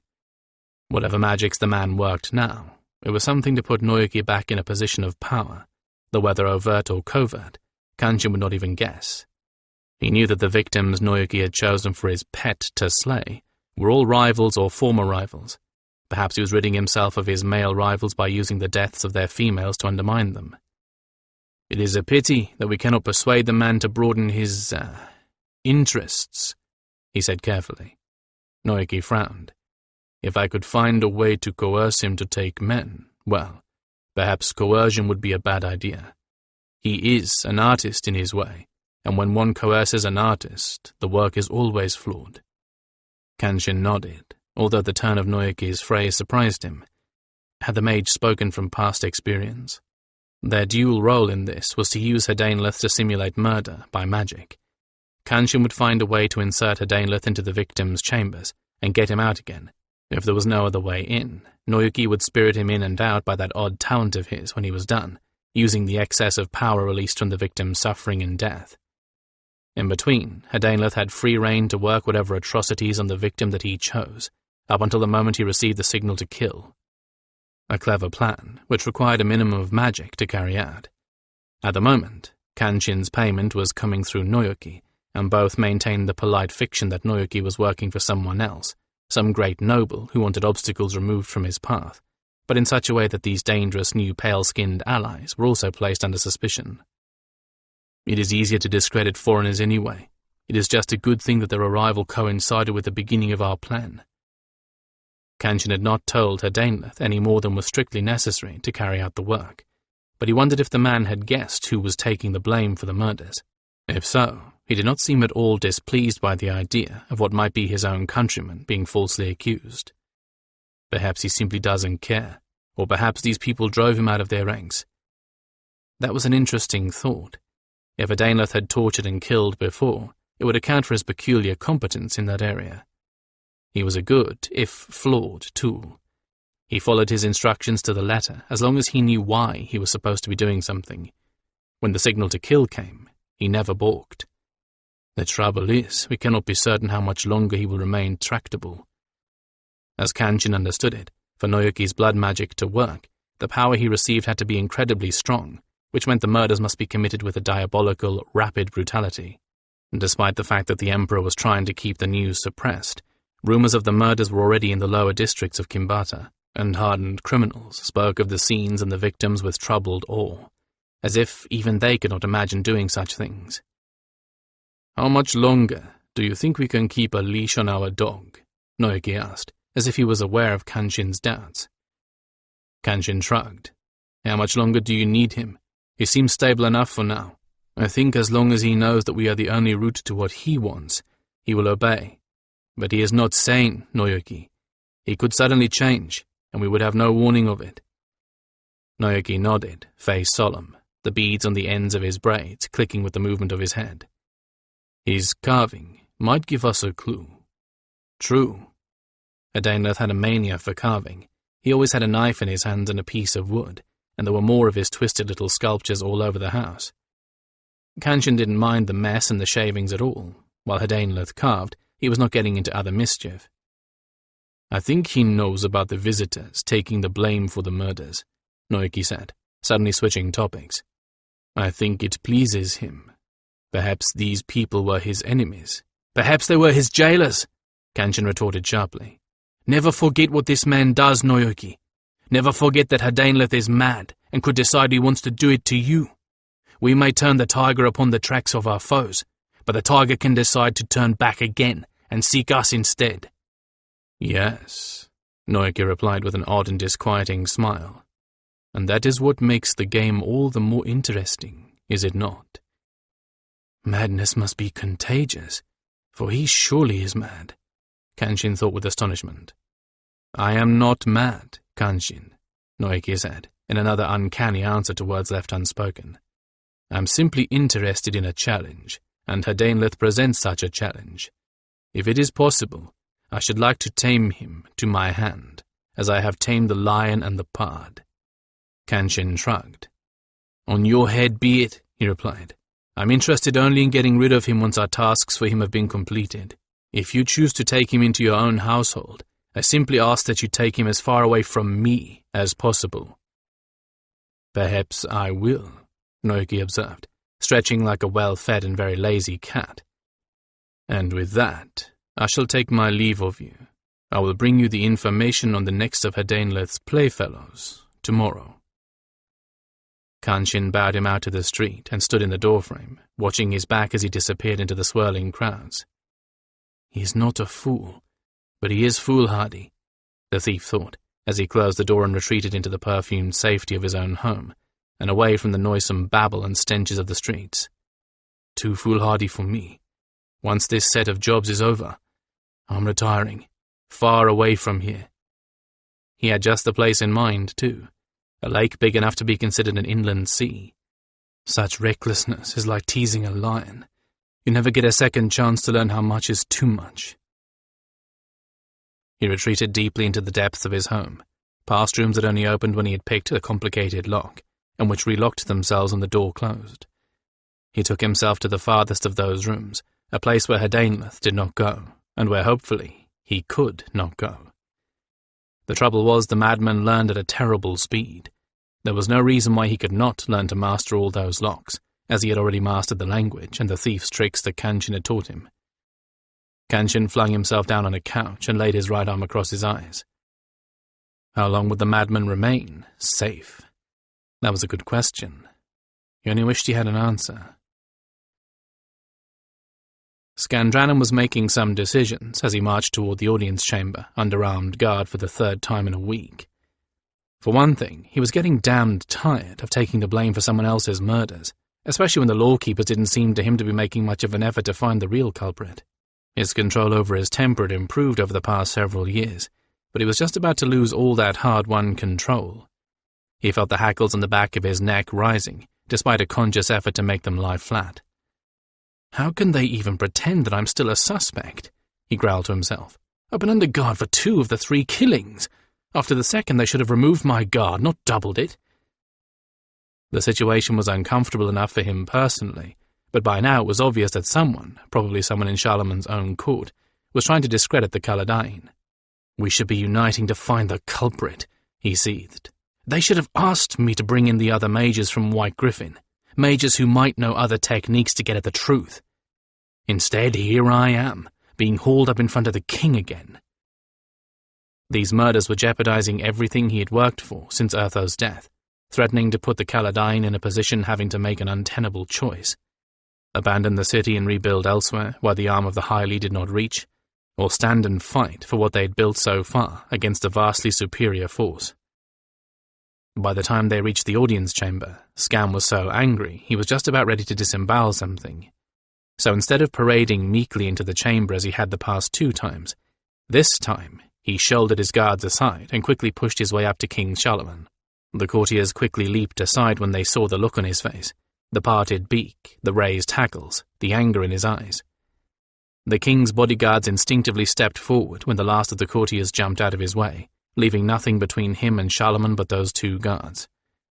But Skan waited for Loyet and the escort to catch up, which didn't take long, and he opened his beak to let the words pour out. Loyet was babbling, trying to keep up with his own flowing torrents of words. Skan ignored him, in part because he had a suspicion that Charlemagne didn't need an interpreter. "And what I don't understand is why no one has even begun to look for a suspect besides me," he ranted, his voice coming close to a shriek on the last few words. People winced and tried to cover their ears. "What is wrong with you people? I mean, I know that magic's gone bad, but surely with enough power behind a simple spell, your mages could make it work. If your mages don't know anything about using magic to find criminals, then mine do, and I'll bring them here from White Gryphon if that's what it takes." He was in fine style now, pacing and lashing his tail, radiating enough anger to have sunburned anyone near him. "Are you deliberately obstructing the investigations? Have you even started them? I saw no signs of it." There was horrified scandal in the murmurs he heard, the faces he watched as he paced and ranted. He was actually beginning to enjoy himself. Evidently this was something that was just not done in Highly society. Well, murder is not done, and accusing someone falsely of murder is not done, and it's about time someone woke them up to that fact.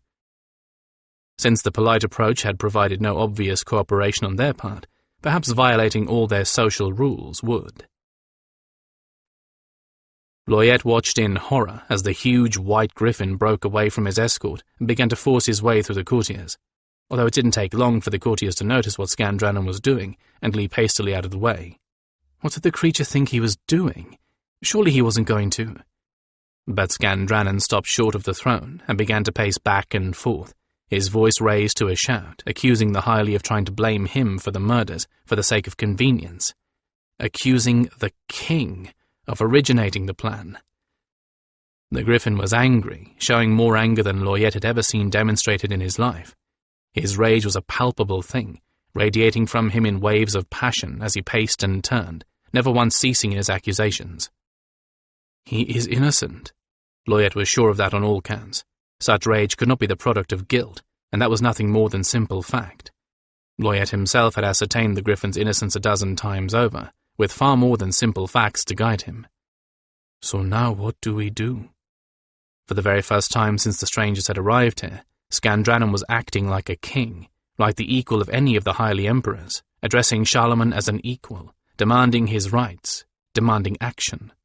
This, along with their basic understanding of the Gryphon's position as the Caladyne leader, only confirmed his real position in Loyet's eyes, and presumably in the eyes of every other Highly present. And that only complicated the situation. I will have to remove the guards, of course. A king simply could not be imprisoned or under guard, or held for ransom, or even questioned publicly. I swear to you all, if you don't do something, I will, Skandranon shouted, his feather standing on end with rage, his beak snapping off the words as if he would like very much to be closing it on someone's arm. I will find the murderer. I will bring him to justice. Loyet's dismay deepened as he surreptitiously gestured to Skandranon's guards to take themselves elsewhere. Now, what were they going to do? Kings didn't run about trying to solve a murder. They left that up to the truthsayers and the spears of the law. Except that the truthsayers and the spears hadn't been doing very well. The Gryphon was right enough about that. Whatever were they going to do? The Emperor caught Loyet's eye and gave a slight nod in Skandranon's direction. Loyet cast his own eyes upward for a moment, then nodded back. Some called it magic, Some felt that it bordered on the blasphemous powers of seeing into another's mind, but the truth-sayers were trained by the priests to know infallibly whether or not someone was speaking the truth, and Loyette had just told Charlemagne without words that the White Gryphon was doing just that. It was only a surface touch of the soul. Loyette dared not go deeper, as he would with a human. He had no notion how his own soul would react to such an intimacy, but at the moment, the surface touch was all that was needed. The skin around Charlemagne's eyes twitched. That was all, but it was an unusual display of emotion from the Emperor. "We are in a tangle, and I see no way out of it. But I am not the king. Perhaps Charlemagne." The Gryphon finally ran out of words, or his rage overcame his ability to speak, and he stood quietly, sides heaving with angry pants, glaring at Charlemagne. The silence that fell over the court was so profound that the calls of birds and monkeys penetrated into the audience chamber from outside. "I understand your anger," Charlemagne said quietly in the foreigner's own tongue, shocking Loyette. The Emperor never demeaned himself by speaking the language of another, unless of course the other was a king in his own right. In one stroke, Charlemagne had just confirmed the Gryphon's status and changed the rules of the game. "I understand it and sympathize with it," he continued. "Look about you. You are no longer under any sort of guard." Skandranon nodded shortly, without looking around. Good. He is willing to take Charlemagne's word for it. Loyette let out a tiny sigh of relief, for that was one small obstacle dealt with. "I know that you have not seen any of our investigations. Be assured that they are going on, even at this moment," Charlemagne continued. "It is only that all such things must take place within the grounds of the temples. That is our way. That is probably also why you have noticed nothing of a magic nature taking place in the vicinity of the palace." "Ah," the Gryphon replied, a little more satisfied. "Now I understand. I had taken the lack of spell energy for lack of effort." "It is an effort," Charlemagne admitted. "As you yourself are aware, that event you call the Cataclysm has changed everything for both our peoples. The mages and priests have thus far come up with no suspects, but they have eliminated you, which gives you yet one more voucher of innocence." The Gryphon muttered something under his breath. Both Loyette and the Emperor pretended not to notice. "Please, I earnestly ask you, do not bring your foreign mages here," Charlemagne continued. "Such an act will only serve to drive a wedge between yourselves and our priests. That would be a bad thing for all concerned." "Then what can I do?" Skandranon demanded. "Be patient," Charlemagne told him. "Please. You are once again free to come and go as you will in this court and palace. You will not be guarded nor watched." Loyette wondered if the Gryphon realized that Charlemagne was giving him tacit permission to go fly off and perform his own investigations. Probably, he decided. The Gryphon is not stupid. If he can master the court dances the way he has, he will be able to read what is not said as well as what is said. But that would only give him one more personal headache: how to keep the Gryphon safe while Skandranon was winging his way everywhere. The Gryphon's feathers slowly collapsed, bringing him down to a more normal appearance. He and Charlemagne exchanged several more words, now in calmer tones, and with less vehemence behind them. That was when the Gryphon surprised Loyette yet again by replying to one of Charlemagne's questions in the Highly tongue, neatly turning the diplomatic tables on the Emperor. Although all of this was very good, a headache still throbbed in Loyette's temple when it was all over and the Gryphon had gone away, bowing gracefully. Loyette did not follow. The Emperor's eyes held him where he stood. For a moment he feared that Charlemagne would summon him to the side of the throne, but once the Gryphon was well away, the Emperor only nodded, releasing Loyette from any further need to dance attendance on him. Charlemagne's nod was accompanied by the faintest of sympathetic smiles, telling Loyette that the Emperor had noticed the lines of pain about his eyes and mouth. Charlemagne was good at noticing things, and was only unkind to his subordinates when need drove him to unkindness. Loyette took himself out, quickly. Silver Veil had not been in her advisor's position at the throne, and neither had Palliser. The latter was probably in the temple complex located on the palace grounds, overseeing the magical investigations into the murders. The former must be in her quarters. This was, for Loyette's sake, a very good thing, the first good thing that had happened today. A truth-sayer must always find the truth. A truth-sayer could not be bought for any coin. This was a weighty responsibility, and all those bearing weighty responsibilities went to Silver Vale for solace. That solace was generally not the kind of physical comfort that the lower classes assumed. Lloyd could have that at any time, from any number of skilled ladies. No, the solace that Silver Vale provided was of another order altogether. His feet took him to Silver Vale's suite without a conscious decision on his part, purely in the hope that she might not be giving another privilege of her skills. He had not gone to her in many days, respecting her need for privacy in the wake of the horrifying murders. But now, his own pain and need were too great. The physical pain of the headache warned him of worse to come if he did not have it tended to now. Silver Vale's servants answered his knock and ushered him into a room he knew well, a room where the harsh light of the sun was softened by gauze curtains drawn across many windows, where the scents of flowers blended gracefully with those of soothing herbs, where the only furnishings were low couches covered in soft, absorbent fabrics, couches that could also be used for massages. The colors here were all cool, deep greens and blues, strong, clear colors that accentuated Silver Vale's pale beauty. She entered once the servants had settled him on one of the couches and had clothed him in a light robe suitable for a massage. She slipped among the gauze hangings like a slim silver fish through water reeds, a silver-chased basket in her hands. She put it down beside him and experimentally touched his shoulders with her fingers.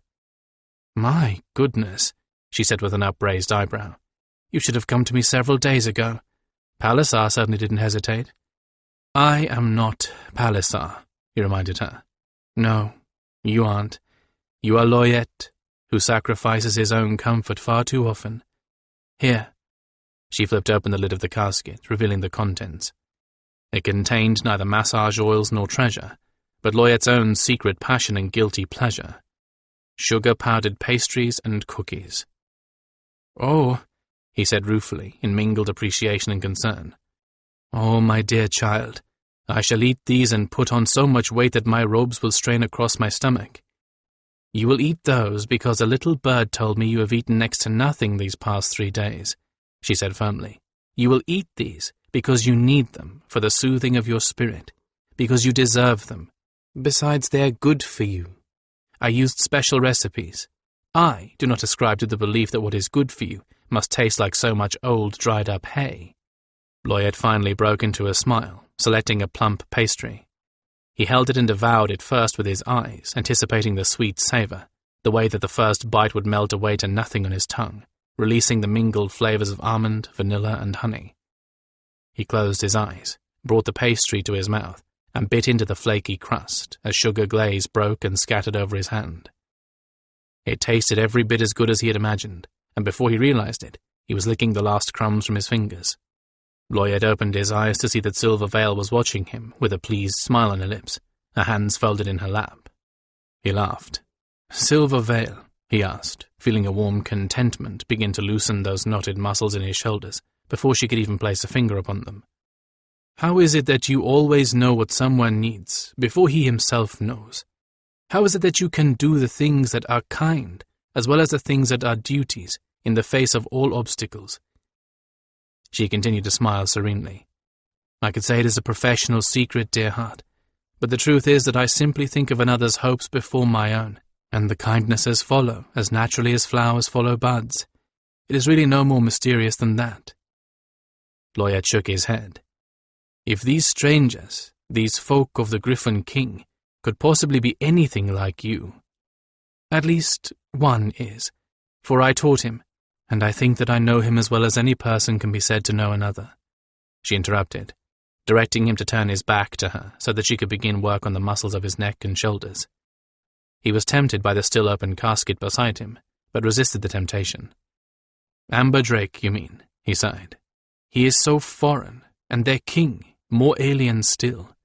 I do not understand them, and I wonder how they could ever understand us. They seem to, but how could they really? How could anyone who has a king like theirs ever hope to understand us?" "Would that not make it easier?" she countered. "If someone can understand the ways of a creature like a griffin, should it not be easier for them to understand the ways of fellow humans?" He let out his breath in a hiss of pain as she struck a nerve, then shook his head again. "You and they are of a piece, my dear. Their lands gave birth to you and nurtured you. Yet somehow you fit in here as well as with them. And I find that even more mysterious than anything else about you. How can you move so well in two different worlds?" Silverveil worked on his muscles for a little longer before she answered. "Perhaps," she hesitated, "perhaps because I have lived long enough that I no longer pay a great deal of attention to what is different, only to what is the same," she answered slowly. Then her tone grew lighter. "And one of the things that is universal is that no one can truly have his back worked on while he's sitting up like an old nursemaid, displaying perfect posture." She rapped him reprovingly on the shoulder. "Down, truth-sayer. Give me the space to work my will upon you." Chuckling, he obliged her, and for the space of an hour at least, he forgot the troubles that had brought him there.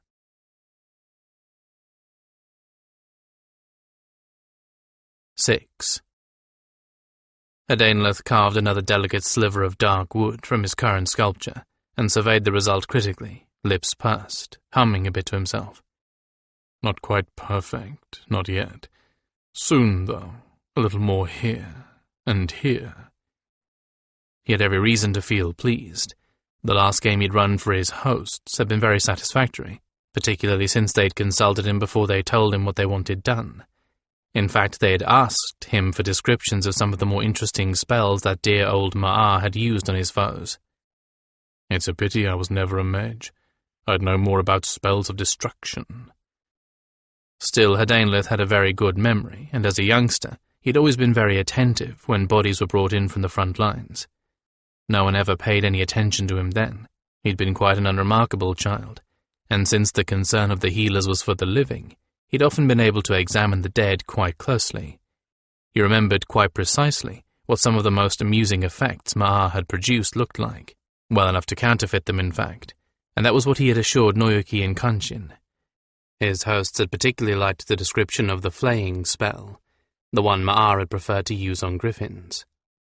"Copy that," they'd told him, leaving the ways and means up to him. That rather clever thief, Kanshin, had smuggled him into his target's room by way of a ventilation shaft, and had taken pains to assure him of a relatively satisfactory length of time alone with her. Skandranon suddenly recognized the result, although I doubt he guessed the method. What Ma'ar had accomplished with profligate use of magic and an exquisitely trained and honed talent, Hadainleth had duplicated with nothing more than determination and precise surgical skill. He'd taken care to leave nothing behind to betray that fact. Poor Skandranon. By now he must be sure there's another Ma'ar around. Hadainleth giggled at the thought. He had thought that the role of Orchestra-chan would give him ample scope for his fantasies, but what he had accomplished then was a pale shadow of the pleasures he had now. This situation had so much to recommend it. A free hand with his targets, even if they weren't of his choosing, was worth any amount of interference from his hosts, and in fact, they actually gave him very little interference. The delicious moment when his targets realized that they were completely in his power, and there was no help coming. That was better than all the tame slaves in the world. Add to that the chance to terrify the so powerful Skandranon, and a way to undo everything that those presumptuous prigs from White Gryphon were trying to accomplish, and he had pleasure and revenge all in one tidy little packet. All of these were equally delightful reasons to pursue his current course, but beyond those was the most delightful of all. Personal revenge. Revenge on Amberdrake, who had dared to sit in judgment on him. Revenge on Skandranon, who had given Amberdrake the authority to throw Hadainleth to the wolves. Revenge on all of those fools of White Gryphon, who agreed with Amberdrake and Skandranon, and who tamely went along with anything those two wanted. Hadainleth would prove that he was cleverer, craftier, superior to all of them. Wasn't he proving it now? His hosts thought that they were the ones in control of the situation, that they held Hadainleth's leash. They didn't know he was the one using them. Once the news of the Kaladine settlement reached the Hylie, Noyoki had scried the area around White Gryphon during one of the few times that his magic worked properly. He was nobly educated. He knew several northern languages, and he had probably done his scrying in the vague hope of discovering a malcontent among the Kaladine that he could make use of. He found Hadainleth, skulking around the guarded periphery, stealing from the gardens, and he'd scryed out people who knew something of Edainleth's so-called crimes. He'd sent swift hunters and a small, fast vessel of his own to find Edainleth and bring him back. That much Noyuki had conveyed to him in his own language, obviously hoping to get some sort of gratitude in return. Edainleth kept his own counsel and simply looked agreeable. After he'd used his own rudimentary powers of mind magic to pluck their own language out of their heads, he had made one small error out of sheer pique. He'd been so annoyed with Noyuki's callous remarks about how he planned to exploit Edainleth's madness that he'd revealed his own knowledge of their tongue before he'd taken thought to what that slip might cost him. Still, that sudden expertise in their tongue had impressed them no end, and he discovered with that slight mistake just how horrifying they found the bare concept of mind magic. Forewarned, he'd managed to pass his sudden proficiency off as simple intelligence, and perhaps a side effect of his madness, rather than the use of anything forbidden. So now he had a double advantage over them. He knew their language much better than they had any notion that he did, and he could occasionally read their thoughts. He knew that while they were aware he was of the same general race as Amberdrake, they did not know that he actually knew Amberdrake. They had no idea that he had his own little vendetta to pursue, and that they were helping him to do so. So much the better. The less they realized that he wanted to do what he was doing for more reasons than just the obvious, the more power over them he held. He shaved another sliver of wood from a curve of the sculpture and ran his finger over it to assure himself that there was no splinters or rough spots there. That would not do at all. It was interesting that his partners were not at all horrified by the various acts he perpetrated on their chosen targets. In fact, so far as Noyuki was concerned, the more artistic, the better. Noyuki apparently had more reasons than one himself for choosing these women. Edainleth had sensed a deep and abiding resentment, even hatred for each of them. That was interesting too. Edainleth intended to continue watching Noyuki's thoughts for more such information. Information was power, and one could never have too much power. As for Kanshin, he was indifferent to the fate or plight of anyone except himself. Edainleth found that attitude laudable as well as practical, and the exact opposite of those idiots from White Gryphon, who concerned themselves over the fate of every little social butterfly, slave and useless leech. Together the two of them fit very neatly into his plan. Noyuki obviously wanted the envoys from White Gryphon discredited and disgraced at the very least, and possibly destroyed at the most. Kanshin wouldn't care what Edainleth did, as long as he continued to get paid. So now that some shadows had been cast over the reputations of the newcomers, Edainleth would pour a little more fuel over the fire. Before Amberdrake died, and he would die, in disgrace and despair, Edainleth would see that he suffered all the agonies that only so sensitive a person was capable of suffering. He had arranged via Kanshin to have some of Amberdrake's distinctive finery filched from the palace laundry, not enough of it to be missed, at least not immediately, but just enough to leave a few incriminating clues at the site of the next little exercise. Amberdrake's combination of colour-dyeing styles and Kestra-chan construction and luxury, with the specially woven fabrics and elaborate bead fringes, were absolutely unique to him and him alone. Edainleth took up a fine wood rasp and began smoothing the surface of the carving, smiling with anticipation. This would be so sweet, so very sweet. The next victim would be left bound and gagged, as well as whatever else Noyuki wanted him to simulate, and the Hylie would find the tantalizing little bits of evidence nearby, as if torn from the murderer's clothing. There was no way that they could mistake these things for something Hylie. Oh no, they would be identifiable immediately as distinctly foreign, and then as distinctly in the style of no one else but Amberdrake. Suspicion would move from Skandranon, for the moment, to Amberdrake. Unlike Skandranon, however, it was not likely that Amberdrake would have any watchers to provide him with an alibi. There was one small flaw in this plan. It was just barely possible that Amberdrake would recall Edainleth and his predilection for bindings and gaggings, and might remember that Edainleth knew more about him than anyone else outside the White Gryphon delegation. It might occur to him to wonder if somehow Edainleth had found his way here, to Kimbata, Charlemagne's capital. But even if he did, there was still the large matter of convincing the Hylie that Edainleth could be the guilty party. His story of the mad Kestra-chan banished into the wilderness, who had mysteriously transported himself to the capital to begin murdering high-ranked highly, would be so ridiculous that no one would be foolish enough to give it credence. It would sound like something made up out of pure desperation, and not concocted very well either. In fact, if I told myself my own story, I wouldn't believe it. Adaneleth giggled and continued to smooth the dense, dark wood with his rasp. No matter how logically he presents it, no one would ever believe a wild tale like that. He could bring all the witnesses he liked, and it would make no difference. No one here has seen me but my 2 partners, and my little playmates. My partners aren't likely to talk, and as for my playmates, unless someone here has the ability to speak with the spirits, they're otherwise occupied.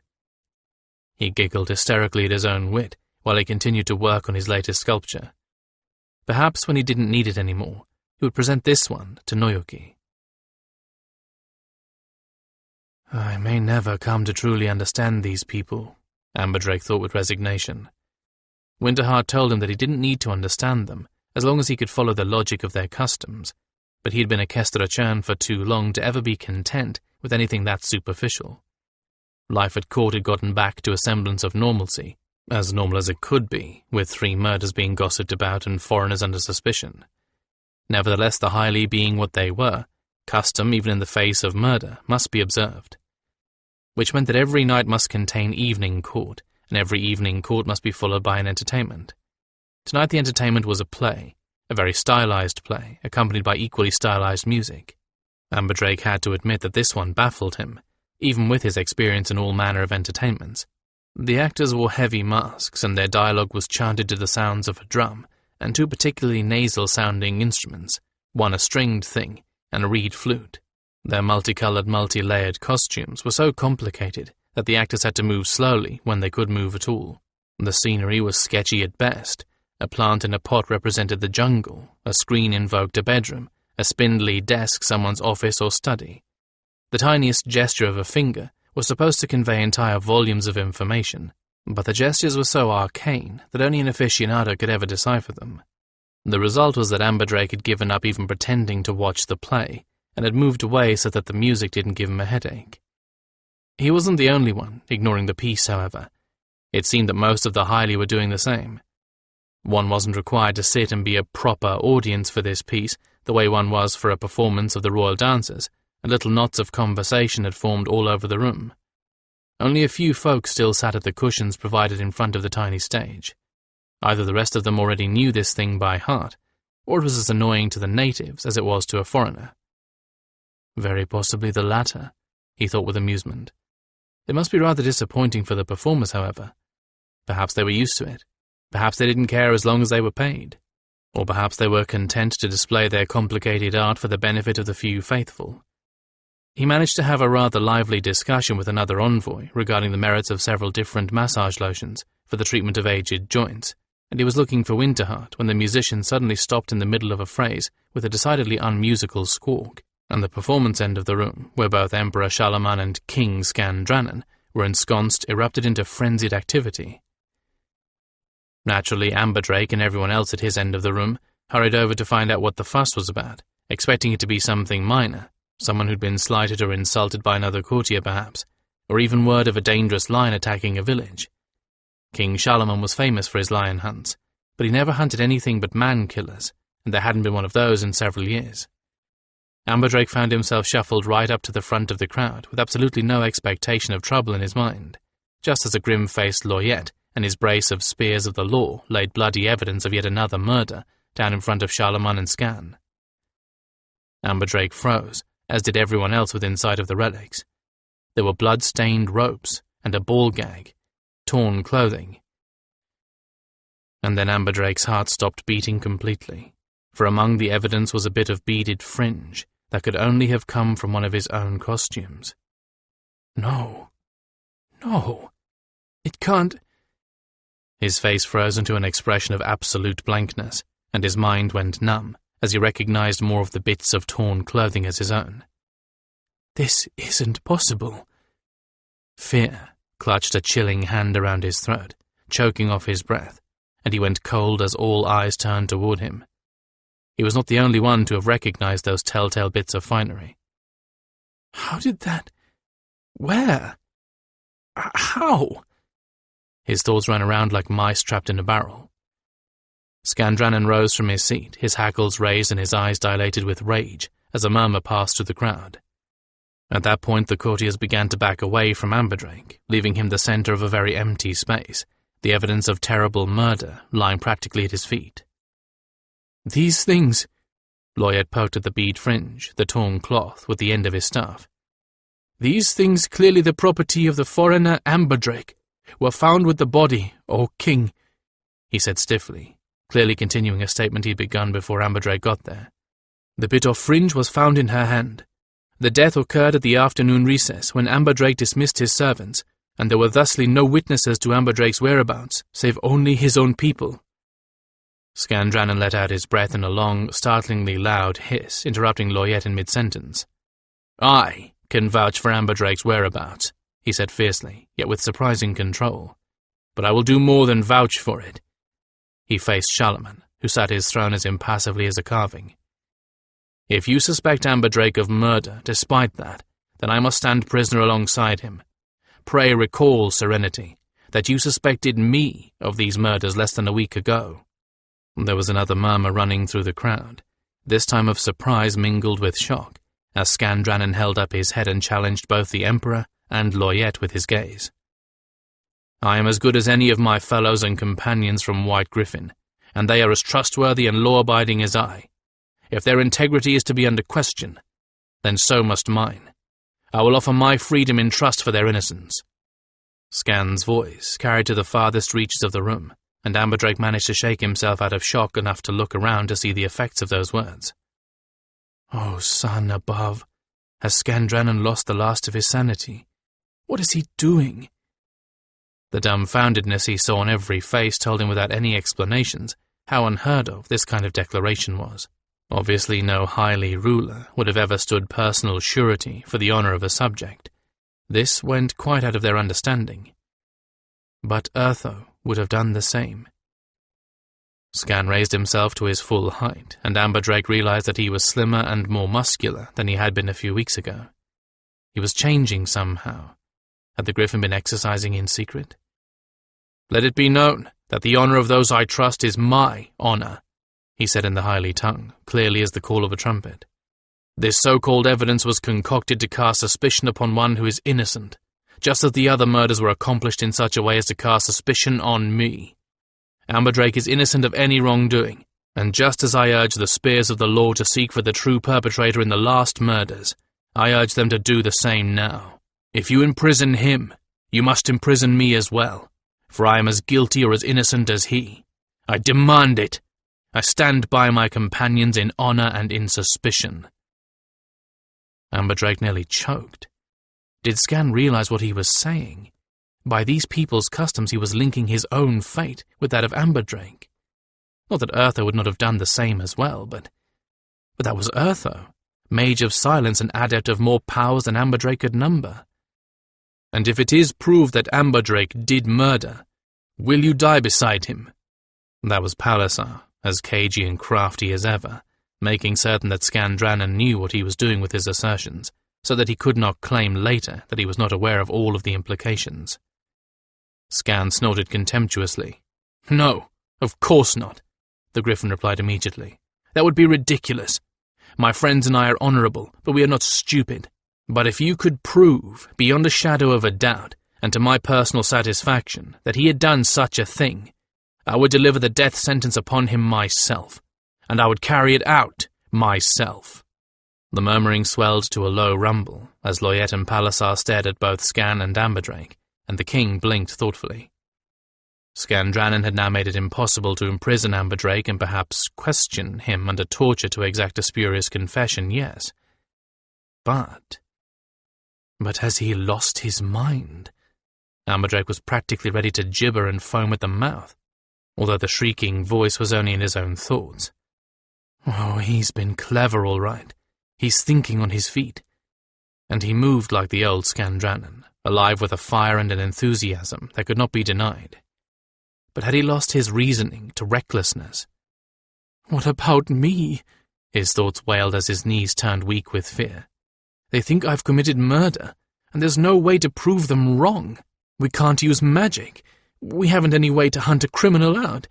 We're strangers here, and the natives aren't likely to look for one of their own when they have a convenient suspect. What am I going to do?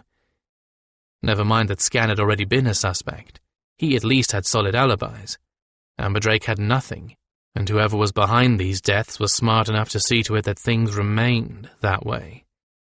Except for the first murder when Amberdrake had been watching the dance with the others, he had no alibi at all for the times those other deaths had taken place.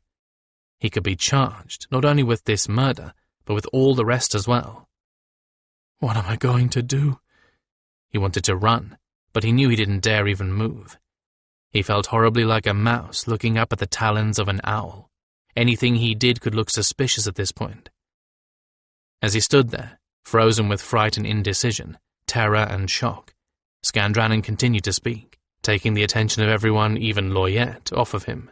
The removal of their multiple regard freed him somewhat, and he felt the paralysis that had held his limbs weaken its hold over him. But he still didn't know what his very next action should be. How was he going to disprove all this? He was a Kestra Churn. His skills didn't lie in investigation. And where was Winterheart? Had they already taken her into custody as an accomplice? Oh, Star-Eyed, if they've taken her and they're torturing her right now. Paralysis was replaced by panic. A gentle touch on his arm at that precise moment made him jump, and he began to shake as he turned. Now it came, despite anything Skan had said. Loyette had sent spears around to take him, arrest him, and carry him off under the cover of the crowd. They'd have a confession out of him in no time, and... But it was not a frowning, brawny man who had touched him to get his attention. He turned to gaze into the face of not a dark and forbidding stranger, but the oh-so-welcome, calm visage he knew just as well as the face in his mirror.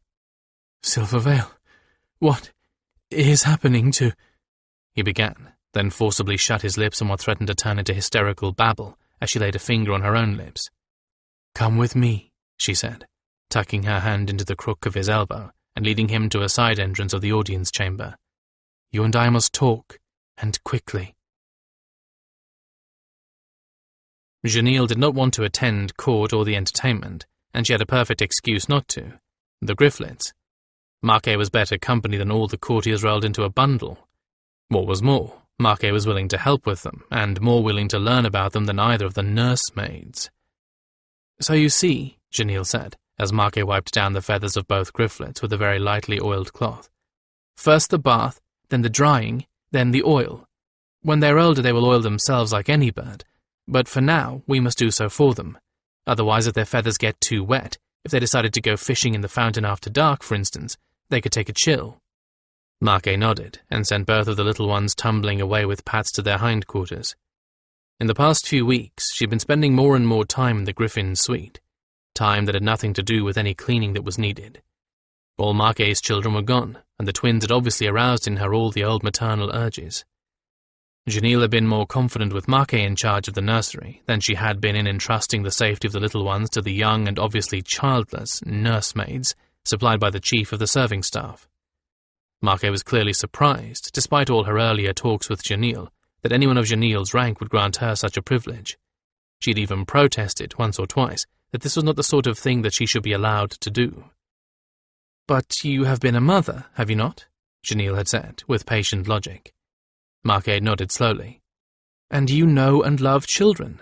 You see my two imps as children, and not as some sort of odd pet." That was the problem with the nursemaids, who had probably been brought in from the ranks of those normally in attendance on the many animals that courtiers brought in with them. The girls treated the Gryphons as beloved pet animals, not as children, expecting a degree of self-sufficiency from them that the youngsters simply didn't have yet. They might be as large as any of the biggest lion-hunting mastiffs, but you simply couldn't leave them alone for any length of time without them getting themselves into some kind of trouble. Tadrith, in particular, had a genius for getting himself into situations he couldn't get out of. "That is so, great lady," Marquet admitted. "Then you are the correct person to help me with them," Janelle had said firmly. "We of White Gryphon count what is in one's heart, far more important than what caste one is born into. For those of us who shared the same trials, bore the same burdens, rank has come to mean very little. Normally, Marke came to the nursery with smiles wreathing her wrinkled old face. But tonight, she'd been unaccountably gloomy. Now she watched the two youngsters play with such a tragic hunger in her eyes that it might as well be the last time she ever expected to do so. Even as Janelle watched, the old woman blinked rapidly, as if she were attempting to hold back tears with an effort. "Marke," Janelle exclaimed, reaching out to her. "What is wrong?" Nothing, great lady," Marke began, but then her resolve and her courage both crumpled, and she shook her head, tears spilling out of her soft, dark eyes and pouring over her withered cheeks. "Oh, lady," she whispered tightly, blotting at her eyes with her sash. "Oh, lady, I am old. My children are gone. I have nowhere to go, and I must leave the court. I have disgraced myself, and I will be dismissed, and once I have been dismissed, I will die. There is nowhere that will shelter me." "Dismissed?" Janelle interrupted sharply. "Why?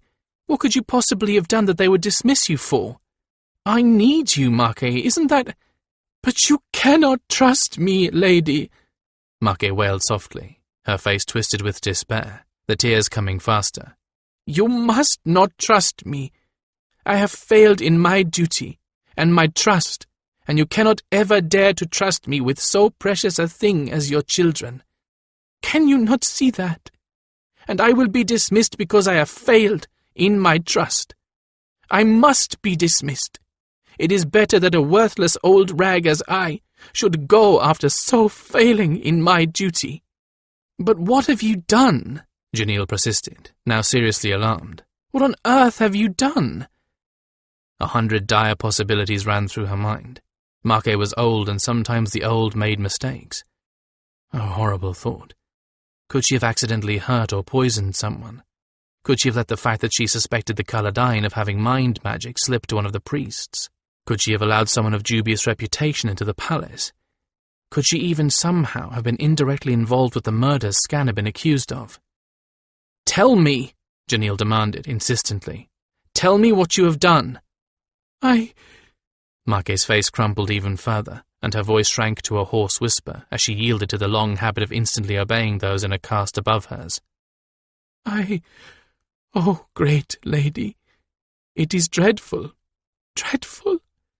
I have cast disgrace over myself for all time. I lost someone." Her voice fell to a tremulous whisper. "Laundry." No. Janelle felt her beak gaping open. "You what?" She shook her head violently. "You lost Laundry, and for this you would be dismissed and disgraced." She shook her head again, and the words made no more sense than they had before. She blurted out the first thing that came into her mind. "Are you people insane?" She did not doubt Marke, nor the events would follow precisely as Marke described. But dismissal? For that? "Great lady," Marke dabbed at her eyes and straightened a little, trying to meet Janelle's gaze without breaking down again. "Great lady, it is a matter of honor, you see. If it were my own laundry, or that of the chief of servants, or even that of a ranking lady, it would be of less concern. But it is the envoys' laundry that I have lost. I must be dismissed, for there is no greater punishment for such carelessness, and it is our way that the punishment must equal the rank of the victim. This is in our law. It is the same as if I had stolen his property. I am a thief, and I deserve no better. Surely you must see this." "I see nothing of the kind," Janelle said stoutly. "I see only that this is all nonsense, quickly put right with a word to Amberdrake. Unless—" She clenched her claws in vexation. If Marke had already told the chief of the servants what had happened, there was no way that Janelle could save the situation. "You haven't told anyone but me yet, have you?" Marke shook her head miserably. "I have not yet confessed my crime, great lady," she said, tears pouring down her cheeks afresh. but I wanted to say farewell to you, and to the little ones before my dismissal. Please forgive.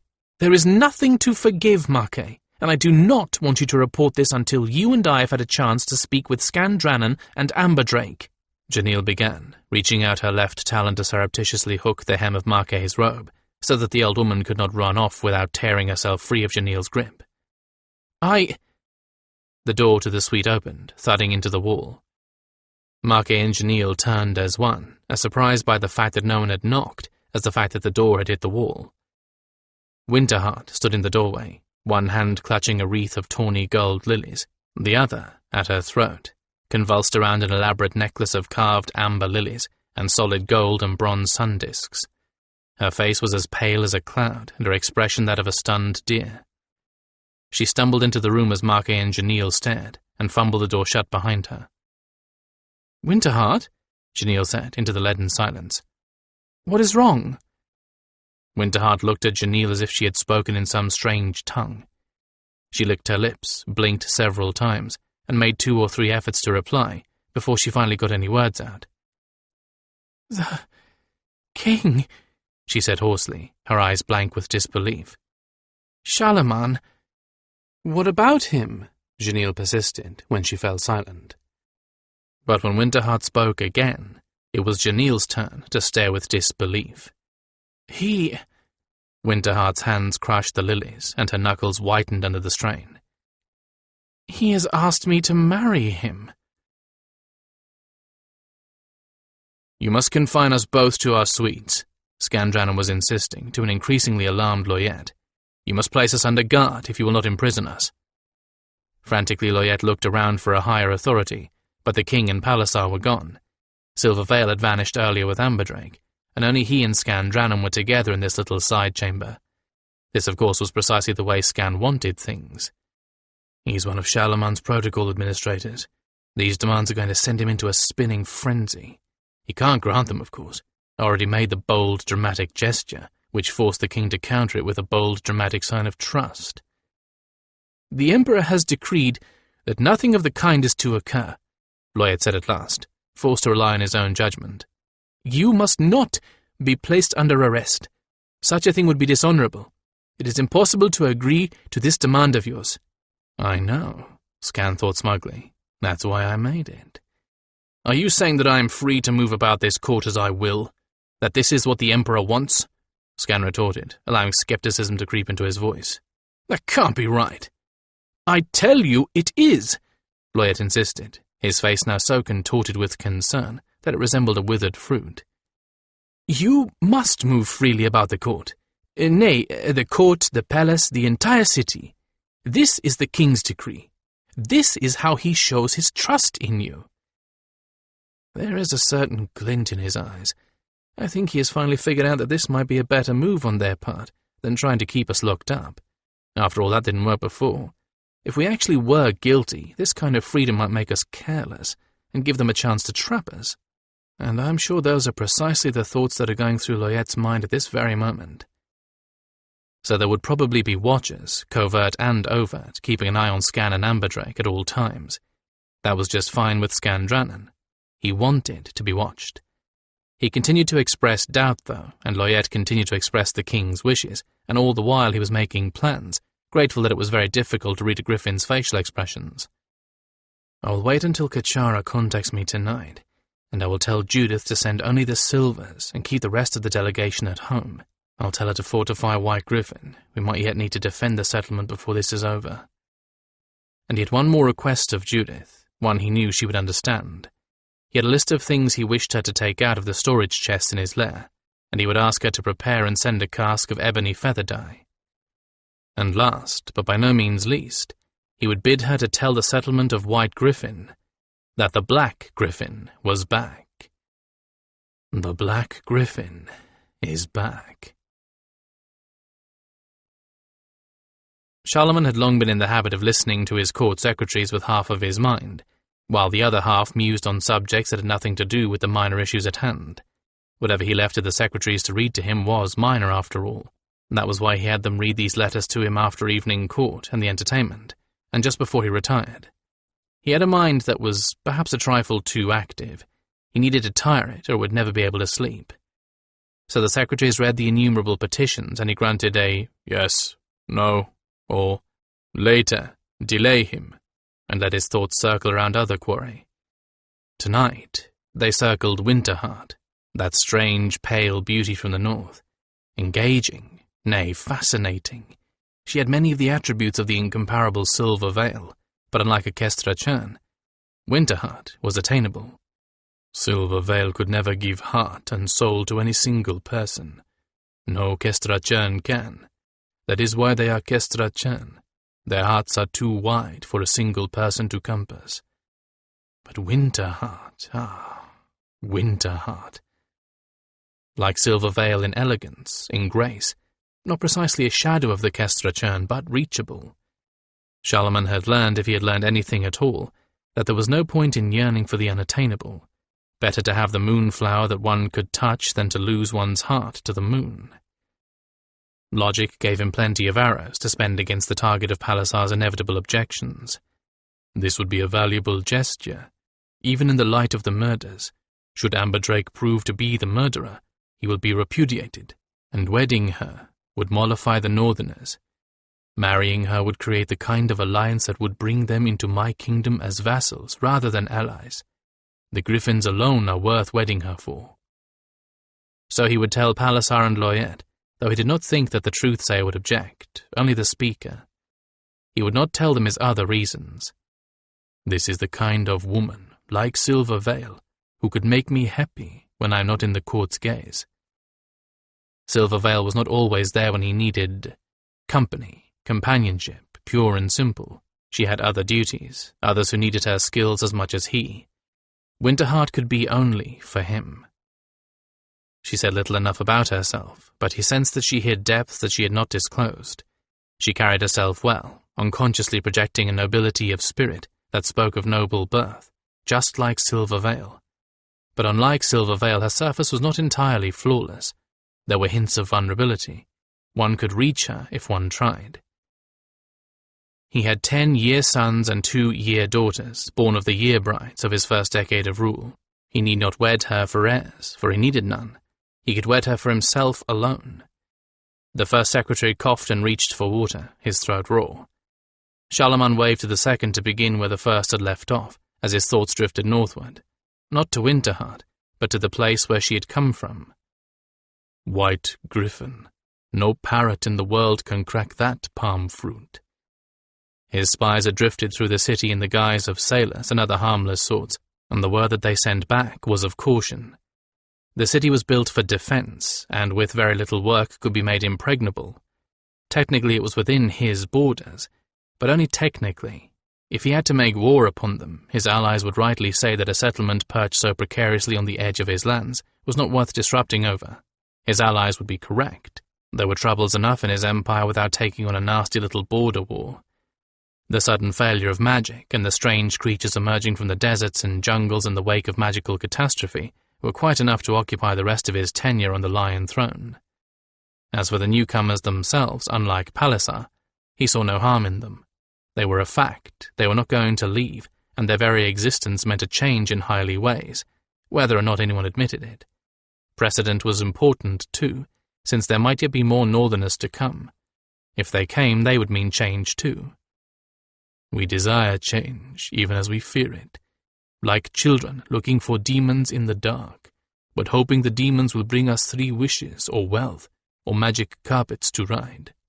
And whether or not Palisar liked the presence of the newcomers and the changes they would bring, their discovery on the eve of the 20-year eclipse ceremony was too serendipitous to be coincidental.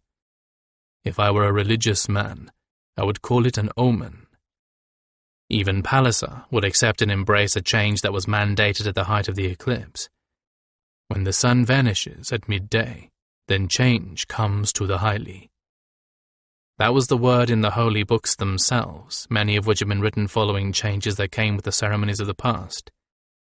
It was wise of our gods to give us this. We love things to remain the same, but if they remain the same forever, we will rot as a people. Pah! If they had remained the same forever, we would still be a collection of little villages of thatched huts, hunting with copper-headed spears, growing only yams, lying in fear of the lions in the dark. Or else a nation more flexible would have discovered us and carried us away to be slaves in their fields. "Tell him it is impossible until after the eclipse," he said in answer to one of the petitions. "If it is still an issue then, I will reconsider." Many of the current petitions could be put off until after the eclipse. Many of them were not problems at all, only the perception of a problem, and simply delaying a decision would make it less of a perceived problem with every passing day. Others, well, they tied in with the decisions he would have to make about these people from White Gryphon, and none of them could be resolved until he decided what he was going to do about them and made his decrees. Or did not. At that point it would become the problem of his successor, for he did not foresee himself living to see another eclipse ceremony. Nothing whatsoever could be done about the Outlanders until the next ceremony. And there are a fair number of emperors who resolved such tricky problems by just such a postponement, he thought wryly. But again Winterheart came into his thoughts. She could be the perfect symbolic embodiment of that change, the focus for it, the way to present it to Charlemagne's more doubting or hidebound subjects in an acceptable form. If only Silver Veil. But Silver Veil was a Kestrachan, and she too was bound by the edicts of the ages. She was not for any one man. Her office was too important, and not even the Emperor could take her for himself. He had already proposed marriage to Winterheart anyway, this evening, before that dreadful interruption of the entertainment. She had been overwhelmed, of course, as any woman would. She had stammered something about being bound to Amberdrake, though, and there was a child, now that he came to think about it. Charlemagne was too well schooled to frown, but his thoughts darkened for a moment. Still, that may not be a problem for long, after this evening. In a way, the fourth murder had come as something of a blessing. It was rather difficult for even the most sensitive to be dreadfully upset about the death of that harridan, Lady Fanchane. She had moved into the life of Lady Charisse years ago, turning the poor thing into a man-hating recluse, and she was cordially detested by most of the wiser folk in Charlemagne's court. And once Lady Charisse had drunk herself into an early grave, Lady Fanchane had been circling the court like a vulture, looking for another victim to fatten on. Still, she had been murdered, and murder was a crime most foul. And never mind that in the laws of return, Lady Fanchane could be considered guilty of the murder of her former paramour, and evidence was mounting that it was Amberdrake who was guilty of that crime, and perhaps the previous 3 murders as well. Once there was enough evidence, Amberdrake would be out of the way, and Winterheart would be free to accept the honour that the Emperor had offered her. He might be innocent, muttered a third part of his mind, a part he seldom heard from. This might be some strange conspiracy, and Amberdrake the victim of it as much as those who were slain. No, that was utter nonsense. If Amberdrake were truly innocent, why had he not asked for the services of the truth-sayer immediately? If his conscience was clear, the truth-sayer would know. As the king's guest, he was entitled to the offices of the highest truth-sayer in the land, Loyet, who was also the leader of the Spears of the Law. If Loyet declared him innocent, not even Palliser would challenge that declaration. So obviously he had something to fear from a truth-sayer's examination. But what if these people know nothing of truth-sayers? Niggled that annoying little voice. What if he does not know he has the right to such an examination? It is magic, after all, and all of the Outlanders have been cautioned against the use of magic. Why, what if they do not even have such a thing as truth-sayers among them? How can he ask for something he is not aware exists? Oh, that was nonsense. Of course these people must have truth-sayers. How could any society exist without the means to tell truth from falsehood? That was insane. Besides, wouldn't Silver Veil have said something if there were no such things as truth-sayers among the cultures of the North?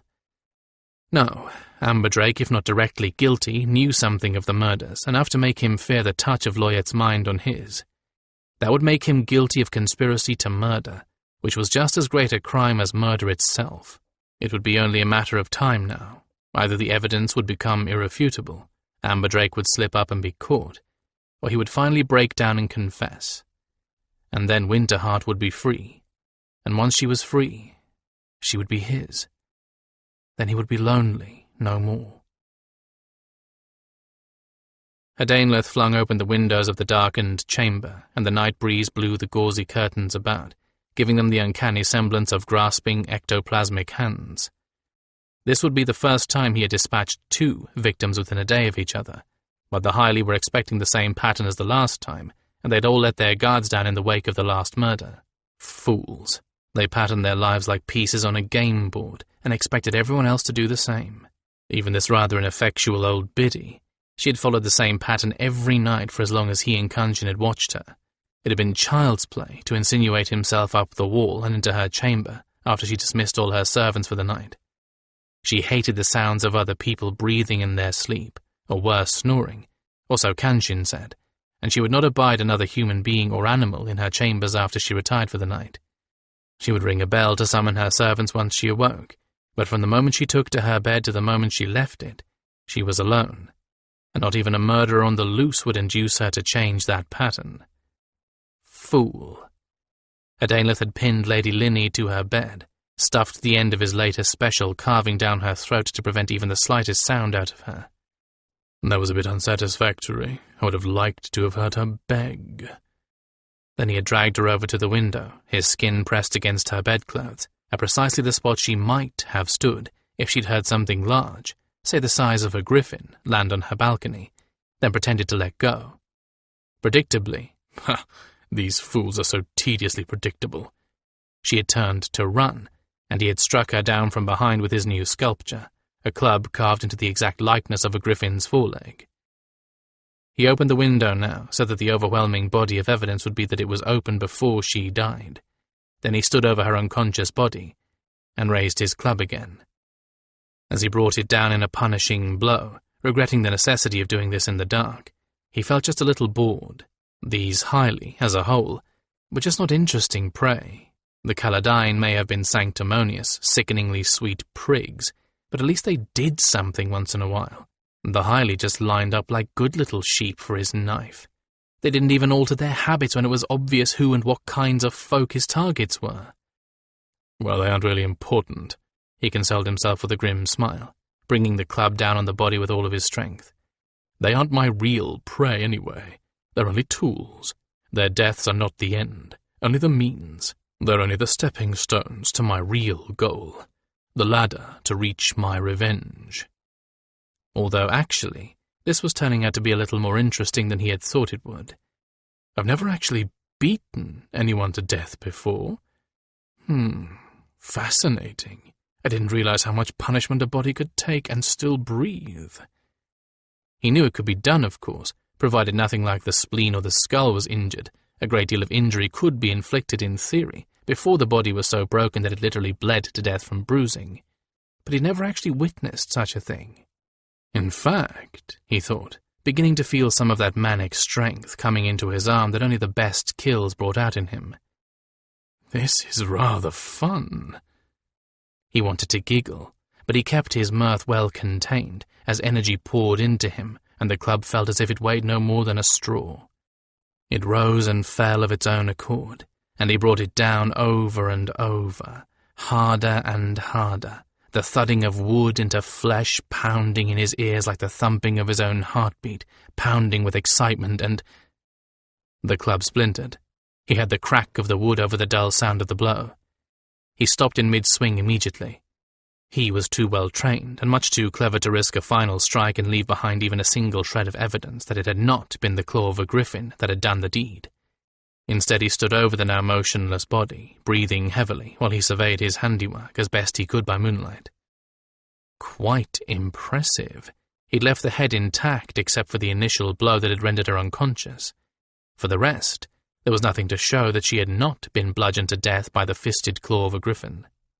There were the cuts and tears of the skin that even a claw closed tightly could and would leave, and the telltale signs of the essentially bony nature of the hand that had beaten her.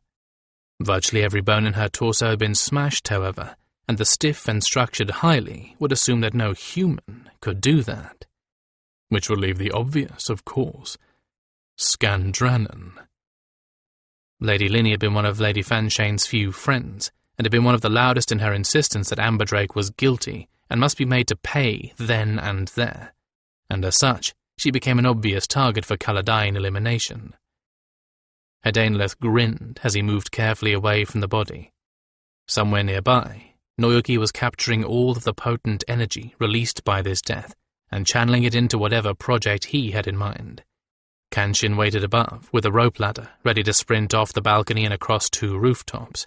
Noyuki would meet them both there, and use a bit more of that channeled energy to lift them down to the ground noiselessly and efficiently, putting them all in a garden cul-de-sac where Kanshin had concealed the servant's livery that they had worn earlier to move through the palace grounds. Of course, no one who was not a palace servant would ever even think of wearing palace livery, nor would the spears of the law consider that possibility. It was simply not done. Here all crimes worked by ritual and custom. Adanleth backed up onto the balcony, glad for the first time of his pale skin, which blended into the stonework very nicely. Of course, Kanshin would have contrived to look like a shadow, but still. Still, even he hasn't got the audacity to do work like this in the nude. Even if this murder was discovered before they got off the palace grounds, watchers would search in vain for blood-stained clothing. There wouldn't be any, and one quick wash with the bucket of water that Kanshin had up there with the ladder would remove any trace of evidence from Adanleth's person. I will never forget their faces when I told them how I planned to avoid getting blood on my clothing. And of course, for all but one of these old hags, the sight of a naked man in their rooms was shocking enough to stun them all by itself.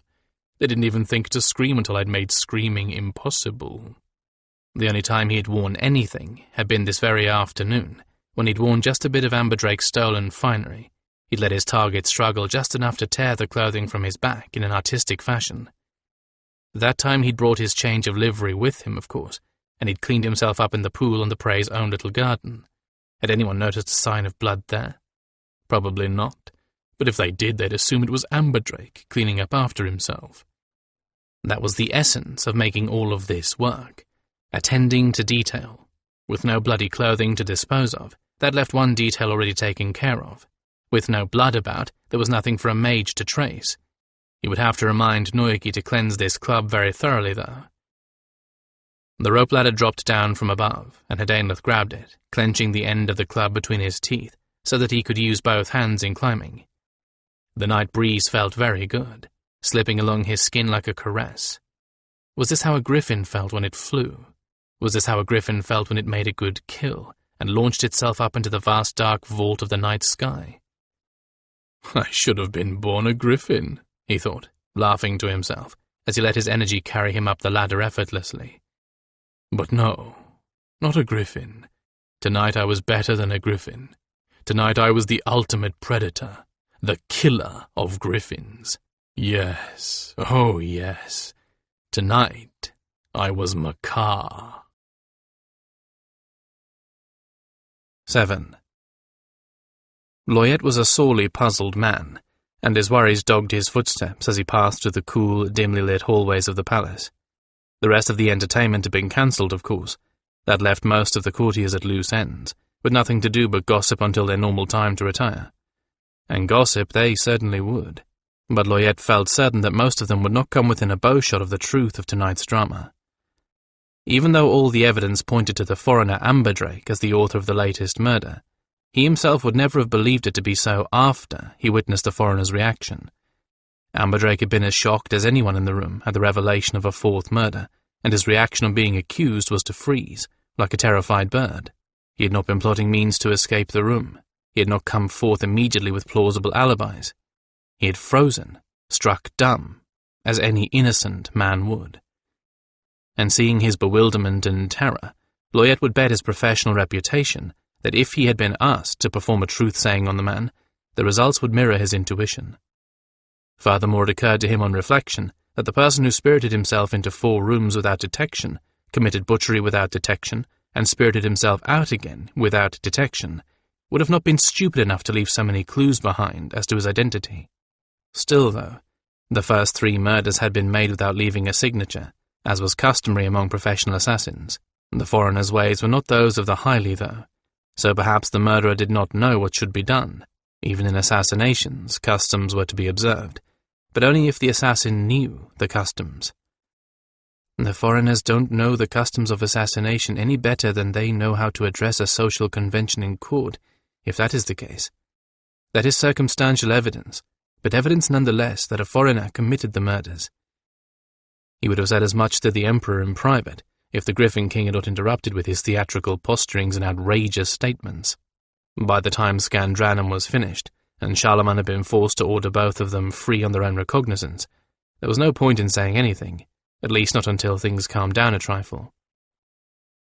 Loyet had intended to speak to the Emperor in private, even before the murder was discovered, but he never got the chance.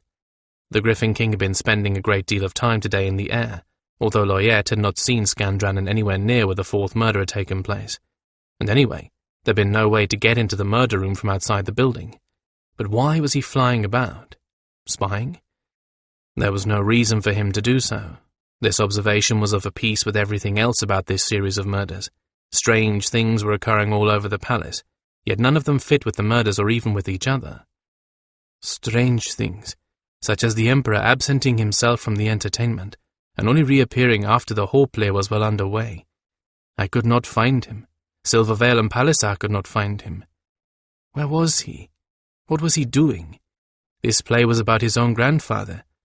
What could have kept him from watching it? There were others absent this evening, but the Emperor was conspicuous in his absence. He only appeared after several people had been asking for him. But there were other questions, more troubling than that, which plagued Loyet this night, and they were about the murders. I am the chief truth-sayer of this kingdom, and at the moment I would be willing to swear that Amberdrake is as innocent of murder as I. What is more, I would be willing to swear that Charlemagne thinks so too. So why did he not call upon me to exercise my office and settle the accusation immediately? When it first appeared that the Gryphon King was a suspect, Loyet had shrunk from the notion of touching such a strange creature's soul for a full and formal truth-saying, and Charlemagne had not asked it of him. There really had been no need, since the first murder had occurred when Skandranon and his mate, which accounted for the only 2 griffins besides their flightless children, was under the eyes of hundreds of spectators, and the next 2 when he was under guard.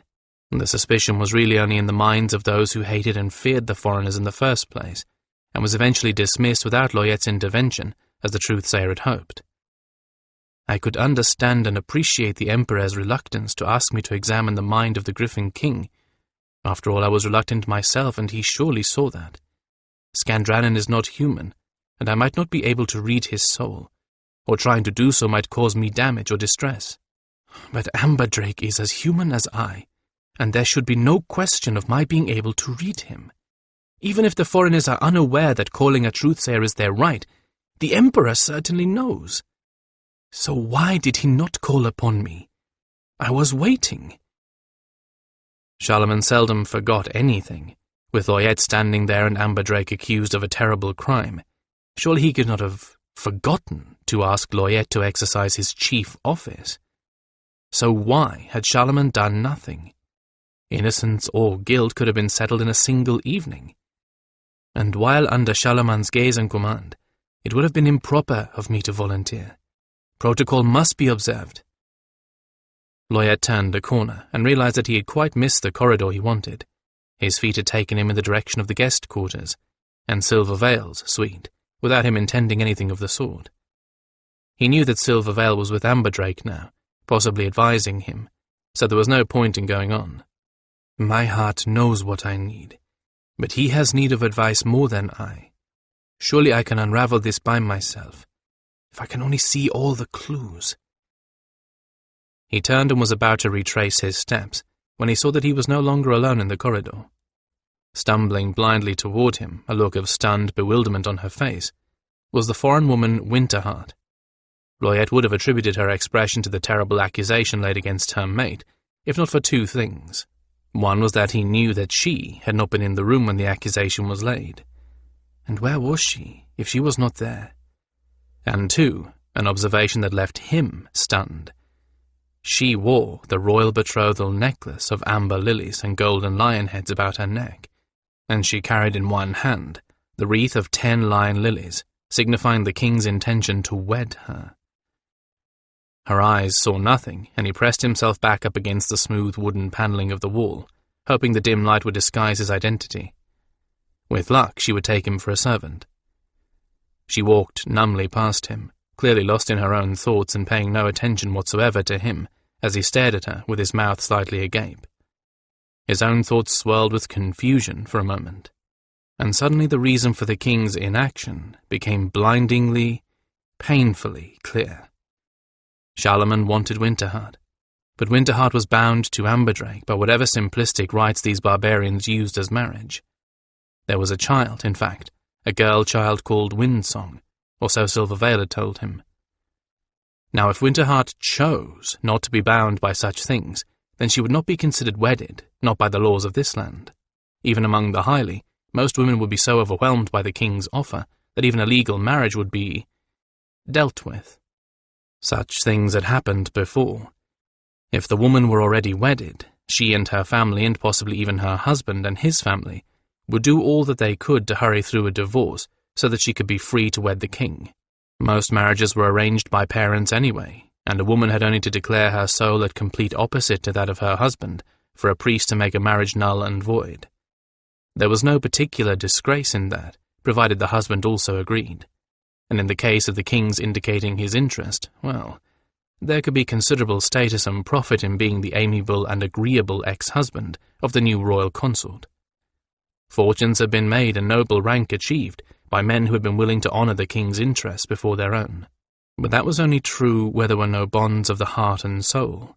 Now, admittedly, Winterheart was so poised and self-controlled that Charlemagne might not be aware of any real attachment to Amberdrake, but it was Loyette's experience in many long years as a truth-sayer that no woman packed up herself and a young and restless child to follow her mate into a strange land if she did not love him dearly and could not bear to be parted from him, which meant that the king's interests would never be fulfilled. Ordinarily. He did not think that Winterheart was so dense as to be unaware of how singular an honor this was, but he also did not think that question of status and opportunity would ever enter into Winterheart's considerations on this subject either. In fact, he guessed that no threat or bribe would ever force her to break the bonds of the heart that she shared with Amberdrake. But the death of Amberdrake as a punishment for murder, that would break at least the earthly bonds of marriage, leaving the way clear for Charlemagne.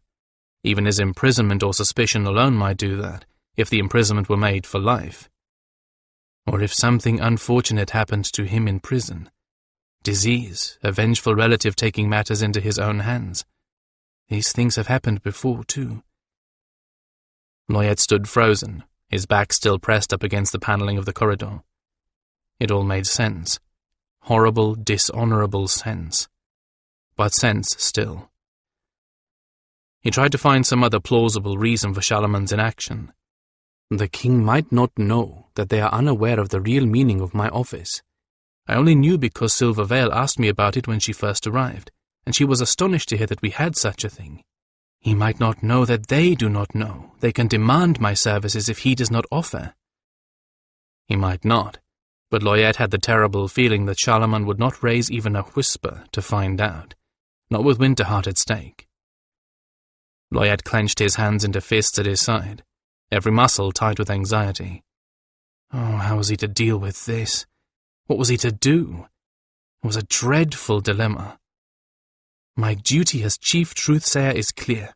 If I even suspect there's been an attempt to circumvent my office, I must arrange for the barbarians to be informed of my function and my duties, and offer myself to them immediately. I must. That is fundamental to all of the oaths I swore. Let no man be denied the truth. No man be he highly or foreign, and not even the king can deny that. But his other oaths, the ones he swore when he took office as the king's adviser, were now in direct conflict with his oaths as a truth-sayer.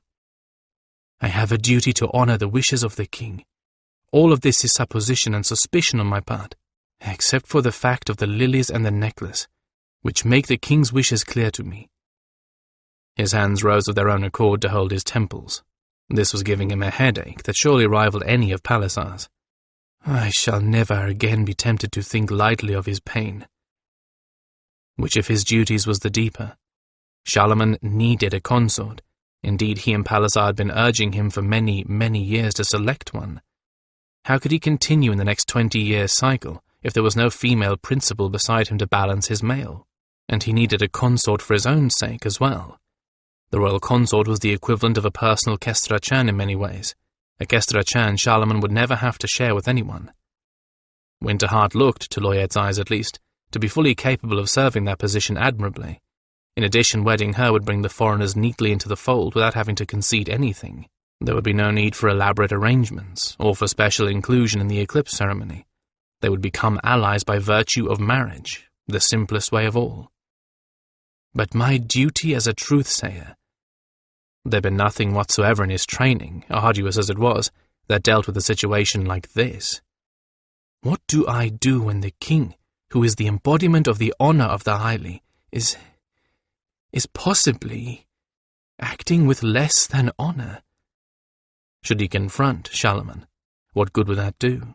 It was not his place or his right to confront Charlemagne over anything, and anything less than an accusatory confrontation would serve no purpose. If Charlemagne were innocent of these suspicions, he still would be shamed and lose face before Loyette.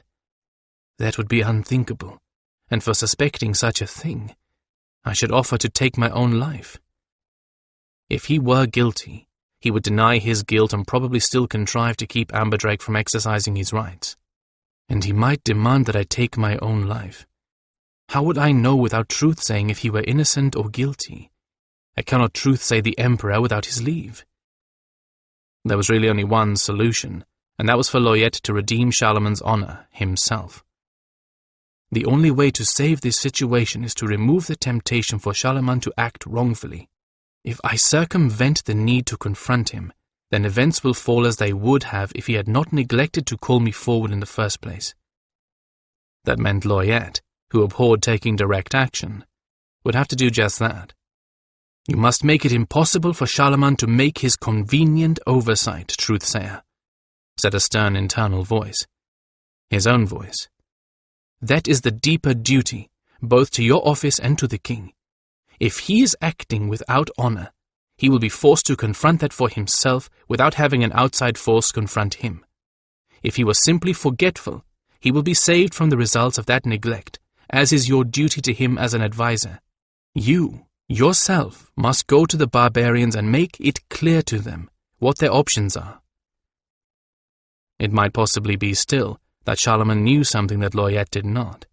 He might be aware of some reason why the barbarians would not want Loyette inside their hearts and souls. But Loyette would not know that unless he went to the barbarians himself. Only then would his own conscience and honor together be clean. And I cannot sleep this night until I make them clean. With a weary sigh, Loyette turned again and walked slowly in the footsteps of Winterheart, making his way to her suite in the guest quarters. He would tell her what he must. The next steps would be up to her. And to Amberdrake, for Amberdrake, after all, was the one person around whom this tragedy was revolving, and the one person who had the power to resolve at least part of it. And all of this so close to the eclipse. Why do the gods torment and taunt us this way? Amberdrake's head and heart were already full of confusion when he walked in through the door of his rooms, although he had been relieved of a considerable burden of fear and tension by his graceful mentor. Now the problems are not threatening my life, at least not immediately, but oh, the problems we've uncovered. Thanks to Silver Veil, at least now he had the means to prove his innocence. The services of someone called a truth-sayer would put an end to any accusations. Unfortunately, now there were greater questions to be answered, for it was painfully obvious that someone in this land wanted the Caladyne dead, discredited or both, and it was absolutely imperative he find out who and why, and soon. And all this must be done before their eclipse ceremony, or we can bid farewell to any kind of arrangements with the Highly for another generation or more. He was hoping to find Winterheart, sanity and a tiny space of peace in which to muster his thoughts and come up with some plan of action. Instead, he walked into chaos as soon as he opened the heavy wooden door. The servant Marke was sitting on the floor and wailing, her face buried in her hands as she rocked back and forth. Janelle, and what was she doing there, stood over her with wings mantled and hackles up, as if Marke were one of her gryflets and under attack. Winterheart sat in the chair by the door that the servants used, staring blankly into space, her face white with shock and a crumpled wreath of flowers at her feet. And the moment he entered, all three of them started, stared at him as if he were one of Ma'ar's worst creations, then began babbling like a trio of lunatics. "Forgive me, great lord. I have betrayed you. I have stolen from you." She didn't do anything. Neither of them did anything. It is not their fault. Oh, gods, I didn't mean to encourage him. Please believe me, Drake. Please, you must believe me. He clapped his hands over his aching temples and shook his head violently. What on earth were they all babbling about? Please, he said faintly over the din. Please, one of you at a time. As if his plea, faint as it was, had been a thunderous roar, they all fell silent at once, staring at him. He knew he felt as if he'd walked through 7 hells in his bare feet, but he didn't think he looked that way. Unfortunately, the silence was just as uninformative as their babbling had been. I must look worse than I thought. I must look like I've been dragged behind a horse through all the hells of all the religions of the world. They must not have heard. They expected me to be Amberdrake the Imperturbable, and I look as shaken as they are, and they don't know why. This was clearly no time to fall apart and hope for them to pick him back up and put him together. It was also clear that what had happened to Winterheart, Janelle, and Marquet was as serious as a murder accusation, at least in their own eyes. My immediate problem is settled. Come on, Drake. Get a hold of yourself. They need you. He took a deep breath and pulled himself together. I am a Kestra Churn, damn it. I was a pillar of strength for others as a profession. If I cannot be a rock of sanity at this moment, I can at least pretend to be sane and calm. Easy, he said in a calm and soothing voice. Let's sit down and get all this sorted out, shall we? He smiled at Marquet. Now, what's all this about betrayal? In a few minutes and at the expense of his own nerves, he had a sketchy idea of what had happened while he had been dealing with accusations of murder. He told them with equal brevity what had happened at the entertainment, and there was a feeling of sickness in the pit of his stomach about the betrothal offer in light of what he had learned from Silver Vale, a nauseous unease that warned him that there was danger there he had not ever expected. There was also a rising sense of anger. King Charlemagne wanted his mate. He had been struggling to be at peace with the king, and all the while Charlemagne had been coveting Winterheart. Had they all been fools, assuming that because the highly were formal and civilized, they could not possibly be lustful or treacherous? What were Charlemagne and his advisers orchestrating? But he hadn't even begun to sort it all out, much less get the details from any of the three, when there was a knock at the door. Reflexively, because Kestra Churn was trained to always answer a knock, because it might be someone in grave need, he answered it. He thought when he opened the door that he was either hallucinating or caught in a nightmare. It was Loyet, the leader of those who administered Charlemagne's justice, the very man who had just accused him of killing a woman in cold blood. He's come to imprison me. That was the first panicked thought. But there were no spears of the law with the advisor, which meant he could not have come here for that at least. But why? And in the name of the gods, why now? Ah, Loyet, he stammered, trying to think of what the highly protocol would dictate in this situation. I appreciate that you have come to my quarters, I presume, to ask me some questions, but it is very late, and this is not a good time. I must speak with you, Lord Amberdrake, the rabbity little man said urgently, actually stepping forward, so that Amberdrake had to move back and thus managing to get himself inside the door. I must! My honor, the king's, and your life may all depend upon this. As Loyet entered, he shut the door behind him, thus preventing Amberdrake from coaxing him out with similar trickery. And at the moment, he did not really look rabbity at all. Haggard, yes, but rather more like a determined and stubborn goat than a rabbit. Determined, stubborn, and in extreme discomfort. The man was so ill at ease that he radiated it. Even Winterheart stared at him with narrowed eyes, as if she sensed it, and she was not as gifted with empathy as Amberdrake. You must listen to me. It is exceedingly important that you understand what I am, and what my duties are. Loyet blurted out, and then launched into a detailed explanation of what a truth-sayer was and did, and that his position as advisor and chief of the Spears of the Law was strictly secondary to his vocation as a truth-sayer. You are entitled to a truth-sayer to establish your innocence, Lord Amberdrake, Loyet finished, his insides clearly knotted with anxiety, if the state of Amberdrake's own stomach was any indication. Furthermore, as an envoy, you are entitled to the services of any truth-sayer you may wish to summon. It is serving no purpose to conceal from you that I am one of the best of my kind. If I Declare you innocent. There can be no doubt of it." Since Silver Veil had already gone through an even more detailed explanation of a truthsayer's abilities and duties, Amberdrake saw no reason to doubt him. She had not recommended Loyette by name, but the hints she dropped were certainly specific enough that I should have made the connection already. Amberdrake nodded, aware that there was a lot more going on in Loyette's mind and conscience than the advisor wanted to admit, or be questioned about. The important thing was that he had offered his services of his own accord. Silver Veil was of the opinion that the effectiveness of a truthsayer was affected by whether or not he was bringing his gifts into play reluctantly, and she had warned him that he must find a truthsayer who brought himself to his task with a whole heart.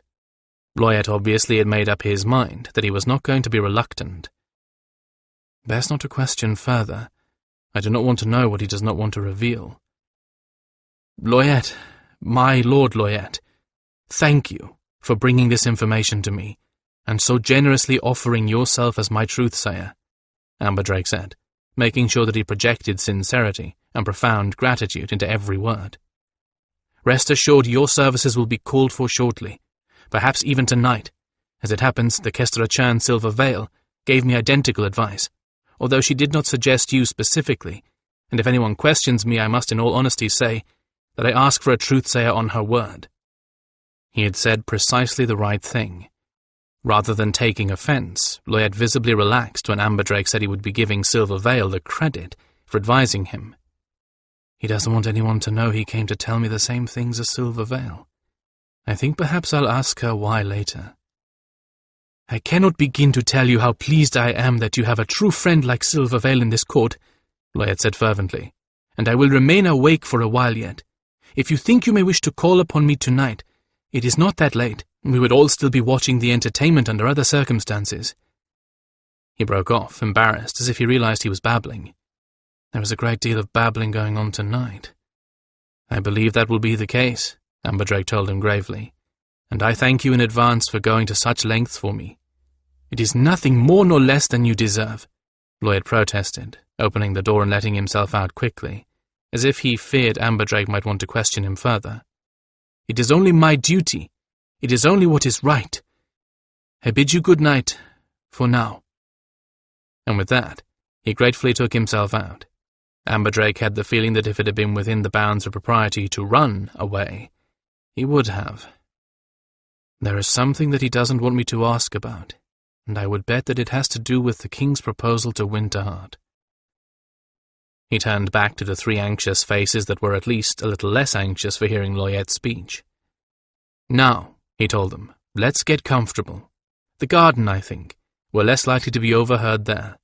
Marke, would you go fetch Geston and have him bring us something to drink that will help keep our nerves steady? We have a great deal to sort out, and we must find a way to do it in a way that will keep anyone from being hurt."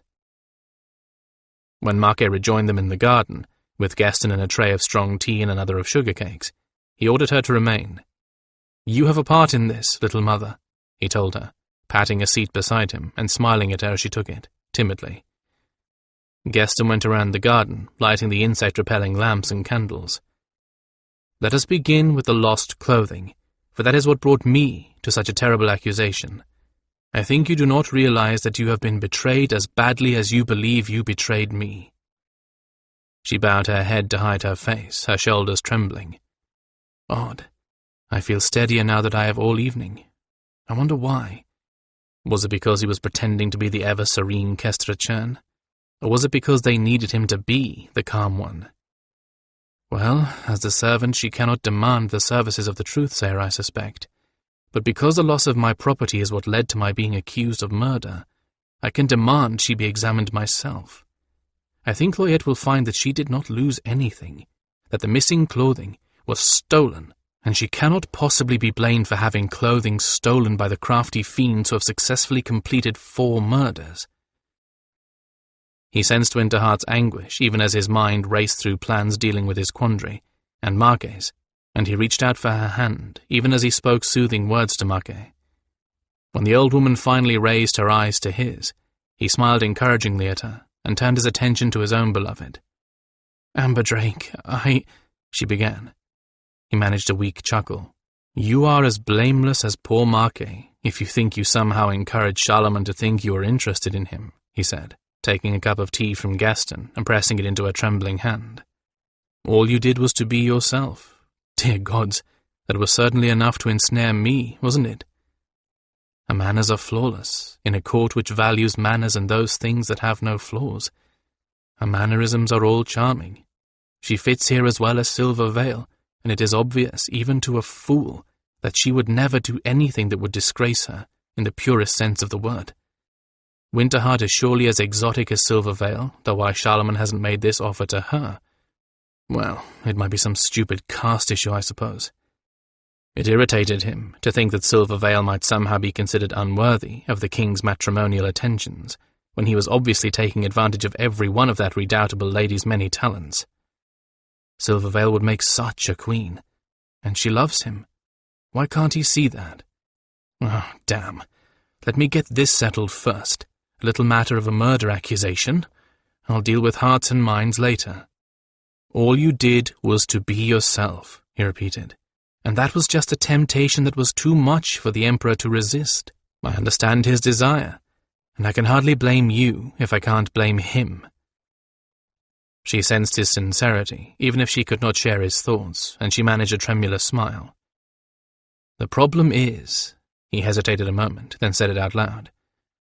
The problem is, it does appear that Charlemagne was perfectly willing for me to stand accused of murder, so that his way would be clear to take you as his wife. Marquet's face turned grey, but both Janelle and Winterheart nodded. Janelle's hackles were up, and Winterheart's jaw clenched. The obvious answer is to demand Loyette's services in court, he continued, but Winterheart interrupted, and not as he might have supposed, with angry words about the Emperor. You have to be careful not to imply in any way that Charlemagne was using the accusation as a way to obtain me, she pointed out. You can't even let other people make that implication. If anyone besides Loyette suspects him of dishonorable intentions, he'll never forgive us. Oh, that is the lady I love. Thinking ahead, seeing all the implications, even while her own heart is in turmoil. He felt better with every passing moment, more alive than he had in years, the way he had right after the catastrophe, when every day brought a new crisis, but she was there to help him solve it. Even if it all simply slipped his mind in the excitement, people could still suspect that if I act in public, he replied, thinking out loud. If he was operating with those intentions, he'll become our enemy for exposing him. And if he wasn't, well, when people put facts together and come up with their own suspicions, however erroneous, wouldn't he lose face with his own court? Winterheart nodded as Janelle looked from one to the other of them. She toyed with the necklace as she spoke. It is almost as bad for the Highly to lose face as to be dishonorable, and while he might not become our enemy over his own mistake, he isn't going to be our friend either, Winterheart frowned. But we can't simply leave things the way they are. If he is disgraced before his own people, might he not even declare war upon us in an attempt to show that he did not want Winterheart after all? Janelle hazarded, her eyes narrowed with worry. Oh, I wish Skandranon were here. I'm just as glad he's not. He's more than a bit too direct for a situation like this one. In any event, if we do this in public and everything came out well, we still must have Marquet's part of the story, and that makes her a conspicuous target for anger, Amberdrake said, as Marquet nodded and turned even greyer. I can't have that, and we have to remember something else. There is someone out there who wants all of us dead or gotten rid of, and if we take care of this in public, he'll only try again to do just that. The next time he might be still more clever about it. As long as we don't know who our enemy is, we can't guard against him without just going home. Winterheart clasped her hands together in her lap around a cup of tea, and Amberdrake pretended not to notice that her knuckles were white. You are saying that we can't do anything, then? She asked tightly. But, no. What I'm saying is that this can't be public. I spoke at length with Silver Veil, and she gave me another piece of advice. That which is unthinkable in public is often conducted in private. Is there a way, do you think, that we could get Charlemagne alone, without any witnesses to what we say to him? I don't see how, Winterheart began. He always has bodyguards with him, even when he gave me the necklace and the lilies. Marke cleared her throat, interrupting Winterheart, and all eyes turned toward her. A bride-to-be accepts her betrothed's proposal in her own house, she said carefully. She does so in private. This is an old custom, one that dates back to the days when the Hyli were barbarians and occasionally kidnapped women they wished to wed. By making the groom come to her alone, she prevents being coerced into acceptance. So, if I sent a message to Charlemagne, saying I wish to see him here, alone, Winterheart began. Marke nodded.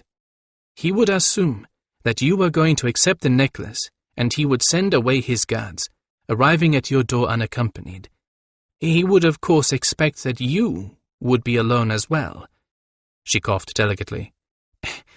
It is often said that there are many children whose births come at intervals that are easily calculated back 9 months to the date of the bride's acceptance. Would now be too soon? Winterheart said, blushing furiously. I wouldn't want to seem too forward. I suspect, Marke replied, with the hint of her old spirit, that our king is pacing the floor, hoping that you will find it impossible to sleep until you have answered him. Winterheart smiled, but it was a tight, thin smile. So I shall, she said.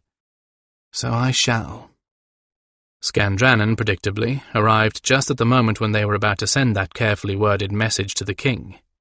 I was on the roof, he said, looking at all of their tense faces with puzzlement. I was waiting for Kachar to contact me. I was concerned that there might be an off chance that there was someone capable of sensing mind magic at work within the palace. Why go on the roof? Amberdrake asked. He shrugged. If that was the case, I didn't want anyone to associate the messages passing between myself and our little Gryphon with me. It wasn't our roof, you see. They had to explain it all over again to him, which took a bit more time. Amberdrake was a little worried that Skan might come up with another one of his wild plans instead of falling in with theirs. To his relief, Skan was in complete agreement with all of them. I must admit I didn't expect you to go along with this without an argument, Amberdrake finally said, as Skan settled himself into a corner with Janelle tucked under a wing. The Gryphon looked up at him thoughtfully. Not an argument, exactly, he replied. More of an addition.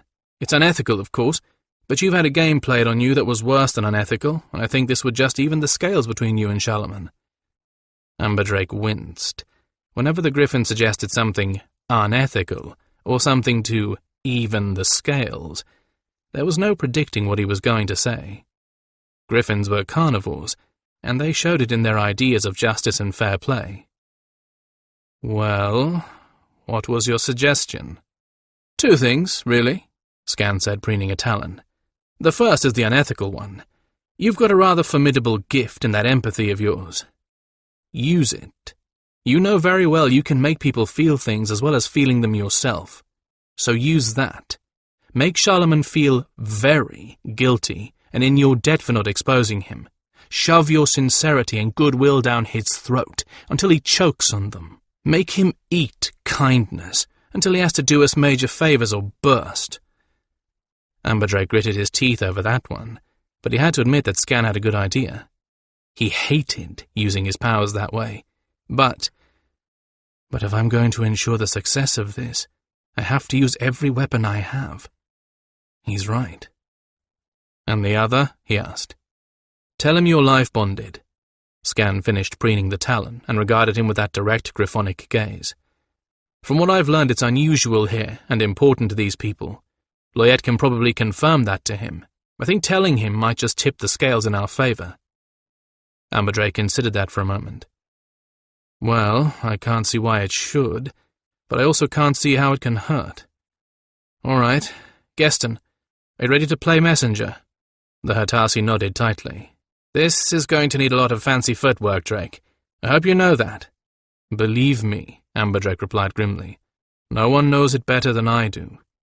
He handed the Hertasi the carefully worded messages, one to the Emperor and one to Loyette. We'll be waiting. Geston slipped off, and the 5 of them arranged themselves very carefully. Marke was off to one side, out of the way. Janelle and Skan placed themselves on either side of the door, ready to interpose their bodies if the king should decide to storm out. He would not get past them. They could simply block the door with their bodies, or an extended wing using no force and no violence. Amberdrake stood beside Winterheart, who was seated on the floor, with the necklace gleaming on a pillow arranged in the pattern that Marquette signified polite refusal. It seemed there were customs for the arrangement of the necklace, which included angered refusal, fearful refusal, wistful refusal, unexplainable refusal, and so on. There was a ritual for everything. "What did Judith have to say?" Amberdrake asked Scan to fill in the time. "How much did you tell her?" "Oh, as relayed through the little one, she was apoplectic about the murder accusations, of course," Scan said casually. "She wanted us to come home. I pointed out how stupid that would be, and how it might only get us in deeper trouble. Then she was going to cancel the next lot of diplomats, which wasn't a bad idea, but I had a better one. I told her to send us some of the human silvers instead, ones that can at least go through diplomatic motions and leave the real work to us. She thought that was a pretty good notion, giving us our own little private guards. She wanted to send mages, but I told her that would be a very bad idea and why. She agreed, and started working out the details so things can move quickly and the silvers can sail with the tide. That's pretty much where things stand." Amberdrake had a shrewd notion that wasn't all Scan had told Judith to do, but it hardly mattered. At the moment, more strategy was required than diplomacy. The kind of leadership of a field commander, rather than that of an administrator. Those were, and had always been, Scan's strength. He was never better or more skillful than when he was alone, making decisions that only a single person could implement. He hates being a leader. Now he's in his element. As dreadful as the situation is, it's good for him. And is he losing weight? At least this meant that there would be some skilled fighters showing up shortly, and if worse came to worst, as Scan said, they would have their own little guard contingent. If everything went wrong and they really did have to flee to save their lives, provided they could all escape the city, with the help of several skilled fighters, they could probably make their way across the jungle and back to White Gryphon. It occurred to him that they ought to start making emergency escape plans, just in case. But before he could say anything, the sound of footsteps out in the hallway, coming through the slightly open door, put all of them on alert. Charlemagne pushed the door open and took 3 eager steps into the room before he saw that there was a group waiting for him rather than Winterheart alone. His expression was so eager and so happy that Amberdrake's heart went out to him, despite the fact that Charlemagne wanted him out of the way. Perhaps that was only a sign of how much a Kestrachan he was, that he could always see someone else's side. Oh, gods, if only everyone could have everything they wanted out of this situation. But he knew very well that there were never such things as unadulterated happy endings, and that the very best that anyone could hope for here was that hearts would not be broken too badly. Charlemagne was clearly taken aback when he saw Amberdrake. He stopped dead, and his face lost all expression. In the next heartbeat, his eyes dropped to Winterheart, then to the necklace on the pillow in front of her. His eyes went back to Amberdrake and turned cold. His face assumed an expression of anger, but his words surprised the Kestrachan.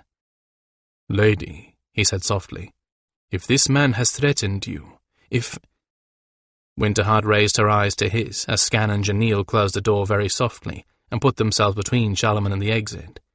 He did not appear to notice anything except Winterheart and Amberdrake. "This is my answer, Serenity," she said steadily. No one who knew anything about her would ever have doubted the firm resolution in her voice. "If you think that anyone could threaten me to perform any action against my will, you are very much mistaken. Amberdrake is here because I wish him here.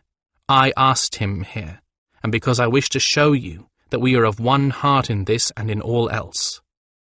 Charlemagne's face fell, but before he could react any further, Amberdrake spoke.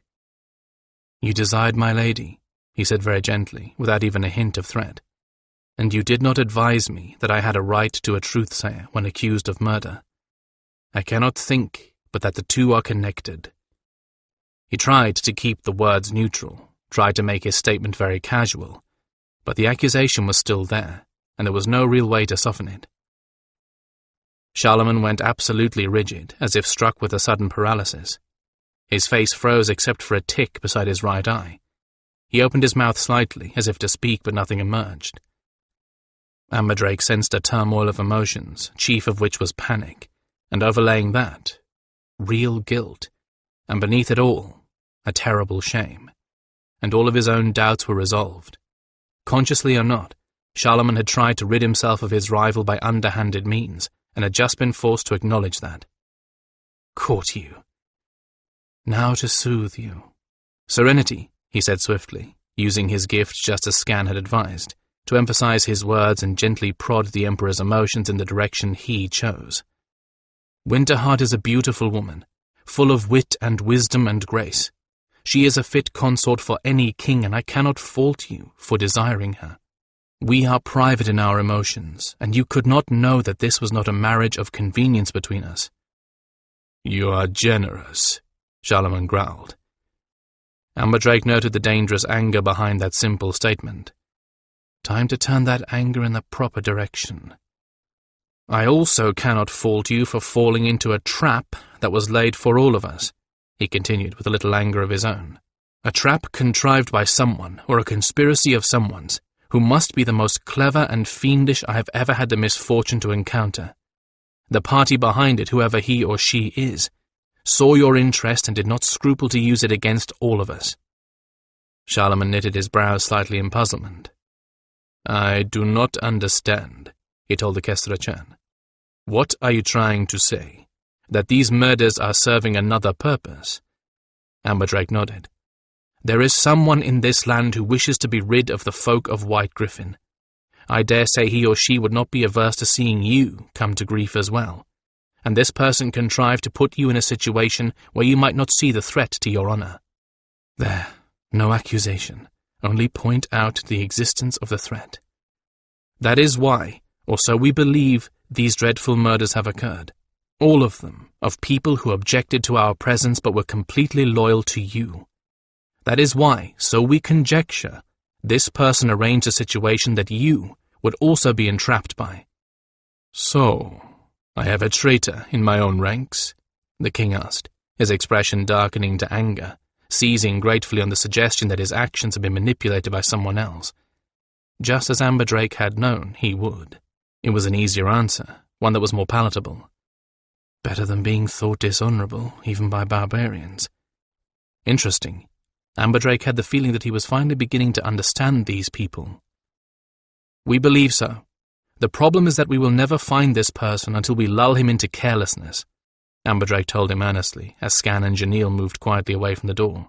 So, before we go any further, that I may clear my name and honor before you at least, I should like the services of Truthsayer Loyette, but only in private. Again the king was taken aback. Why in private? Do you not wish your name to be made clean? Amberdrake shrugged. We are gambling with more than just my personal honor here, he said philosophically. To ask for the Truthsayer before the court would reveal that we are aware of some of what is going on, and I'm willing for others to continue to suspect me if it will help us catch the true villain. That is more important, and I can abide suspicious glares and the anger of your courtiers to achieve justice for the murders. Sincerity, honesty, graciousness. Do believe me, Charlemagne. It all happens to be true. Charlemagne nodded cautiously, too much the diplomat himself to even take this at face value. I also request Loyette's services on behalf of the servant Mage, he continued persuasively. The reason will become clear when you hear what she has to say. Charlemagne frowned but nodded again. Gaston, who had left his message with Charlemagne only to go fetch Loyette, knocked in his familiar pattern at that precise moment, and Skan moved to open the door to let the Hertasi and the Truthsayer in. They almost lost their advantage at that moment, as Charlemagne realized how they had manipulated him. But his own good sense overcame his temper, and he managed to do no more than frown at his advisor as Loyette came in. Loyette made a formal obeisance to his leader, which appeared to mollify the king somewhat. Charlemagne gestured to the rest of them to take seats, then appropriated the best chair in the room, and sat down in it with ill grace. I see you have all this planned, he growled, waving his hand at Loyette. Continue then, before I lose my patience. Truthsayer, examine the man Amberdrake. Good. He's angry. Now to turn that anger away from us and toward whoever is conspiring against us. There is only one thing more that I need to tell you, Serenity, he said very carefully. But I needed the Truthsayer here to confirm it, so that you will believe it. If you would, please, Loyette, The truthsayer nodded and then knelt upon the floor at Amberdrake's feet, closing his eyes and assuming an expression of intense concentration. As Silver Veil had explained it, Loyette would not actually read Amberdrake's thoughts as a mind speaker might, nor his emotions as an empath would. She could only describe it as soul-touching, perhaps, or heart-reading, that Loyette would take in what Amberdrake was, with no emotions or surface thoughts intruding, and relate that to the truth or falsehood of what he was saying. As she described it, the act would be far more intimate on Loyette's part, for Amberdrake would sense nothing, than any empathic sensing of emotion. It was impossible to lie to a truthsayer, she claimed. If that was the case, Amberdrake did not envy Loyette his gift. There are more than a few slimy souls I would never have wanted to touch in that way. Maha, for instance, or Shaiknam. The very idea makes me shudder. I wish to prove to you why my lady and I are more than we appear. Winterheart and I have a very unusual bond, he said, choosing his words with care. In our tongue, it is called life bonding. I've not been able to find the equivalent in yours, but it is a binding of soul to soul, a partnership that completes both of us. What one feels, the other feels as well. He continued, trying to describe the relationship in terms that Charlemagne might understand, groping through the unfamiliar Highley words, until suddenly Loyette's eyes flew open, and the truthsayer exclaimed with dismay, "Serenity! These two are Loriganalea! Oh, dearest gods! What did you think you were doing?" The look of horror on Loyette's face was mirrored in Charlemagne's. What on earth? Why? Amberdrake had no time for any other thoughts, for suddenly the Emperor himself, the great Charlemagne, was on his knees, clutching the hems of Amberdrake's garment and Winterheart's in turn, begging their forgiveness. Amberdrake had not seen anyone so terrified in 10 years. What had Loyette said? Amberdrake was taken so aback he didn't know what to say or do next. Loyette seemed to be completely paralyzed. Finally it was Scan who broke the impasse. "Well," he said in a completely casual tone, as if he saw all-powerful emperors grovelling in front of his friends every day. "I always said you and Winterheart were something special." Things were very confusing for several long moments, when a greatly shaken Charlemagne, who had by this time lost every aspect of emperor, and seemed to have decided that he would be, for now, only Charlemagne the man, was calmed down and assured of both their forgiveness, they finally learned from him and from Loyette why their reaction had been so violent. In fact, Loyette was still looking a bit grey about the lips. "This is a sacred bond," Loyette said, carefully, so that there could be no mistake. "This is a marriage, made not for lust or for power, or for the sake of convenience, but made by the gods. The holy books are very plain. Interfering in such a bond will bring the curses of the ages upon anyone who tries to break it, anyone who helps to break it, and anyone who does not aid the bonded ones. If he who tried to interfere in the bonding is a ruler, the curses would fall even upon the people as a whole. You have done a good thing, Amberdrake, by recognizing this bond and telling us of it. You have not only saved the Emperor's honor, you have prevented the curses of all our gods and yours as well from falling upon this land." "You were well within your rights to withhold this knowledge from me," Charlemagne said miserably, shaken to his bones. "If I had not the opportunity to obtain your forgiveness, it is possible that the curses would still have come, and you would have had your revenge upon me threefold. It would only have been justice, your withholding of information in exchange for my omission." The Emperor shuddered, his lips pale with strain. "There is nothing I can give you in my entire empire that can compensate you." This was too much. Amberdrake cast a glance of entreaty at the truthsayer for help, since nothing he had said seemed to penetrate the Emperor's reaction. Loyette placed a hand upon Charlemagne's, keeping him from saying anything more. "It is enough. It did not happen. Amberdrake and Winterheart understand and forgive. They both know, well enough." "This is the truth," Amberdrake said hastily. "Remember, we are all caught in a web of deception. The blame should rightly fall on the spider who spun it. Let the curses fall upon him." That was evidently exactly the right thing to say. The Emperor closed his eyes and nodded, relaxing a little. But Loyette was not finished. "And you know, my Emperor, that even if Amberdrake were to perish in the next instant, Winterheart would still not be for you, nor for any other man. You may wish to consult Palisar on the matter, but I would say this proves that the gods regard those of White Gryphon as they would the highly in matters of the soul and love." That last was said with a certain stern relish that made Amberdrake wonder if the pointed little reminder were not Loyette's tiny act of revenge for his own mental and emotional strain over this situation. Poor Loyette. He walked a thread above a chasm, and he survived. I should not be surprised if he garnered more white hairs from this.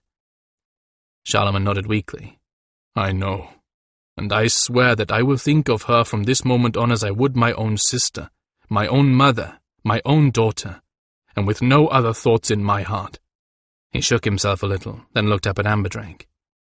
"Now, you will assert your innocence in this matter, and Loyette will verify it, and I will make this public if there is no other way to prove that you are blameless. Will that suit your plan to trap this plot-spinning spider?" "It does, but do not reveal my innocence unless there is no other way to save my life," Amberdrake reminded him.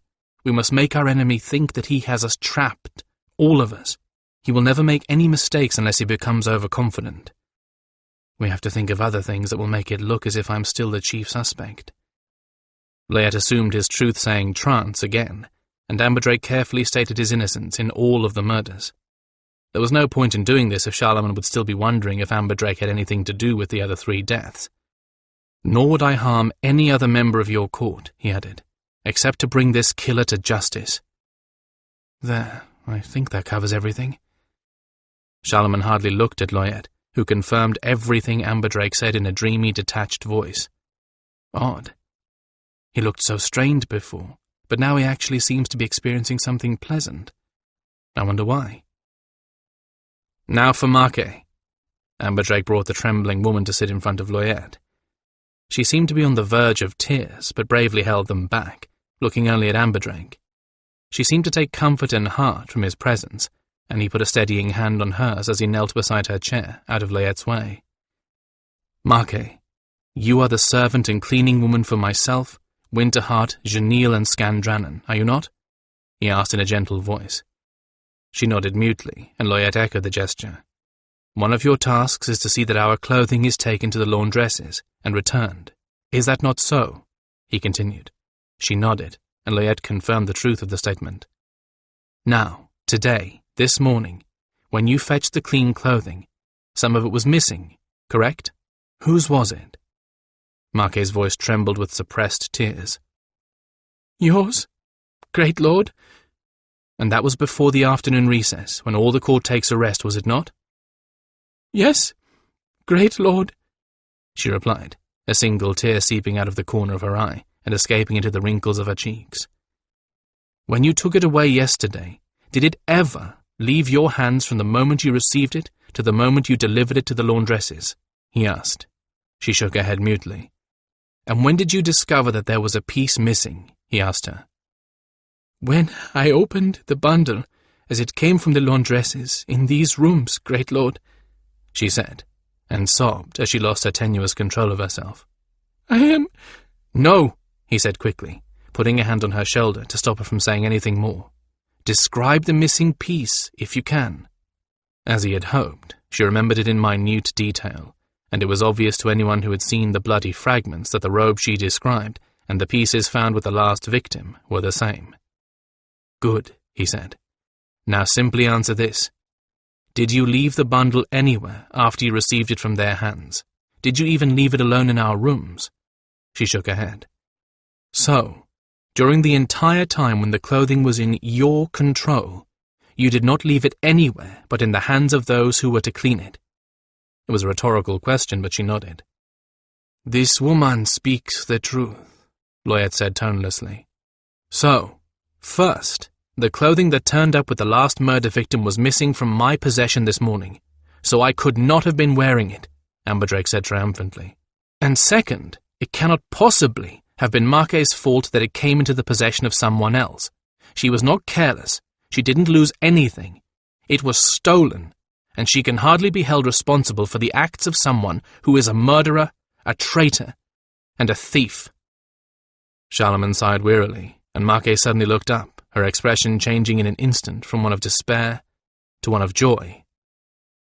"That is so, Emperor," Loyet said slowly, as he shook himself out of his trance. "Though I fail to see why it was so important." He stopped himself, flushing with shame. "Forgive me, woman," he said to Marke with stiff humility. "It was important to you, of course. Not all troubles involve the curses of gods and the fates of empires. But sometimes the fate of empires can devolve upon the small troubles." Marke obviously didn't understand what Loyet was trying to say, but she nodded timidly, shrinking back into the chair. "The question is," Loyet said, "what do we do with her? I do not know that she should continue as your cleaning woman. Perhaps a retirement." Marke shrank back, further still.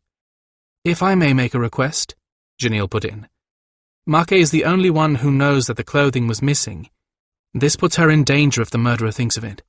Could she not be protected if she were here, in our personal train? If she were to be made, Janelle's expression became crafty, the nurse of my little ones? She would then be in our suite all the time and under our guarding eyes and talons." Loyet looked dubious. "Is this permitted?" he asked Charlemagne. "She is of the caste of the lower servants. Is not a nursemaid of the caste of upper servants?" He seemed far more concerned over the possible breach in caste than by the threat to Marque's life. Charlemagne's brow creased with a similar concern. Hang these people and their ranks and castes. Charlemagne snorted with derision before anyone else could say anything. "At the moment, the servants watching the little ones are from whatever caste takes care of pet dogs and parrots," he said with thinly veiled contempt. "This is, I believe, on the judgment of whoever it is that decides who should serve where. I hardly think that they can be of any higher caste than Marke. They are certainly of less intelligence." Loyet looked a little happier. "It is true, Emperor, that there is no description or caste for one who would be a nursemaid to... He groped for a tactful description, and Scan supplied him with an untactful one. "Nursemaid to offspring of intelligent animals," he said shortly. "And I don't see any reason why Charlemagne can't declare it to be Marque's caste and give her the job here and now." "Nor do I," Charlemagne said hastily, obviously wanting to get what seemed to him to be utter nonsense over with. "I declare it. Loyet, have a secretary issue the orders." Loyet emerged from his trance feeling more like himself than he had since the foreigners arrived. His stomach was settled, his headache gone, his energy completely restored. And it was a pleasure to touch the soul of Amberdrake, he realized with wonder. As noble a soul as silver veil. And however could I have doubted that? Was he not her pupil? Is he not still her friend? Why should I have forgotten these things? He did not even express impatience with the amount of time spent on the servant woman, where a few days ago he would have been offended at this waste of his gifts, and insisted that a lesser truth-sayer attend to her. It would of course have been a great pity if anything happened to her, so the female Gryphon's suggestion about how to keep her safe was a good one. But it was an insignificant detail in the greater work of this evening.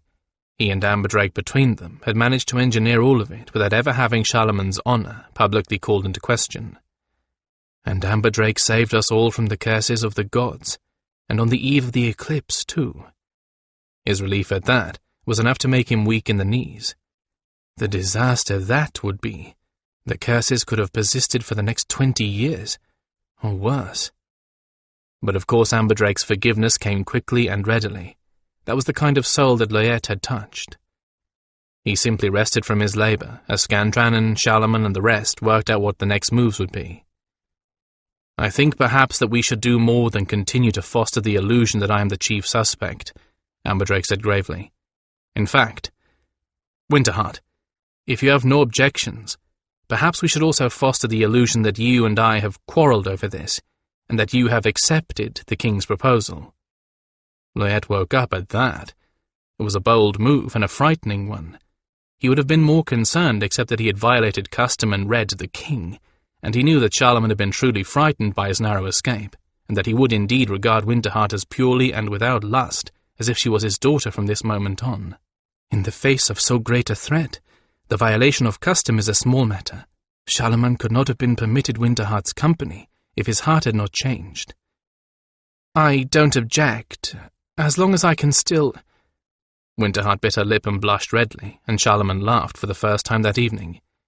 These pale people showed their embarrassment in such an amusing fashion. How far down does the red go, one wonders? It certainly crept down her neck and past her collar. "I shall have Loyette give you the key to the next suite," Charlemagne said indulgently. "Just as the Gryphon suite connects to yours, there is one that connects to theirs. I shall put you there. It is a suitable arrangement for a consort-to-be, since the bride must remain with her relatives, and they are the closest you have to relatives here. And it will look as if I'm placing the Gryphons between you and Amberdrake as a kind of guard upon your honor and safety." "Meanwhile, we're anything but. I like it," Skandranon said. "Just don't keep us awake at night scampering through our quarters, all right, Amberdrake?" Charlemagne chuckled at this, as did Amberdrake. So did Loyette. If the king had been having second thoughts, he would have put Winterheart in the royal apartments. All was well. He relaxed back onto his cushion. His opinion was not needed in this, but he did need to know what they were planning, for Palliser and Silvervale would have to be informed. "I shouldn't be relaxed," he tried to tell himself. "This is a perilous and horrible situation. There is a killer among us, a killer who is likely also a traitor, who kills in terrifying and obscene ways. It could be anyone. Well, almost anyone. 4 ladies of the court are dead. I did not know them, but still. I should not be sitting here thinking about being able to enjoy a meal for the first time in days." On the other hand, there was nothing more that he could do, as his emperor was acting again like the Charlemagne he knew, the warrior, the leader. And he was seeing a side to the foreigners, especially Amberdrake, that he had never ever guessed. They had seemed so different from the Highley before this moment. Alien, tricky, crafty, possibly deceitful. Amberdrake in particular had seemed too opaque to be trustworthy. How could he not have noticed that his very opacity was like Silvervale's mannered detachment? "I thought that Silvervale was unique. Is this how all northern Kestrachan are? Oh, perhaps not. Anyone can call himself a Kestrachan after all. We have Kestrachan who are hardly worthy of that name, and there have been very few even of the good ones who have risen to the rank of advisor. But here were 2 who were very worthy of the name and the highest of ranks, Silvervale and Amberdrake, and an equally brilliant soul, if of a different order, in Winterheart. The strangers had turned out to be not so strange after all, despite their odd ways and their even odder friends, the Gryphons. "Perhaps one day I shall venture to read the Gryphons. If they can be the friends of Amberdrake, then I think I should be in no danger of harm." With a start, he realized that the conference was coming to an end, at least as far as he was concerned. "You may go, Loyette," Charlemagne said, dismissing him with a wave of his hand. "We have taken up enough of your rest as it is. In the morning, see that Palliser and Silvervale learn of what we have discussed, but keep it all among yourselves." Unspoken, but obvious to Loyette, he should keep to himself the king's near debacle in the matter of honor. It was not the first time that he had kept such things to himself. There was something of the nature of the truth-sayer. He examined and watched the king more often than the king himself knew. He rose, smiled his farewells and bowed himself out. But not to go to his rooms. Silvervale would probably learn of all this from Amberdrake. He could make sure of that in the morning. But the rest of this was critical enough that Palliser should hear of it now. Let Charlemagne preserve his illusion that his advisers wasted time on sleep when there was a delicate situation to be handled.